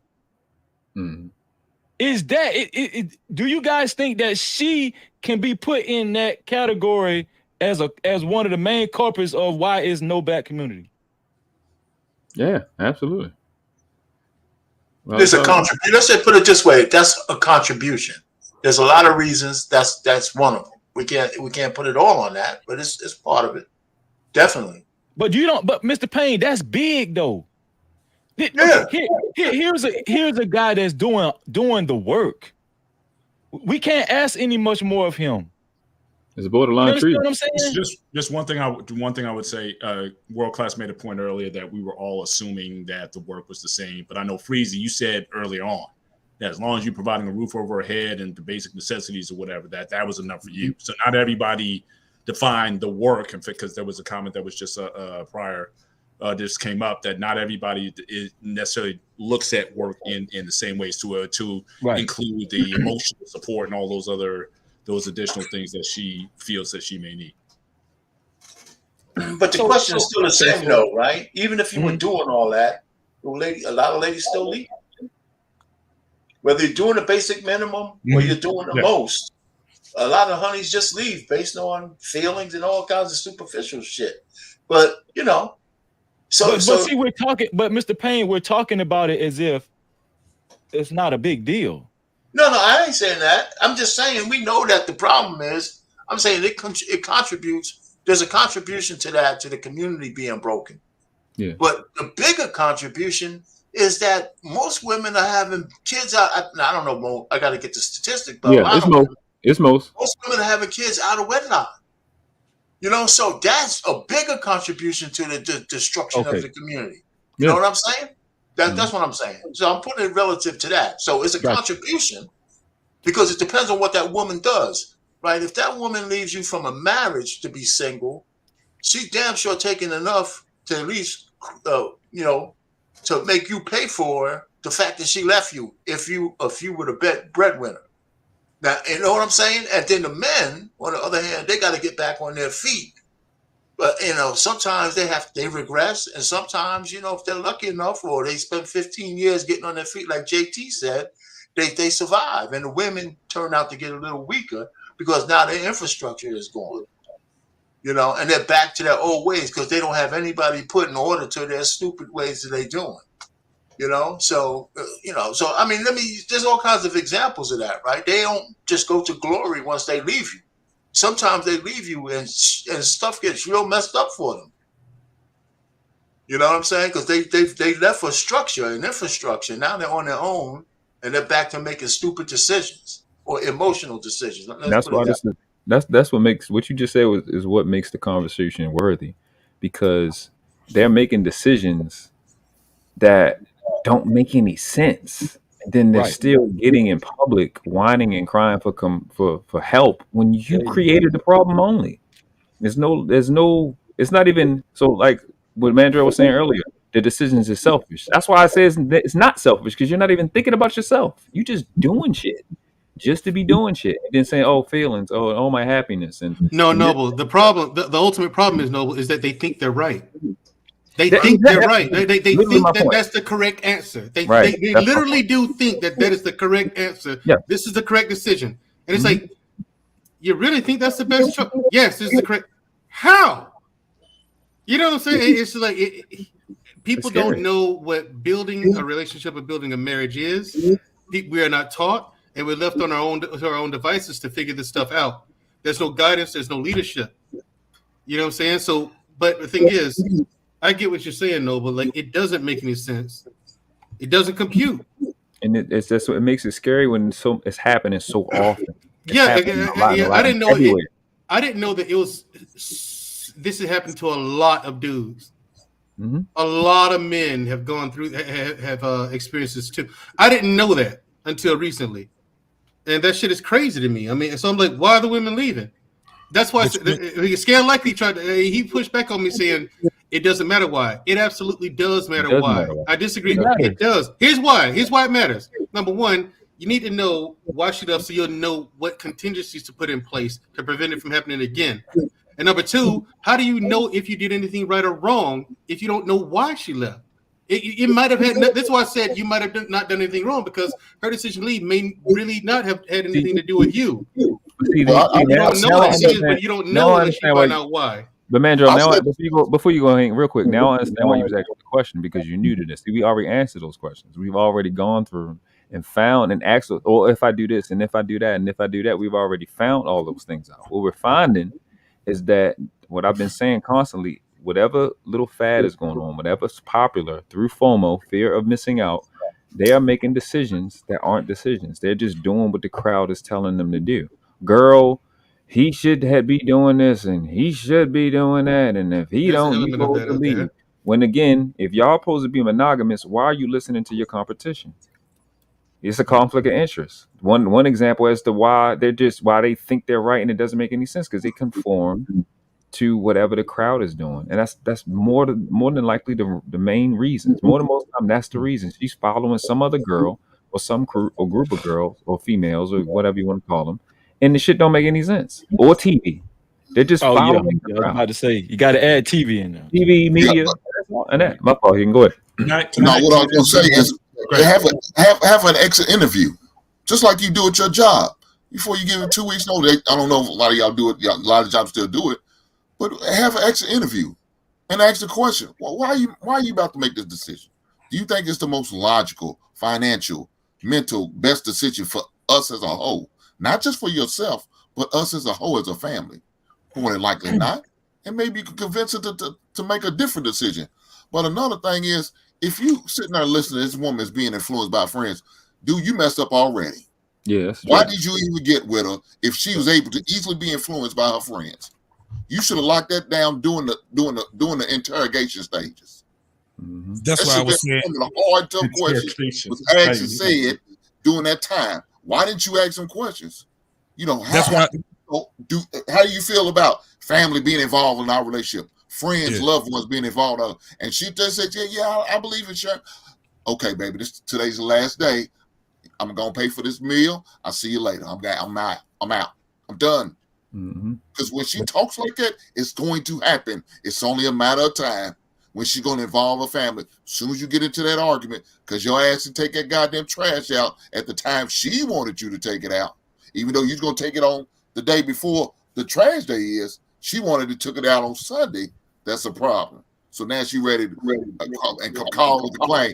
Yeah, girl, this motherfucker didn't want to take the trash out. He knew I cooked that chicken last night and left them goddamn chicken bones in there. Why didn't he take that goddamn trash out? It stinks. Well, the trash ain't full, baby. Don't worry about it. I'll take it to the garage, put it in the trash can. I'll take it out to the curb later. It's not due today. But I'm just saying. Right. Look, right then and there, she's gonna involve family, friends, loved ones. Now that's a problem. We got a problem. We're gonna talk together, just the two of us. If we need a third party, we go to counseling. But we're not involving everybody and putting the goddamn ingredients in our goddamn jumbo. Well, see, Jumbo, you gonna fuck it up. You gonna fuck up my chemistry. Mandrell was saying that it's very important. It is important to know why they left. Realistically, right, in relationships, before the woman actually leaves, you're gonna have little conversations. You know what I'm saying? Like there's gonna be conflicts and conversations. You pretty much like if she leave, this is my thing. We're gonna talk before she leave. And if I care about you, yeah, we're gonna have sit downs. But women play these psychological games, right? And after they leave, they find this weird satisfaction with you worrying about them after they left. Keep calling them after they left. But I find it more effective after she walks out that door and she signs the pink slip. If a man just goes on about his life and just keeps his nose forward and keeps handling his business, women will be like, damn, this nigga ain't called me. There you go. You know, you understand what I'm saying? Like he just let me go. You're damn right, Mom. Yeah, you know what I'm saying? Like, Freezy, I let you go because we had conversations prior to you actually signing the pink slip. Like I tried to give you a couple of chances with these little sit downs. You know, you said you was unsatisfied with this. Okay, what's wrong, baby? What's wrong? Okay, you signed the pink slip. You gone. It ain't finna be no extracurricular conversations after that. I don't care why you left after that. Go ahead. But you know what, Freezy? They about 7 steps ahead of you. By the time they done executed that leave, they already had the plan already. One of the things I know about women is that they plan shit. If she leaving you, she planned it already. That's why I told you, I don't give a fuck. If you left, I don't care about why you left. I asked you those questions when I was vetting your ass. Your last relationship, what happened? What happened? You asked that shit when it's over. I know I'm not interested. Matter of fact, I'm not concerned anymore. Right. See, I was concerned when we were together. Now I have to be a different person. You know why? Because when I'm concerned, this is when I really get destroyed. I got to figure out how to survive like this motherfucking now. JT, your mic. Yeah, your mic. Most breakups, you the enemy now. You in fighting territory. This ain't we gonna sit down and we gonna diplomatically have a conversation on why you left and the exit strategy and all that. She already did all that in her head. She had that conversation in her head a long time ago before your ass was even aware that she was leaving. I agree. Now here's my question. What if, I agree with that, JT, but we know these women don't make the smart. They don't make smart decisions. 95% of the time. Make group. Again, I don't have no. Me personally, I don't have no problem asking. Well, what did I do? What was about that I came up short on? I'm not gonna let my pride get away to even ask that question. What was it that I was not doing? So maybe I could self-evaluate myself. Okay, yeah, she's right. I came up short on that, and I shouldn't have. That's my fault. Yeah. I got to address this because first of all, not only just for this relationship, I got to worry about the one in the future. Yeah, because I don't want no questions unasked. I don't want to carry that my next baggage to the next woman. She don't deserve that. Now, so what if allow me to get the answers, and then I could be at peace. Now, what I have to agree with that. I would agree. Or like you said, that y'all was saying, sliding the pink slip. I'm gonna say it before she moves out. When she tells me, yeah, I think we need to split. Okay, right then and there. Okay, let me ask the question right then and there before. Right, that's what I'm saying. All the way left, right? But what if those answers still don't make any sense? Are we still cordial and we still somewhat civil? But that's, let me ask the question again. But what if those answers still don't make any sense? That's still an answer, though. Yeah, but what if those okay, let's say like what do you mean they don't make sense? Okay, like JT brought up, like he has about past relationships and stuff. What if that person has had bad relationships in the past and they cause trauma, and it's that past relationship trauma that helped her make this decision to leave you. That's your indicator. That's your red flag right there where maybe you're going to have to reconsider being in that relationship with her. She's going to have to get some help with that because she's bringing it into your relationship. That's why you should be asking her and having a conversation about her past. Yeah. Trust me, you're going to see how she reacts to it, and it's going to give you all the answers that you need when you see how she reacts to it. Don't run yourself crazy, man. Don't run yourself crazy. You have to interrogate this woman. Right. Hey, man, you interrogate, you get the highlight and you interrogate them. Yep. And Drell, when Dusto was on earlier, he was talking about that it's not a short-term decision that she's making or an impulsive decision, that it might have been something that might have been from way back. That could have even been before your relationship. Oh, okay. At least that's the way I'm taking it. If she's got some things that she hasn't sorted out, that she's looking for, whatever makes her happy or that tingle or whatever that is coming into the relationship, if you didn't feel it, she could be with you for a minute or she can be with you for a long time. But that itch, whatever she's looking to get scratched, it might not have been met even going into the relationship.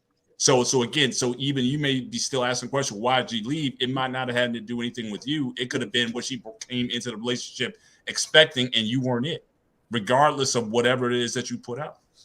See, I agree with everything you just said, Mr. Bennett. But then it brings up, like you said, for whatever that old thing was to get filled, it brings up the common thing with these chicks today. They have this insatiable, unsatisfiable consumer habit. Like they can't be satisfied.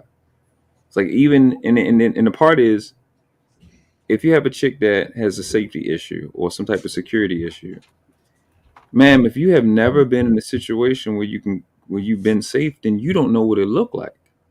And if it's not how she made it up in her feelings or made it up in her mind, they flip. Or what security is in a relationship as it relates to she don't want you dealing with another woman, and then you got to jump through all of these hoops, and then you'll never be you because you got to spend time being this protective person to her.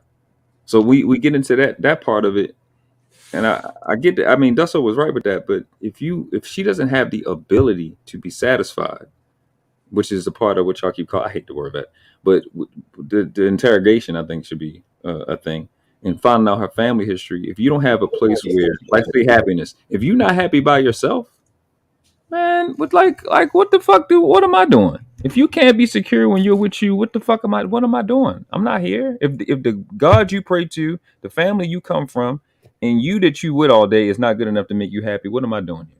Pissing in the wind? Can I segue into another question? Go ahead, Mr. Ben. That world class you just triggered when we talk about God. One thing that I observe, especially with Black people, in particular Black women, when it comes to issues of spirituality, I think we buy it more than anyone else. Now, I'm not saying it's not bad. It's a bad thing to be religious or whatever, but you hear terms like soulmate, which was a made-up story, by the way. It's an old Greek story by Aristophanes. He was telling a joke, and people bought it, but I only hear about soulmates for the most part in the Black community. Like, I don't hear a lot of white people or other people talking about this soulmate thing. But I've heard, like, I was literally listening to something from Steve Harvey last week, regardless of what you guys feel about him. Yeah, one of the Strawberry Letters, and this lady was talking about she was looking for this right man. He said he was a godly man. He made good money. He did all these right things, but he didn't make me tingle in bed. So I went back to an old flame or whatever, and he got me off or whatever. And she's asking, well, what should I do? Should I go with stay with my husband, or should I go with the guy who might be my soulmate?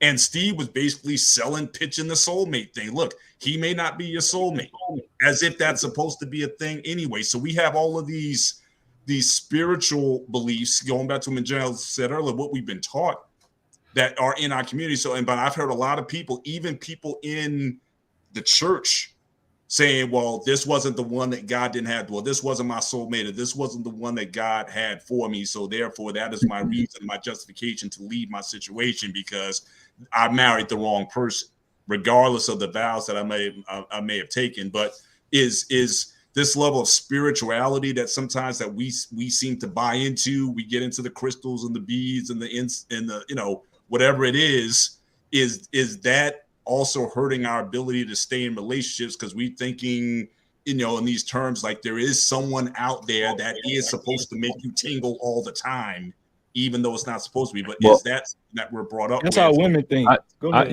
definitely gotta get there, but we've astrology. Back in the 70s and 80s, it was what your sign was. Now it's today, it's about who your soulmate is, and just all these different things. Like there's got to be only out of 8 billion people, there's only one person that's truly for you. You might live with think like that, else, but there's only it's sort of in our culture where a lot of these things are taught. But I don't hear soulmates, for example. I don't hear that talked about to the same extent with Asians or with Indians or with white people. Yeah, they'll replace you. Well, yeah, I would say the quick answer to that is that when it comes to religion and that spiritual stuff, more than most people are not initiated. They don't know what they're talking about. They don't know how to go into those books and find the truth. They don't know what words mean. They don't know what symboliography is. They're not initiated, and that's just that. So it becomes a consumer experience. So like I heard a lot of crap about astrology. I'm like, I got people to say I don't believe in astrology. I do believe in astrology. Well, nigga, Monday, Tuesday, Wednesday, Thursday, Friday, the days of the week come from astrology. One of the words has the word sun in it. So you believe in astrology because you use the shit. It's just people are not initiated. They don't even know what's going on. You know what I'm saying? So that's gonna be a deterrent to people when religion or some type of spirituality or some type of Gnostic is brought up.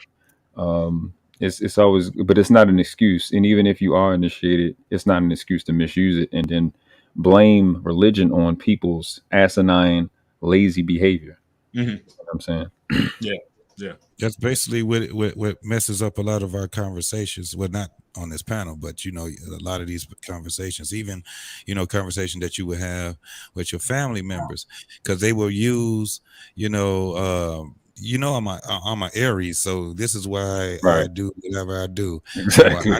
And I can't stand those doggone Capricorns, because Capricorns lie a lot. Geminis are the worst though. And it really and it hijacks the conversation. It takes authenticity out of the conversation when we start having these dumbass conversations about signs and soulmates and all this crazy ass shit. When that's why I like the journey that I have right now, being the age that I am, because I get a chance to see things flourish. You know what I'm saying? I get a chance to be in a relationship and actually see that it's more than what I've even worked for, what I've really, it's more than what I can even imagine. And one of the reasons why is because I'm actually putting in work, and I'm not putting in work just because I just want to be a good husband or something like that. I actually look at who I can become. I see, and when it's all over with, who I can actually become, right? I see it in my grandkids. I see it in my children. I even got nephews. I got a nephew right now that looks and acts like me, and his father and all other people. But I can see things flourish by these relationships that I have with my family members, my blood family members. We had a conversation. What was that, Tuesday, when we were talking about that blood and water, and all that stuff. When it comes down to our family don't make you, blood don't make you family, and things like that. I mean, the conversation was a good conversation, but my whole thing is that you can really see yourself in your family, past and present. You can see where you come from, and you can see what comes from you. So it's one of those things. And I was one of the ones to say, no, I practice nepotism when it comes down to my family members. Now it's who I practice that with. But the thing is that we have to have better conversations when we're talking about it. In family, in the most case, in building a family should be when we're talking about these relationships, dating to marry, and all these different things. It's about building community, and that's one of the things I just think that people are getting away from. When I heard Tommy was saying being with a person forever, you're not with them forever. You're with them for life. And if you're lucky enough, you end up either having them as a widower, or you're going to be a widower. It's just that simple. And before that happens, you got to make the best that you can in between all this other shit. There's life, there's death. What you going to do in between? What you going to build in between? That's why when I was telling Mandrell, when we were talking, and I said, damn, this motherfucker just went over there and kicked over my goddamn house. We were building it together, and your ass, because you felt a certain way, you want to tear all this motherfucking shit down. That is a very hard thing for a man to recover from. It's very difficult. Now you can, but once you get on the other side of that, they can't look at you like, hey, what's cool? We all right? Nope. I would never look at you the same way. No. Yeah. I would never look at you the same way. You can't come close to me, especially if you lied on me, especially when you called them goddamn people, had me in court and all these different things. It tears down, and it goes to who just asked that question? Was it Freezy when you was asking about the community? Yeah. If that's a contribution to it, it is How does it tie into that? Contribution to it. Yes, because divorce is a contribution to people losing money, people losing jobs. Now what? Now it's it's a broken home now. So, man, shit, I don't know. I think another part. Well, I will say you, JT, though. I mean, nigga, when I die, that means forever, cause I ain't here no more. But I will say another part of it is this older generation romanticizing their marriage. Like when we watch some of these, this mama's baby, daddy's maybe, that wasn't from our generation. That's from old folks. Yeah. But we romanticized back then as if the marriages was perfect. They found each other. They was hand in hand, and everything was plush. And that's another thing that a lot of people are basing shit off of. I had a grandma that was active. You feel me? Like I heard the stories about her busting at my uncle. At my grandfather, etc., etc. But if you listen to even in this space, you would swear to God that all the women just acted right back then. A lot of the issues that motherfuckers are talking about now, they had back then too. But because that older generation romanticized their relationships, you thought that granny was like. I remember my pops came and told me about my grandma when it was like, we always thought she was the sweetest lady in the world. He told you like, man, he used to give my daddy hell. But that's the stories that we're not told. And so when we face some of the challenges that they face in their relationships, we look at ourselves as failures because it's like, well, damn, it's not going as smooth as theirs went because theirs went perfectly and they were always da-da-da because they didn't give you them details, them under the hood details of how they kept that together, the shit they had to go through to keep it together, that he fucked up, that she fucked up, but they still kept it together because whatever. You don't get them details. You just get that, oh, grandma and grandpa's in love. Oh, they found each other in high school and it was happily ever after. And that's what a lot of, the younger generation basing that shit off of. When you hear a lot of these, you see a lot of the memes and a lot of the kids speak, they, why can't we have a love like they had? Or how come it ain't like back then? Or, yada, yada, yada. Well, you don't want to, you don't want to hear them dirty secrets of why that shit, or how that shit lasted so long. You know what I'm saying? Or they don't give them out or whatever. And so it kind of ill prepares you for the reality of what you go through with, again, trying to have a marriage like JT said, until one of you pass. It's a lot of shit you're going to go through because you're basically saying you're going to be together for a huge amount of time. And we as humans ain't perfect. You going to fuck up. And so, when you talking about being married to somebody for, 30, 40, 50 years, that's a long ass time to just not fuck up.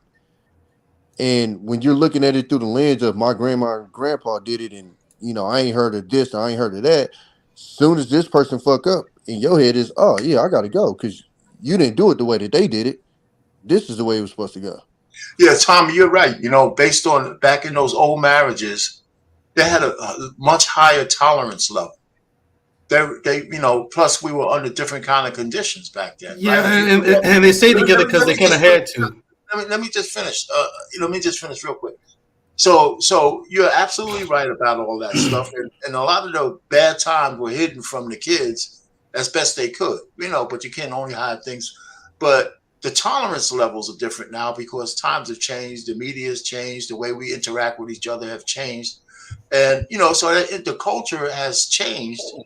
You know, so and that's why we're, you know, the tolerance level for women. They just don't have no tolerance for hard work, and not hard work is not the word, but when things go sour, they say, "Shit, I could bounce. Let me just bounce." A lot of them just think about bouncing, you know, and what can you do? I don't know how you solve that. And it happens even in the ones who know better. Right. Even the ones who know better, you can have a conversation with them, and they will know better, and they'll still make the same decisions. But I had a Mexican homegirl that I was in the military with. You know what she told me? Her mom told her, "Your husband probably gonna cheat." Like she gave it to her flat out. But you stay. We don't get that in the black community. We get fed. He's supposed to sweep you off your feet. He's supposed to make you happy. You know, he's yada yada yada. She gave her the real. But I think that's what, I don't know, maybe RPM, what you were referring to, said tolerance for stuff. Like back then, again, we all heard about, you know, at your father's funeral, you heard about the step family that you didn't have or whatever. And, you know, so are you saying, our opinion, that even things like an affair or having dalliances outside of marriage, that those things were tolerated more? A whole lot more. And now the question, and the follow-up I have is then, are those things that should be tolerated? If we're talking about but see, those are extremes, though. Those are extremes. I mean, but those are extreme kind of things. I mean, because what I'm saying is, depends on the little things that people leave for now, they weren't even an issue back then. Like the women, a lot of women, you think all those women back in the 50s and the 40s, they were happy? No. They weren't leaving marriages for happiness and superficial crap. Right. And they were also able to tolerate, you know, infidelity a little bit better. And one of the things we don't realize that some of these women were stepping out too. Yeah. You know? So should those things, okay, so my question would be this, you know, because we've talked about why women leave.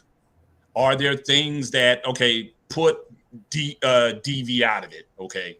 Are there things that should they leave for? If you got daughters, I mean, that's some legitimate so reason. maybe but do you think an extramarital affair or him stepping out for whatever reason, is that something? If it's your daughter, would you say, okay, he did his thing or whatever, you should stay? That's a good question. I'm gonna let the whole panel answer that. Yeah, let me answer. I know what you're saying. It depends on the nature of the relationship and where they're at. Right. And it depends on what she chooses to do. Right. Because, you know, if she knows the nature of men, which my daughter does, we talked about those kind of things, it's still her choice. But listen, I think there's something inherent with a lot of women. Forget about these YouTube spaces who can handle a man who might have some infidelity once. But if he's a serial cheater or he embarrasses her, but, you know, again, you know, it's still her choice. But a lot of women don't leave. And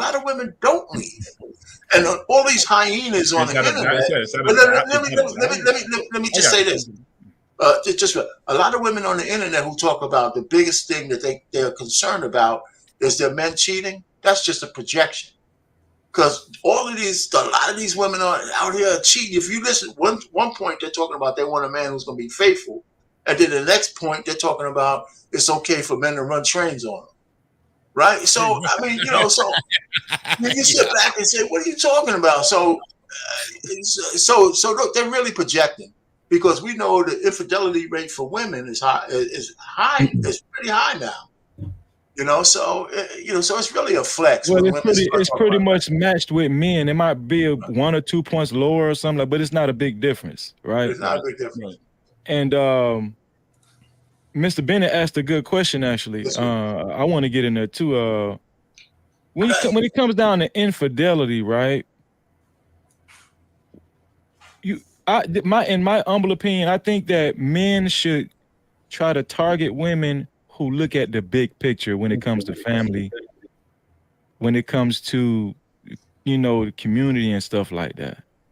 You know, I mean, like if a man cheats, and I think Arpain made a good point, if he's a serial cheater, there's a lot of detriment that can come from that, you know, diseases and all kind of stuff. He could actually take her out, you know what I'm saying? So I understand why a woman would leave just simply because she fears for her life. I mean, that's a real thing, you understand what I'm saying? But If she knows her man, this is what I tell women. This is what I encourage women to do when they get in relationships. You know you really care about your man when you get to know him and you understand his personality, you understand how he moves. You can pretty much narrow down what he will do and what he won't do. And if he does do something out of character, you guys got to come to the table with that, right? So there's more nuances than just this dude cheat, like, having sex with another woman, right? We got to look at the broad picture, but like I always say this, like when we look at other communities like Asians, and that's why I asked the question earlier, we look at Asians and East Indians and stuff, people like that. These people actually on a macro level, these people actually do care. They take pride in their community, bro. They take pride in their family. They understand that the bigger picture is not, how my husband made me feel. They have a job. A lot of women look at when they get into these marriages, they look at it like this is a responsibility. This is a job for me to build up my household. If a woman is that engulfed in her relationship, it's going to take a lot for her to leave. I'm telling you. Yep. It's going to take a lot for that woman to leave. But so often men do this dumb shit and they get involved in these superficial relationships. We just talked about the mommy makeovers and when you get BBLs and she got a small waist, fat ass, big tits. We'll wife a woman up just because she's a trophy. But when it boiled down to it, she ain't shit. You understand what I'm saying? So that was a good question, Mr. Bennett. And I don't think to narrow it down, I don't think in certain circumstances women should leave. If you actually know your man and his caliber, you shouldn't leave because he had sex with this one woman. I don't agree with that. Right. That was just one of them. Like, because I was just dealing with our pain when you talked about, again, the tolerances. So again, what women tolerated back then, what should they have tolerated, and what should women of today tolerate now? So is it that we talked on the Wednesday show, I think the Shahara Ali, his name was brought up there and talked about how, she's being proven right. But I think a lot of back then, and I was part of it. In fact, I invited her to Rutgers. So we had a whole program. We brought her in. I met her. I know her of her and whatnot, and I experienced in dealing with her. So I was there when it was hot. I think a lot of people didn't necessarily have a lot of issue with what she was saying, but one she did say that got everybody's attention, even in Living Color made reference to it, was when she's talking about essentially when your woman gets out of order, open hand slap in the mouth. As a man, you're entitled to give an open hand slap in the mouth. Yeah. That was the trigger. If she would have just omitted that from the book, if I was like a publisher and said, all right, all this stuff we can sell, but take that out, I don't think she would have got as much flack and static as she did. What she did, she was an extremely polarizing figure back in the day. But again, for those of us who have daughters, so if you hear that your son-in-law does that to your daughter, do you think there's something where she would have deserved that, or where you would have said, "Nah, we ain't tolerating that. He ain't putting your hands on you like that. You needs to get out." So are there some things worthy that you should leave? If you're a woman, you should leave for because it's man. So we talked about if a man is stepping out continuously, serially, he's cheating on you. That's one thing. But something like that, is that something worth leaving for? So what? Well, yeah. So maybe let's talk about just valid reasons to leave someone. If I could, JT, for me, putting your hands on her like that, absolutely. You only got one time to do it. You do it one time, ladies, leave. He hits you one time, leave, because it starts right there. And you don't know if it's going to escalate or not. And now things have gotten dangerous. And I got a sister, and God help you, you put your hands on her. She has no. What she thinks, how she feels about you doesn't matter anymore.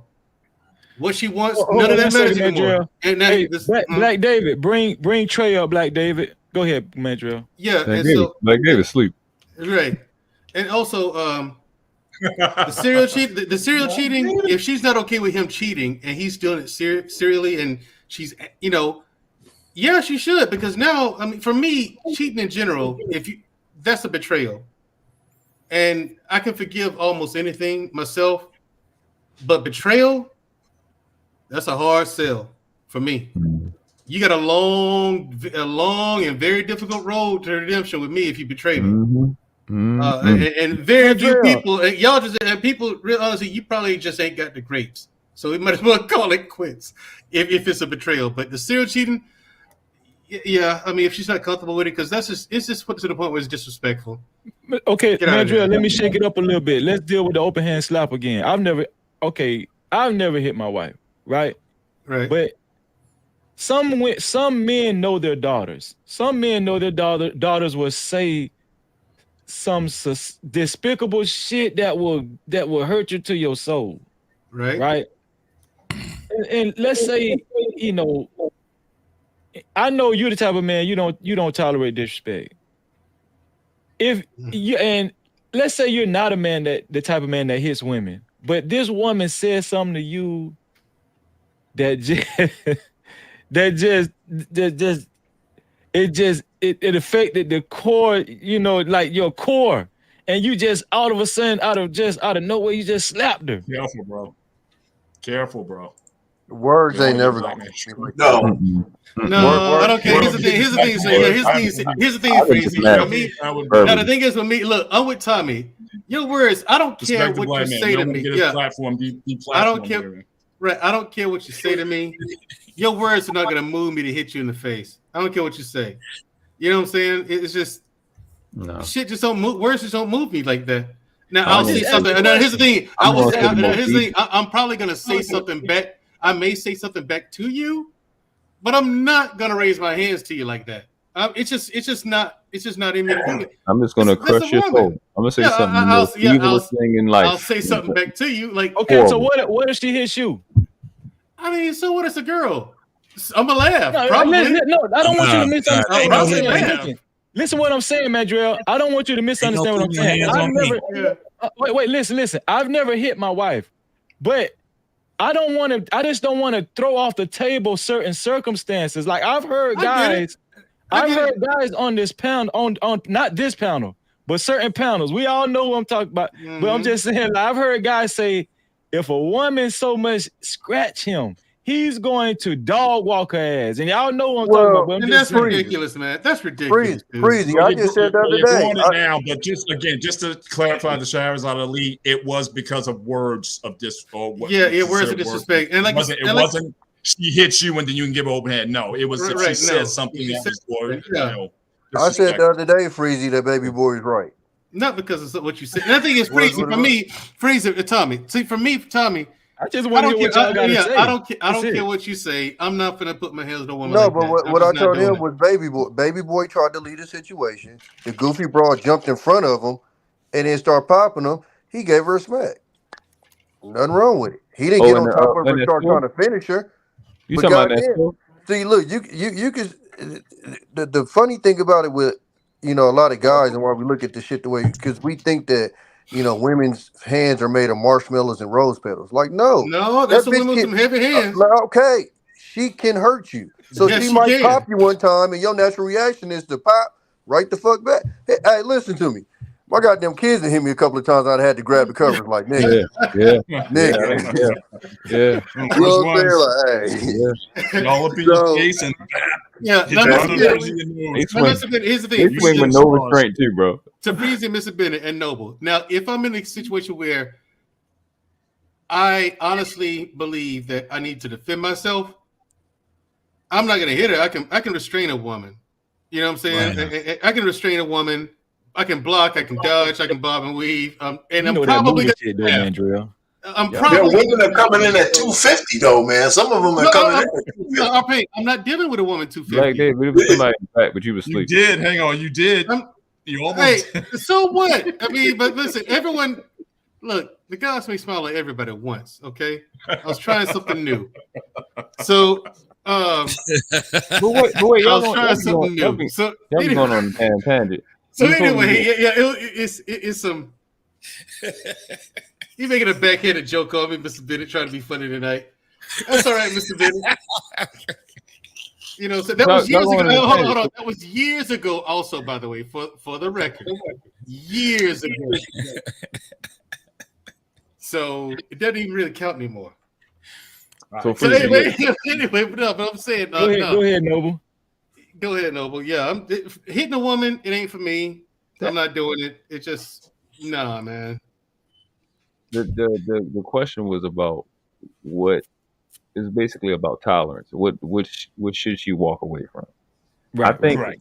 being married, if we're talking about a marriage, if it's not a thing that affect the purpose of marriage, and everybody want to say it's different. That's why I always go to what the word means. So everybody don't have this floating arbitrary thing on what a marriage is. What's the point of having a family, raising children? If it doesn't affect that, she don't have no reason to leave, and neither does he. So there's a lot of things we can name. Obviously, if he put his hands on her, I think we should throw in leadership. If he's a trash leader, yeah, she needs to lead. And the Bible disagrees. I think the Quran disagrees with me. But I have a right to be wrong. But yeah, I think it's just that simple. You know what I'm saying?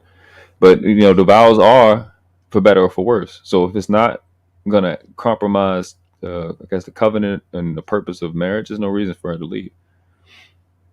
Outside of those obvious things, you know what I'm saying? Attack the children and stuff like that. Yeah, then it's a safety issue. You know what I'm saying? Like your literal safety and health and well-being is in jeopardy with that. But I mean, if he's a trash leader, yeah. I mean, what good is he then? Like, what is he doing? That's my only thing I was. You know what I'm saying? Like, I understand, though, because you got me wondering here. Questions are popping up in my head one after the other. Okay, what are you doing there? Because then at that point he becomes the conflict of marriage. Yeah, it's like and the ladies have to be willing to listen and take instructions, and ladies, you have to be comfortable with conceding power and control. There's a lot of women out there I've noticed, like just listen to them talk. That's a real issue for them. They don't mention it, and the guys never bring it up. But I mean, when you listen to them talk, you're like, it's right there. It's right there when they talk. And remember what we were talking about, Mandrell, the vetting, right? That part of understanding what her past is. It gives you an indication of what the present is going to be. So if you see how she deals with conflict in her past, it's very telling on what she still may do. So if she ran away from relationships in the past, yes, you're saying that it's a high likelihood she's going to run away from this one. Yes, even if it's a good, even if it's a good relationship.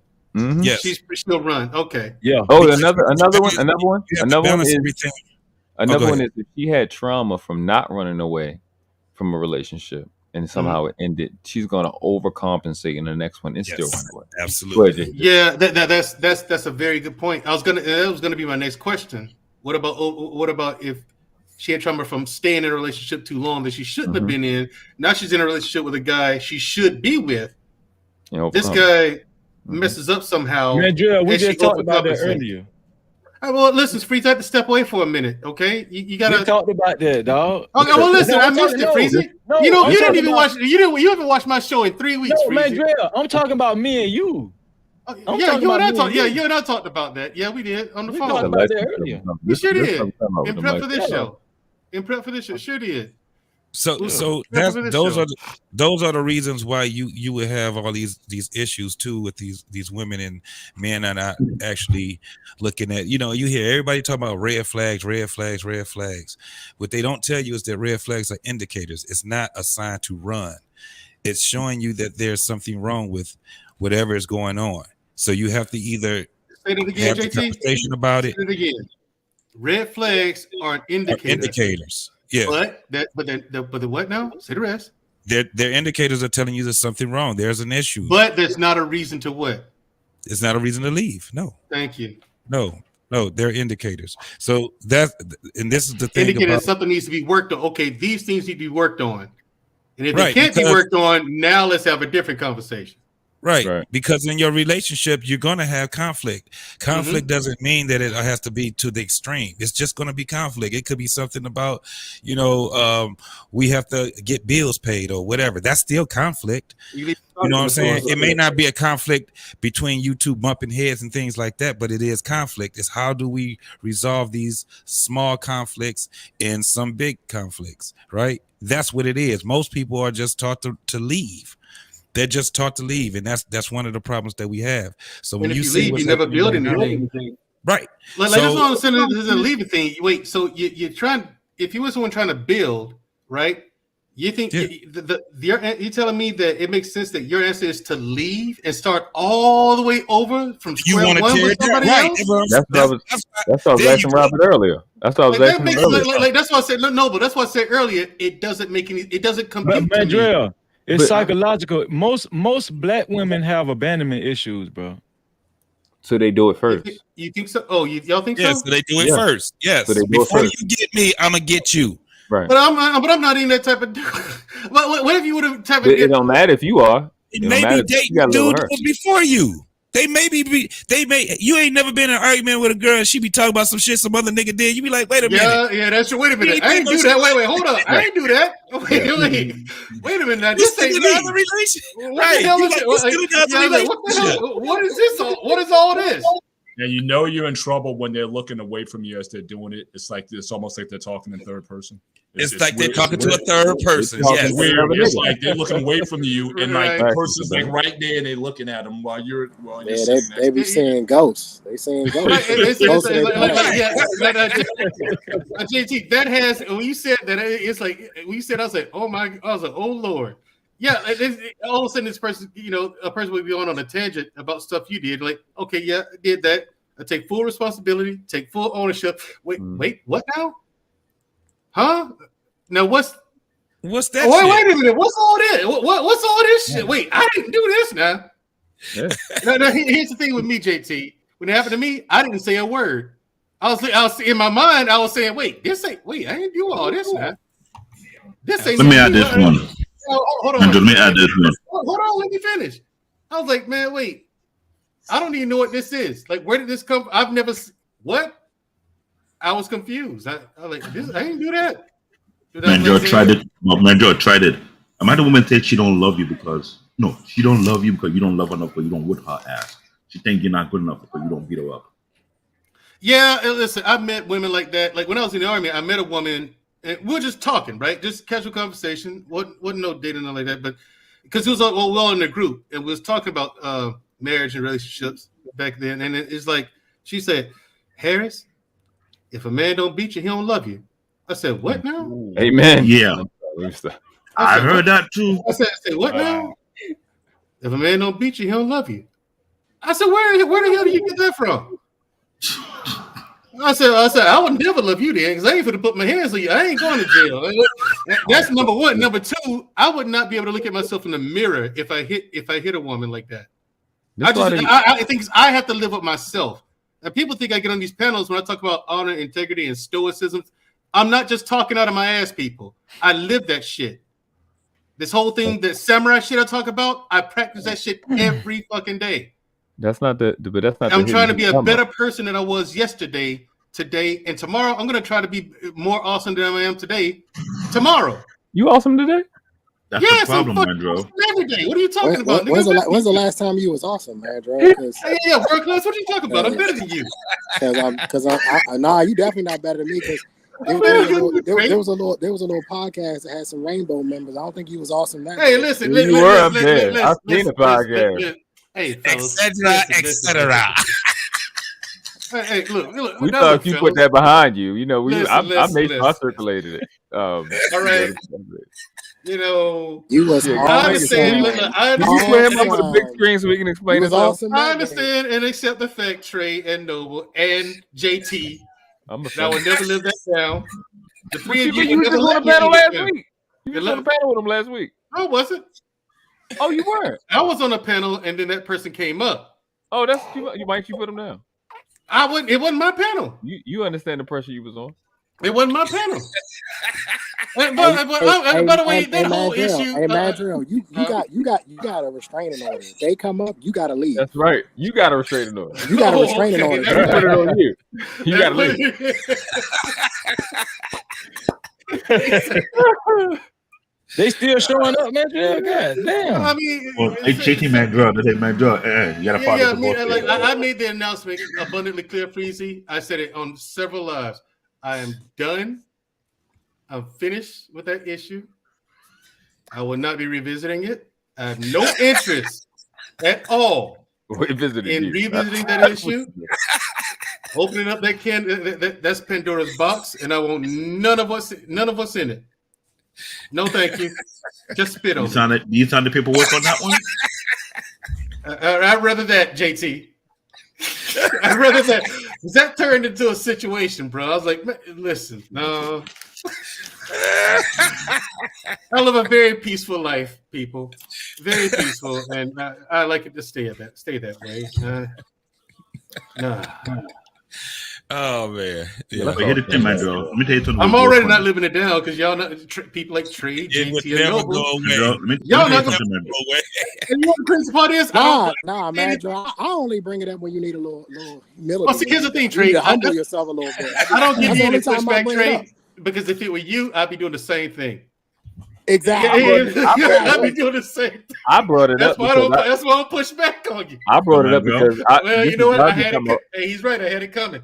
Y'all be talking about when I seen you up there on that panel, I felt betrayed. I was directed to the chat, to the live for some other reason. I'm like, is that Mandrell up there? Is that the person he's supposed to be around? Why you around that person? No, I wasn't, man. I wasn't.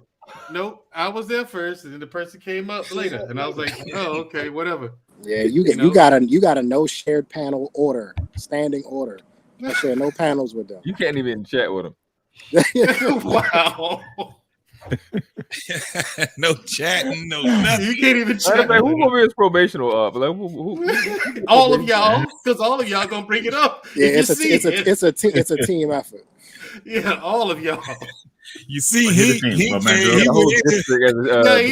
brought it up earlier. See, that's that. But man, have you heard this type of phrase to you? People think the one that had him up there. Cheat on you. That's another one, Trey. Hink could keep me honest too, man. Yeah, he does. Hink don't mix no words at all. No. But man, Joe, think about it. Imagine a girl tell you too good to be true because you think that something's wrong with it. She has to cheat on you to see if you're legit or not. Oh, well, if she cheats, I'm done. I'm out. Look, that's for me personally. No ifs, ands, or buts. I am done. You betrayed my trust in a way that, I can't trust you anymore. If a woman cheats on me, I don't know. That's an instant deal breaker right there. I'd rather you just say you don't want to be with me and break up with me, and then to do that. Especially if I'm suppressing my biological needs and I'm right, and I'm only with you, and I'm not out there cheating. Yeah, and I'm only with you. You got some nerve. Trey and man, that's what I'm hearing about a lot of women. If they're looking for a good man, but when they find one, they do them dirty. Yeah, that happens to a lot. A lot of women do that. But what were you saying, Robert?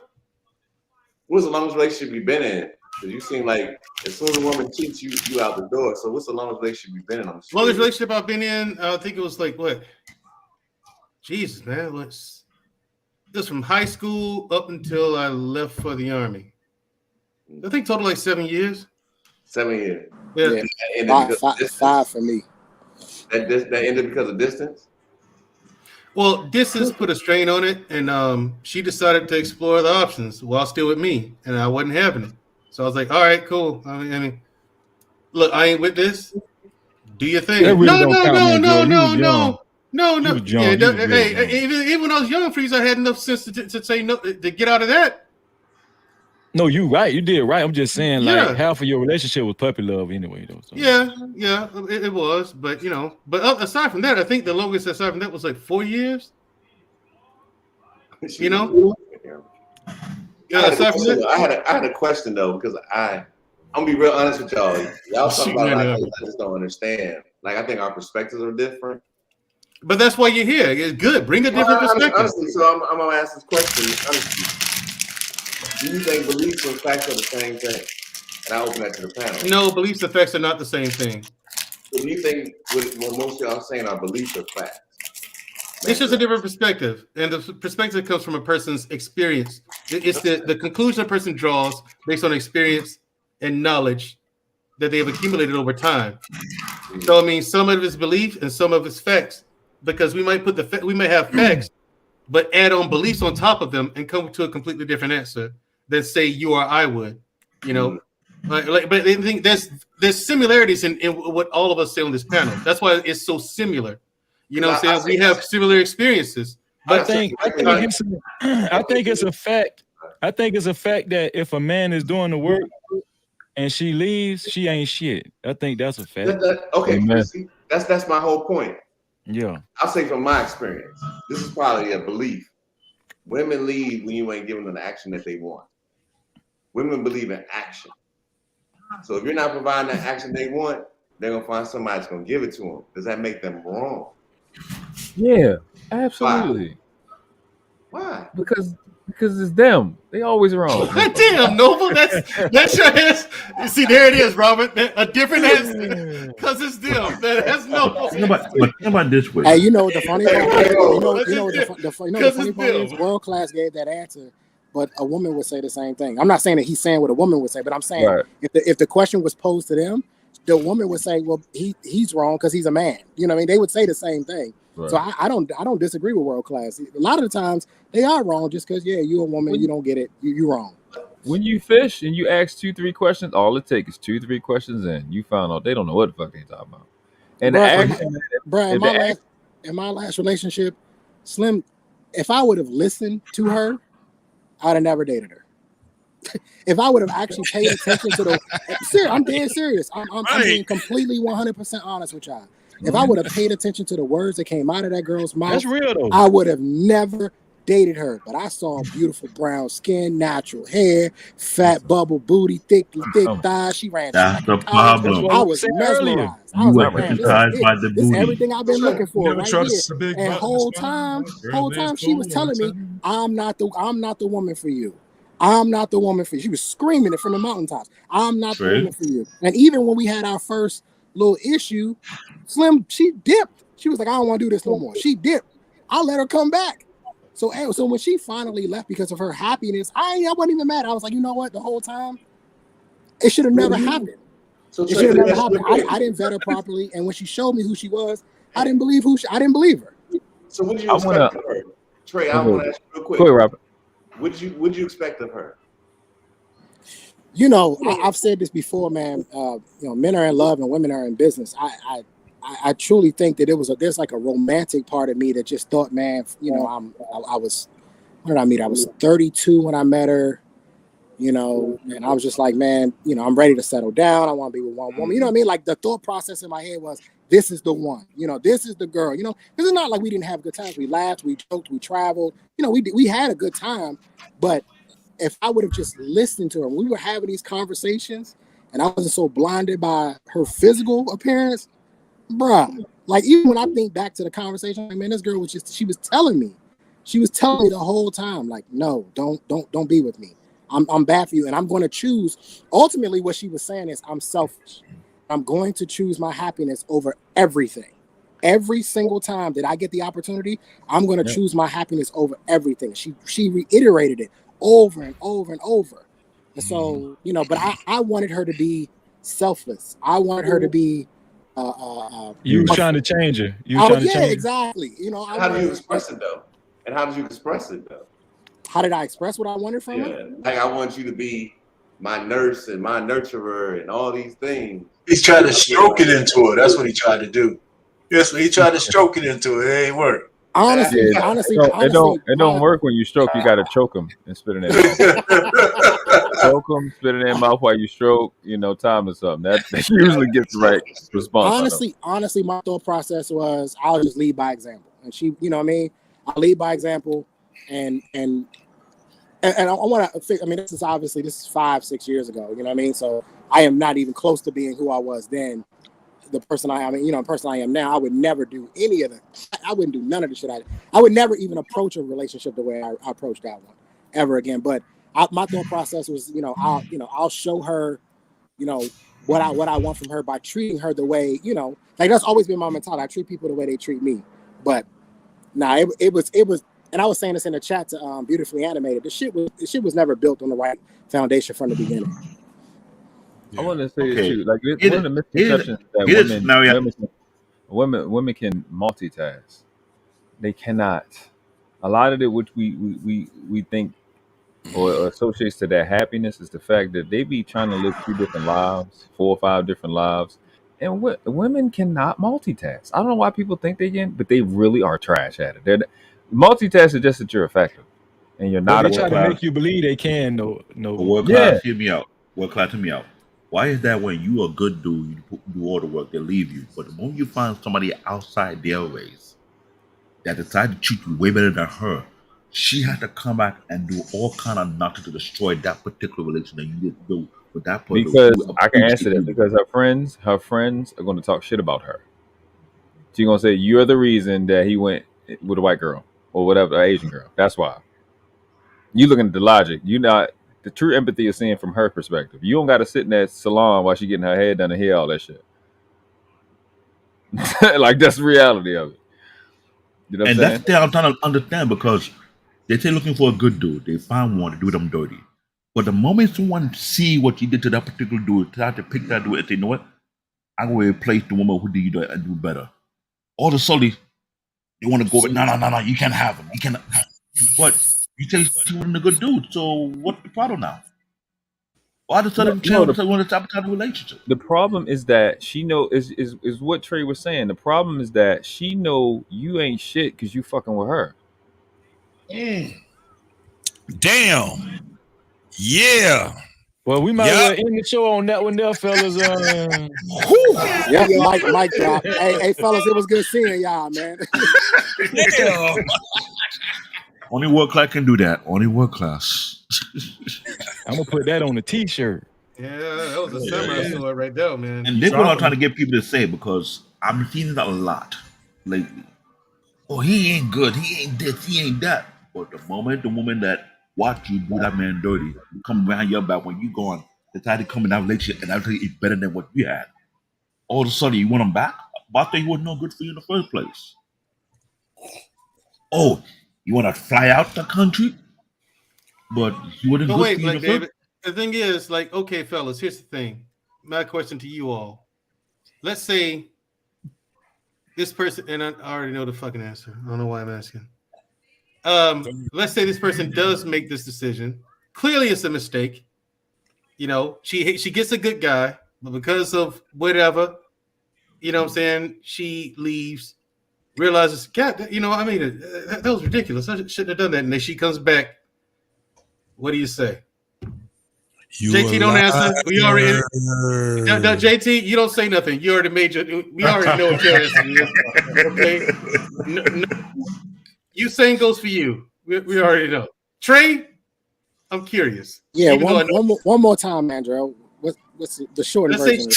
You know, you say you're a good guy, and you're with this woman. You're treating it. You're doing the work, whatever that form that takes, right? And she still leaves. Say it's a habit you have. She wants, it really bothers her. So you're doing what you have to do to change this habit and get rid of the habit. You know what I'm saying? Just to make everything better. She leaves anyway. But then she realizes that was a mistake. She comes back. What do you say? She wants to come back, or I already allowed her to come back? She wants to come back. Oh no, you don't get to come back. Listen, if you left because you were impatient, then that's on you. Nobody's perfect, and people are gonna be working on themselves. I'm still working on myself. Nobody's perfect. So if you didn't have the patience, if you weren't gonna put in the work with me, and all you had to do was just be patient, while I ironed out the kinks, while I figured it out, and that took too long for you, go on about your business. Hey, here's my thing. You know, Trey's right. Listen, here's my litmus test. If she left, as soon as somebody else smashes her, she can't come back. Okay. If she leaves and she gets, but you know she ain't gonna tell you the truth though. You know, I'm not gonna ask. You know, I'm not gonna necessarily ask. I mean, I think I know if she's smashed. You know, if she don't tell me the truth, I'm gonna assume she's smashed because that's probably, and so it depends on the length of time. If it's a long time, if she left the sour oats, like for example, the Tia Mowry situation, she left because she wanted to smash. She wants some new BBC, right? And so I don't know if she has it yet. And I think her husband is simp enough to probably, her ex-husband probably might take her back if she came back. But as soon as she started talking about the new guy smashing it down, that door has to close. It just has to close. I want to hear Mr. Roberts' answer. I would give her a 10-day contract. Yeah. See how we go from there. You know what I'm saying? A 10-day contract, Robert. Okay, 10 days. How many 10 days can she sign, Rob? Yeah, I mean, 10-day contract. How many 10 days can she sign, Rob? Probably 10 days. The whole month. Can it be consecutive? Yeah. Rob said she can renew it. I think 10 days with an option to renew. That's what it is, Trey. I think we're missing one important thing. We're missing one important thing. Men have the privilege. It's a double standard. Let's just acknowledge it. Men have a privilege of getting another woman. You understand what I'm saying? Like, it's just that simple. But I think you're doing yourself a disservice. Like, you know, if you had talks before she left, and then, you know, you're trying to work it out, you're trying to see what's the problem, and she still leaves. If you take her back, I'm telling you, bro, it's gonna be worse when you take her back. 10 times worse. It's gonna be worse because she gonna feel like, I got this nigga. Out of balls. No, not for me. If I was to go through that, and she came back, shit will be different. Or we just won't be together at all. It's not gonna be the same. It would not be the same. Hang on, man. How long is the separation? Oh, I don't know.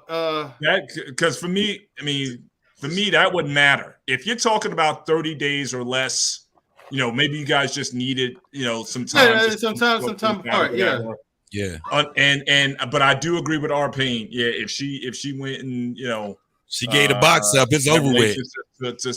So that would be tough for me to deal with. But if we're like separated for like 30 days, but so you got to define, you know, you got to find a window here.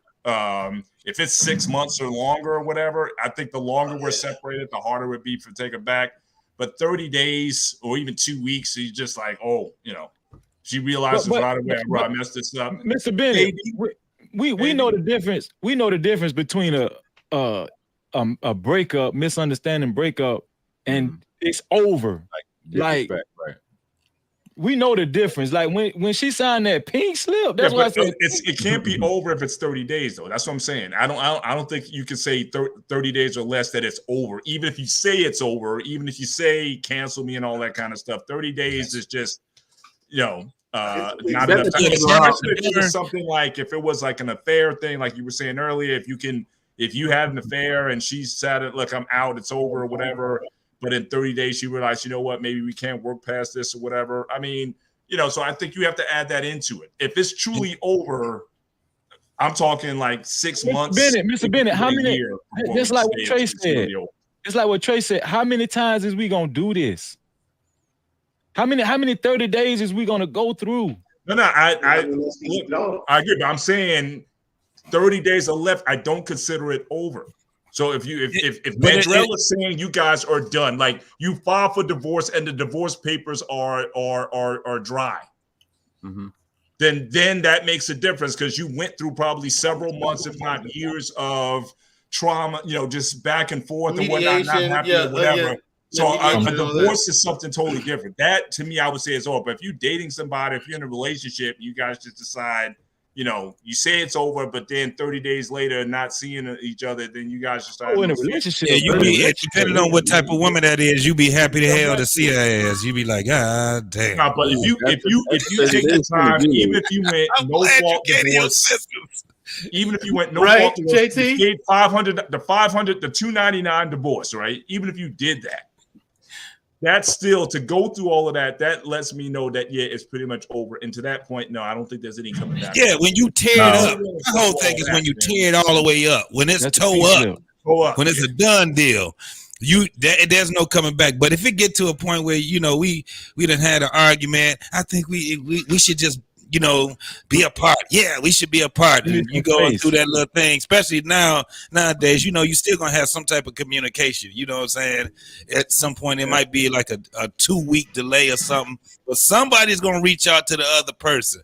And at some point, you're gonna understand that we ain't trying to be apart from each other, and you guys gonna communicate. I got to throw one more. After 30 days, I'm sending her ass to the G League. All right. Now again, 30 days, no intimate contact.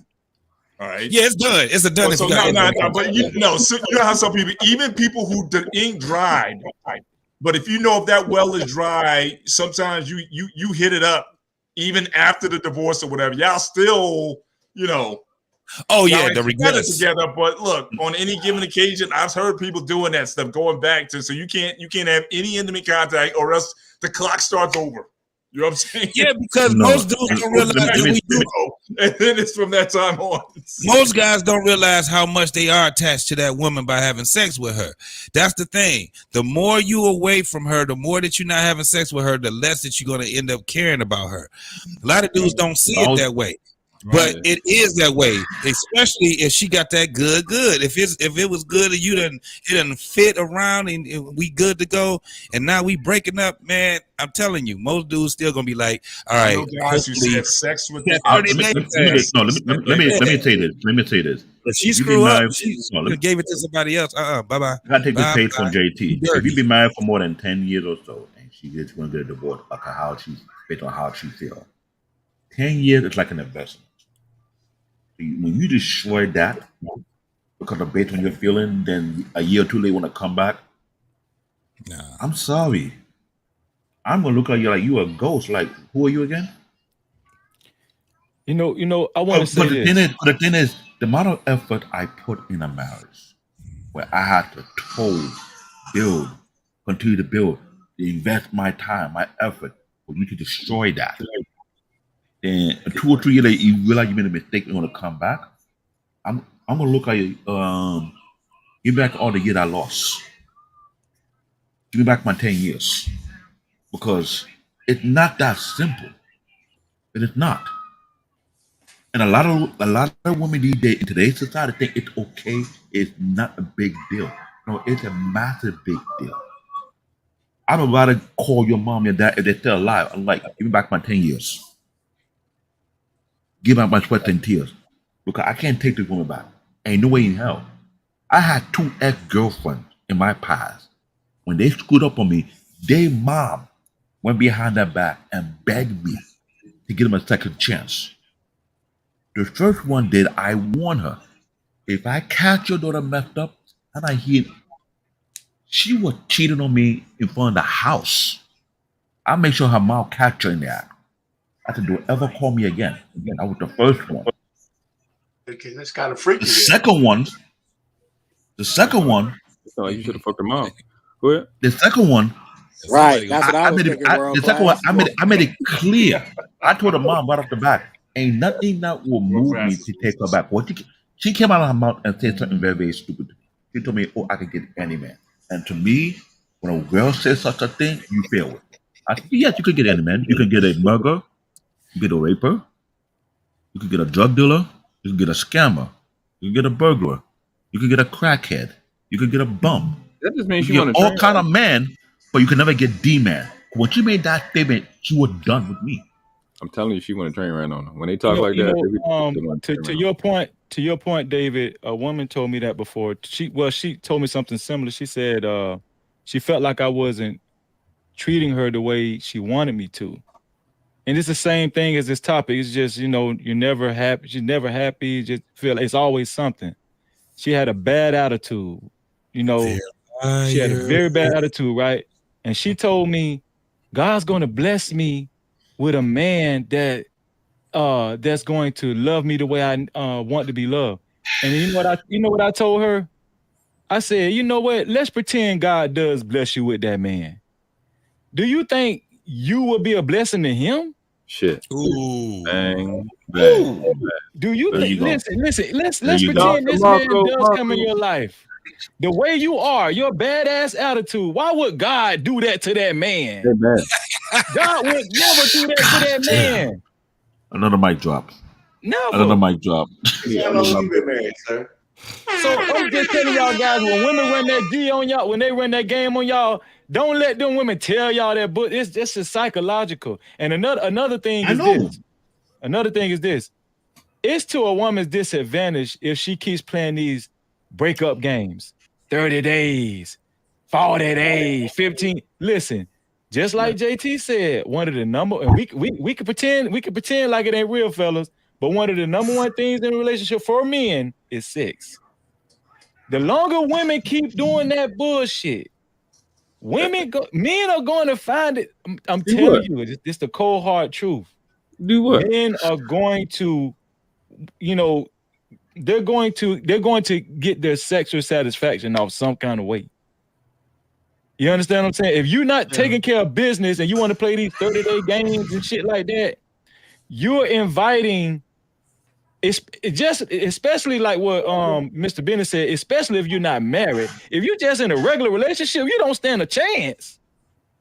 Yeah. If you stand away from your man for 30 days in a relationship, man, yeah, you might as well just stay away because what do you say about hey, Freezy, I'm getting ready to split, man. So yeah, I gotta go. So hey, listen, good panel, man. You did a good job. So appreciate you guys. What's your final thoughts?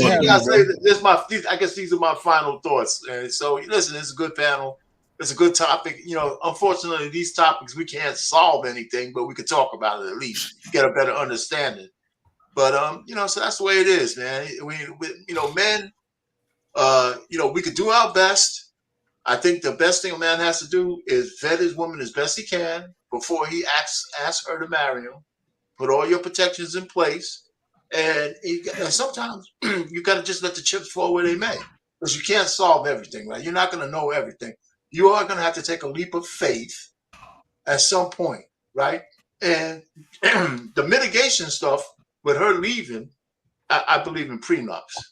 My man Trey, we don't have to get into that argument, but I believe in prenups. And if you're worried about your assets, it gives you more confidence going through your marriage, because you'll take less shit from her knowing that she can't bleed you dry on a whim.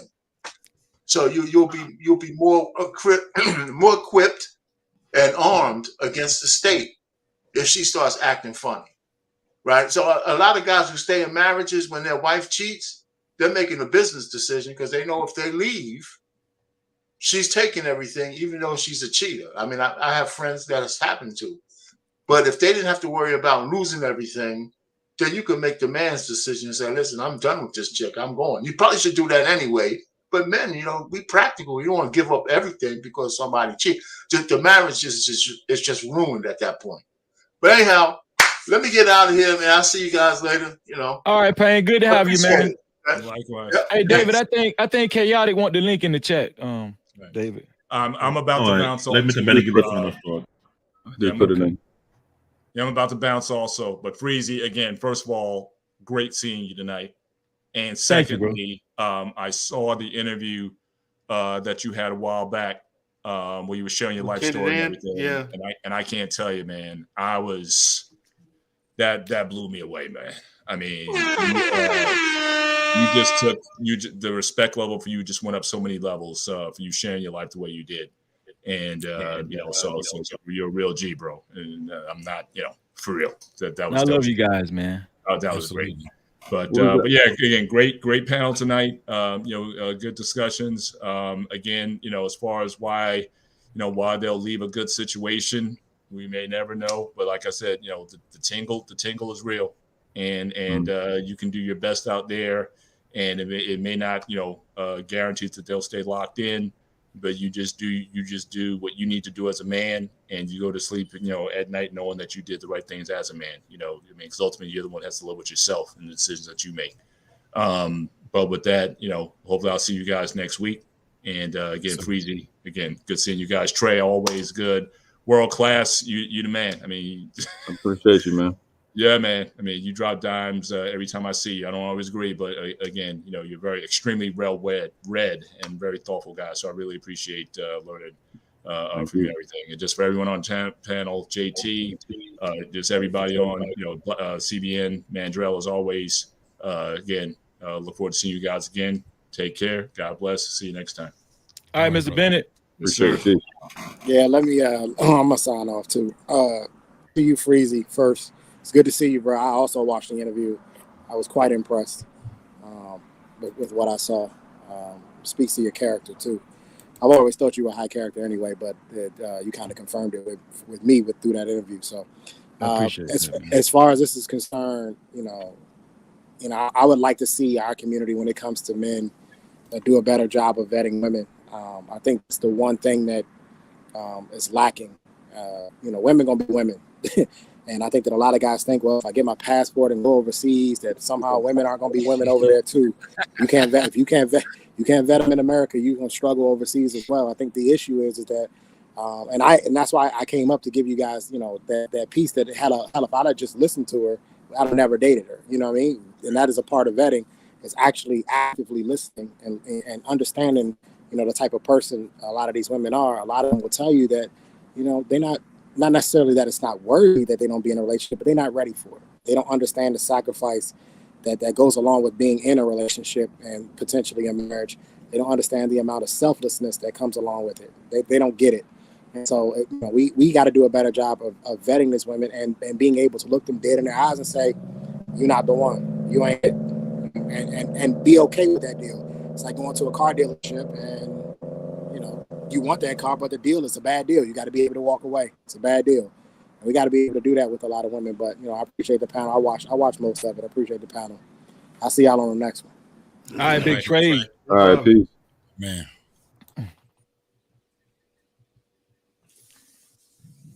Just go ahead. Whoever want to get their final thoughts, man. Where did that interview happen at? It was on Candid Ann's. Candid Ann, yeah. Candid Ann's channel. It was I called Freezy up after that. That was a brilliant interview. You know what I'm saying? A lot of that stuff I already knew about Freezy because I talked to Freezy like personally. Hey, I think I saw, at one point I thought I might have had said too much. I don't know, but no, it was brilliant, man. You did a fantastic job, man. Yeah, you did the right thing. It was perfect. I couldn't imagine you doing it better. I mean, I'm sure if you thought about it, you probably could. But me, from the audience perspective, it was fantastic. Yeah. It really was. Like you opened up like that, man, in a way I probably couldn't do that, to be honest. Be that open, like on an open panel like that, probably not. But for me, but that was sensational. It really was. Yeah. Appreciate that, really. Yeah. Well, hey man. Okay, JT. Yeah, it's a great conversation. So what did we learn, JT? Because Wednesday, apparently nobody learned anything, even though the first half of the show, my sister and I was teaching. Then people came on the panel. I think the only person who said something relevant was World Class. Like he's the only one who stuck to the actual topic. World Class and JT was cooking. Yeah, JT. I think JT, you came up there. Both of them guys were cooking. Wednesday night. Not the Wednesday night show. No, I watched it yesterday. I watched the whole thing yesterday. I hated that. That's why I put a comment up under that. I hated that I wasn't on that panel, man. Y'all had great conversation on that, though. Yeah. Because I think the only one who didn't fall for the okie doke was the World Class. Yeah. Everybody else came up and I was like, they just proved my point. Yeah. That's why Wednesday night show is going to be entitled, "Do You Really Want Solutions?" Hey, that can be a good one, bro. That can definitely be a good one. It's. I mean, I gotta be honest, bro. The farther along, like the older I get, the less the fight I have. You know what I'm saying? So I'm getting to a point where it's just observation for me. You dig what I'm saying? I'm sitting up like the sensei now. You know what I'm saying? So with my my daughters, I got to see them fighting this dumbass cesspool that we have here, and I got that. I said, "Damn, boy, I was doing some fucked up shit." I got 2 daughters too. It's like, ugh. But I got a grandson now, so I don't know what his life gonna be looking like. He 3 years old. When he turned, 13, 14 years old, I don't know what it's gonna look like for him, man. I just what we learn. I mean, I learned a lot, and I'm learning a lot, but. My whole thing is I got to be 100% honest. I'm at a loss when it comes down to trying to get this message across to the ones that I love, and I'm talking about people that's close to me, family members, and just observing what they're going through. And I'm like, damn, you putting a lot of this shit on yourself. A lot of people, a lot of their issues are self-inflicted, especially when it comes down to them picking mates. They just can't get it right, and it's all because of their stupid ass desires. They don't even want shit in life, really. You know what I'm saying? That's why you hear people talking about get the bag, and then when you ask them how did that look, they really can't explain it to you. It's just a talking point to them. So now, I mean, where do we go from here? That's why I always ask the question: who are we talking to? Because if you see that younger generation, they're not talking like this. They're not talking with us on here. It's like it's two different worlds right now. And those are the people that needs to have this message to them.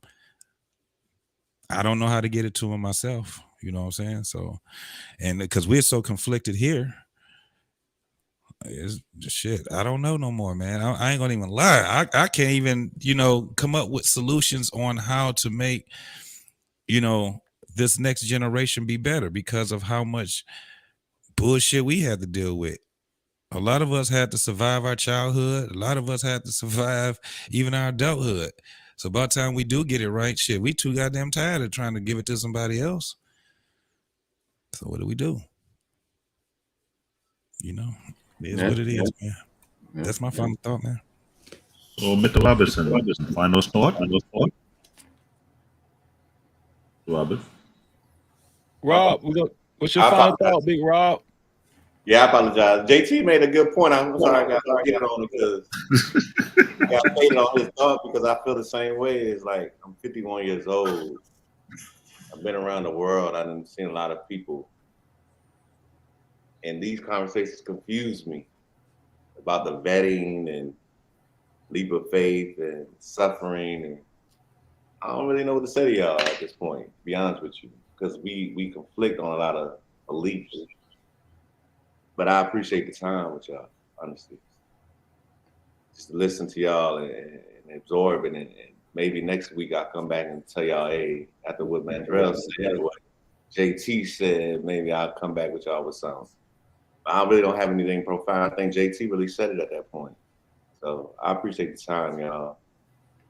Thank you very much. Appreciate you, Rob. Cool. Pleasure. But we got to get Noble in there. What you think, Noble? First of all, you did awesome hosting the show.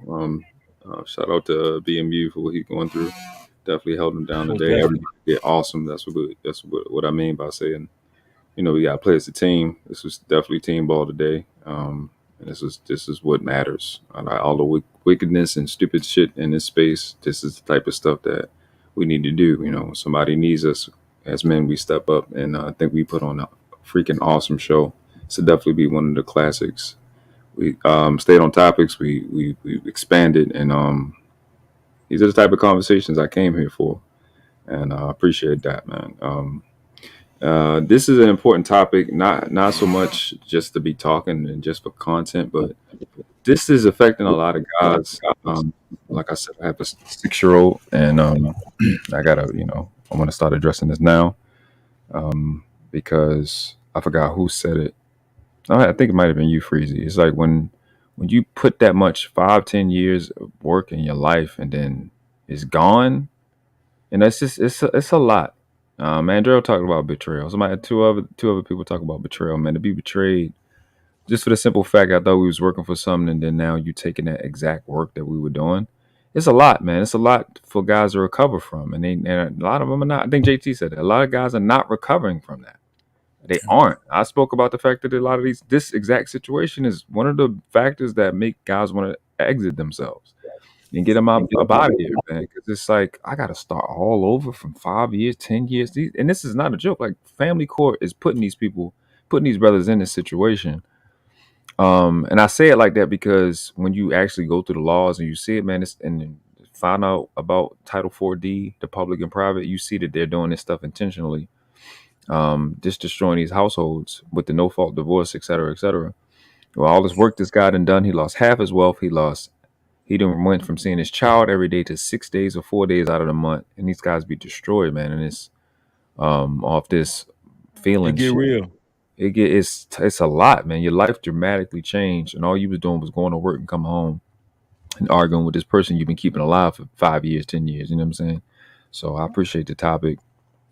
I think we did. Shout out to everybody that came up: Tommy, Mandrell, Black David, Robert that came up, Scam, Trey, Information Man, Hank, obviously you, Freezy. Shout out to BMU. I know he popped up once. Anybody I didn't mention, everybody that was in the chat. Please make sure y'all hit the like button, share, comment in the comment section to help it, help the algos.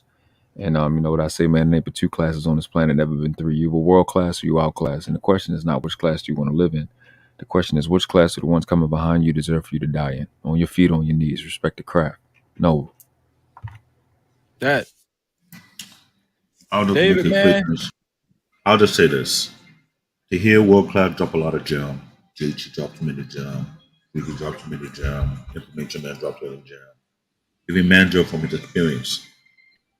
This is something that I've been thinking about for a while because, one, I watch people go through hell out here trying to delete themselves and say, I'm done with it. So I start to understand why the guy from Thailand did what he did. He was married. He leave the country, go to another country, start his whole new life. I'm thinking that's a new thing now. After you don't spend 10 years, 15 years trying to build something, and the person just betray you, and hear the joke about it though. You don't take a day off while you're building. Whenever you see a man say, I want to take a day off while I'm building, you're constantly building from day one. You're constantly grinding from day one. Trying to be a good husband, trying to be a good father, trying to make sure all the bills are paid and everything. You never take a day off just to get back. That it's like you're building a home. By the time before you put the roof, she said, I'm done with the house. I don't want the house anymore. After all that, wow. This is why I had to ask this question. This topic was the topic need to be discussed, not the Danica Jackson topic. Because this is a big deal because, like Information Man is saying, the amount of black men who are deleting themselves is amazing. My uncle died from this situation when he got off the bus. Just about 10 minutes away from his own house, he dropped dead because he had an ungrateful wife destroying him from inside out. He died of a heart attack. I still cannot let that one go. And I asked myself, would that happen to me? Someone don't want to leave. They don't want to drive you to the point where you actually pass out and you drop dead. They take everything. So when that happened to my uncle, who was soft-spoken, going through all the hell, and he'll respect her while she disrespect him day in, day out, how can you fix this? How can you survive this? How can you move on? I have to respect JT because the way he listen to his voice when he described his experience. I don't want no man I know go through that. Because you don't know what he's going to do to themselves. And this is not, we may joke around about it, but this is not a joking matter, to be honest. It is not.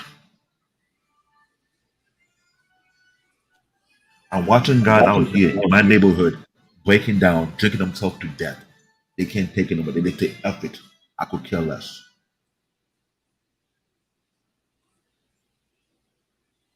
I hope this to wake people up and say, no, we do have a dilemma. We do have an issue. I'm shout out to Security Boss because she have been talking about it for a while. She spoke a lot on these issues. Yellow Band then said it very quick to clear. Women are out of order. Let's be honest with ourselves. They have been out of order for a very long time. To see good men go through the hell they go through, to break down, to lose their livelihood, to feel like there's no way out. Some just say, I don't care anymore. Most of these guys are homeless right now. I talked to a homeless guy one time ago, a few years back, why he's out on the street. He said because his wife did to him. He said he don't care. He gave up. The man literally gave up on life. He said, I can't see myself trying to work myself back again. I'm done.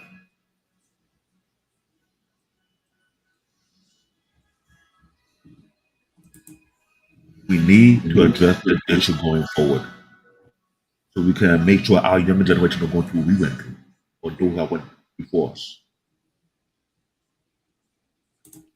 I know we joke around, but this is, I don't take it lightly anymore. I don't know what's going on with your mic, Black David.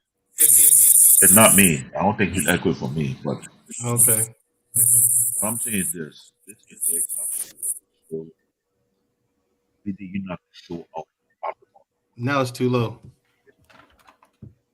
Your mic went out, David. No, your mic's too low. Oh yeah. Can you hear me? Yeah, we hear you now. It was a great show, but the thing is, this cannot end on this day. We have to go in deeper.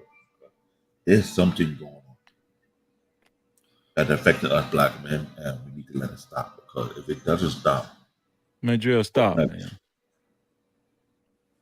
Other than that, I enjoy the show. It's good for a replay. Please, guys, drop your comment, drop your idea, got question, please throw it in there, because we got to deal with this. We have to deal with this.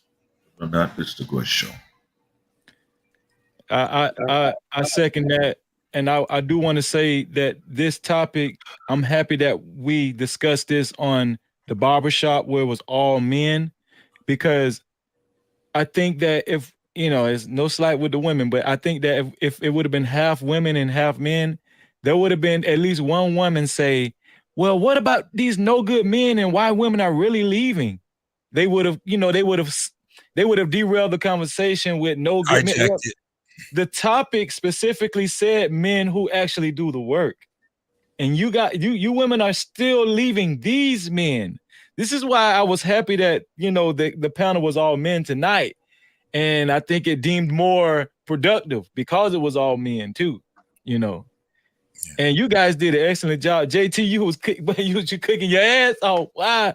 And Madrell, you was asking good questions, bro. I don't know if you realized that, but you was the question man tonight. You know what I'm saying? You was asking real good questions, bro. And David, man, you always run a good show. It wouldn't. I wouldn't have had a good show if it wasn't for you. No. I just want to reiterate. I want to stress that these women are actually juggling relationships like tennis balls, bro. Like I'm talking about, they're having at it like a damn. What's this shit called? A la carte, buffet. They're juggling relationships, bro, and they don't understand the detriment. Like Noble said, man, Black David just said it too. The severity of them leaving good men. I'm talking about these men. I know men that this has happened to. They would be willing to give their shirt off their back for these women, and family, their family.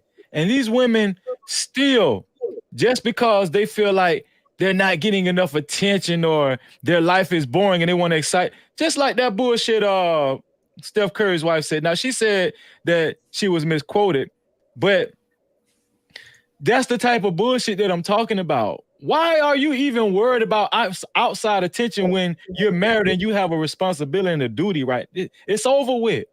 You got a duty now. And I think that's what's been thrown out of the window.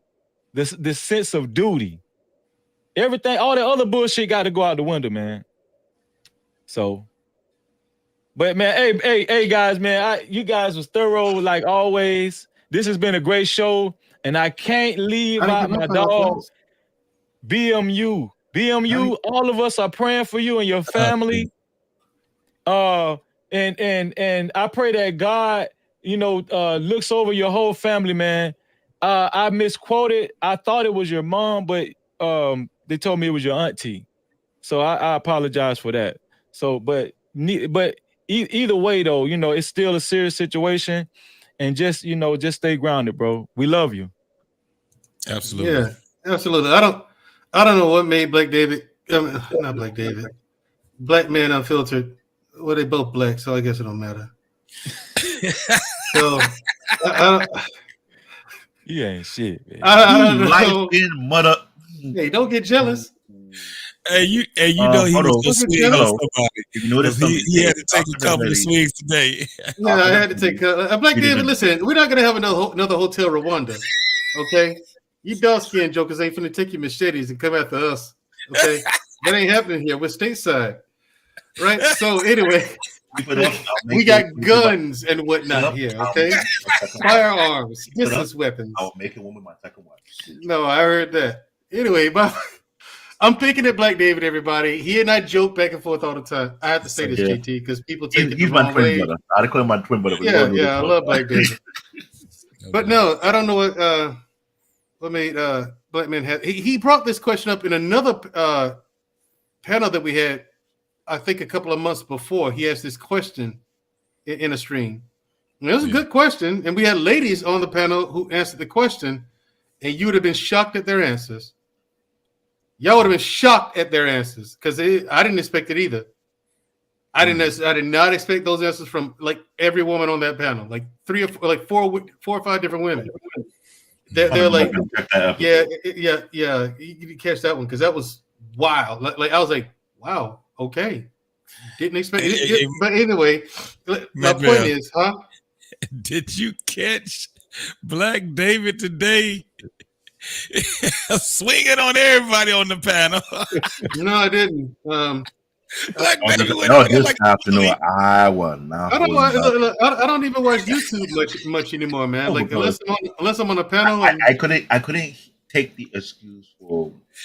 He came on Trigger Mike show, was going in. I came to bash him. I'm not hearing no excuse from nobody. What was that girl? That damn that's the island girl. That OnlyFans girl. When you're OnlyFans girl, you're nobody. Dude. Get out of here. Gotcha. Let me finish making my point. Final thoughts is like this one. You really do to find a solution to it. That goes on an individual basis. I think if you're going to generalize any part of it, I think the constant is the complaint about the lack of happiness. Now, what kind of happiness or what makes that person happy? That is another thing that's individual. It's nuanced. It's just like a lot of the stuff that we talk about are very nuanced topics. So, and they require much more dissection than we give it credit for, typically. To find root causes and solutions. This one, like I said, depends on what the woman says. And unlike, I disagree with Scam Likely. He says it doesn't matter why. It does. It absolutely does matter why. I need to know what I did wrong, so I won't do it again. You know what I'm saying? I need to know what I did wrong because that will help me reconcile with what happened. You know what I'm saying? And without knowing why, you're never going to come up with a solution. You don't have all the variables. You don't have enough data. So you're more likely to make the same mistake again later on in life. Or if the two of you reconcile, you might make the same mistake again because, you know what I'm saying, you still don't know what you did wrong. So people finding out the why is the key to finding solutions.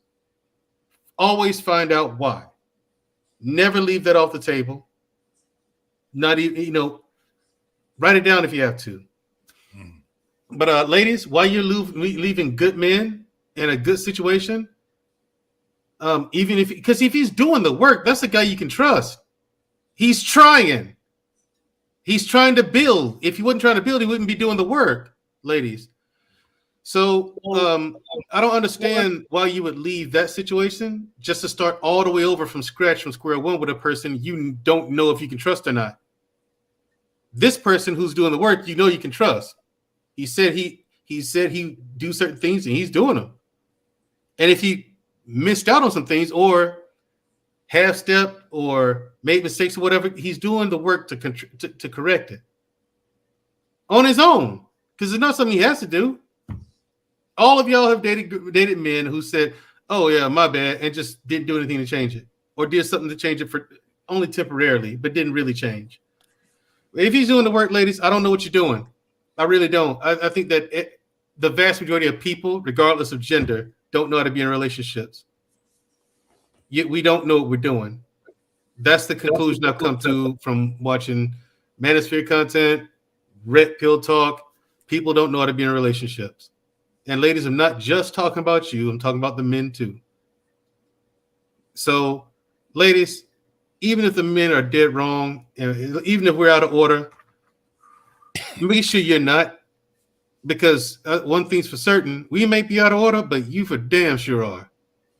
From my observation. Y'all out of order. And this is why we miss out on good things. You know, for the life of me, I don't understand it. Trying to, but I don't understand why people make certain decisions that they make. It's just, again, case by case basis. Depends on the person on this one. I don't understand it, but that's my plane. People, be good to yourself. That's my plane. I'm landing it there. People, be good to yourselves. Be good to others, right? And don't make permanent decisions based off emotion, based off how you feel, because your feeling's going to change next week. You know, you might not be happy now, but in a week or a month, you might be happy then, or you might be happy in an hour.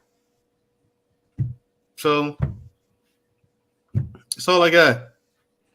Appreciate you, Drelly. Hey, Black Devil, you got your finger on the trigger? Yeah. Ready. Okay, so chat, we love you, man. Y'all, hey, we love you. And peace to everybody on the panel. We appreciate everybody. And until the next time, we out of here. Peace.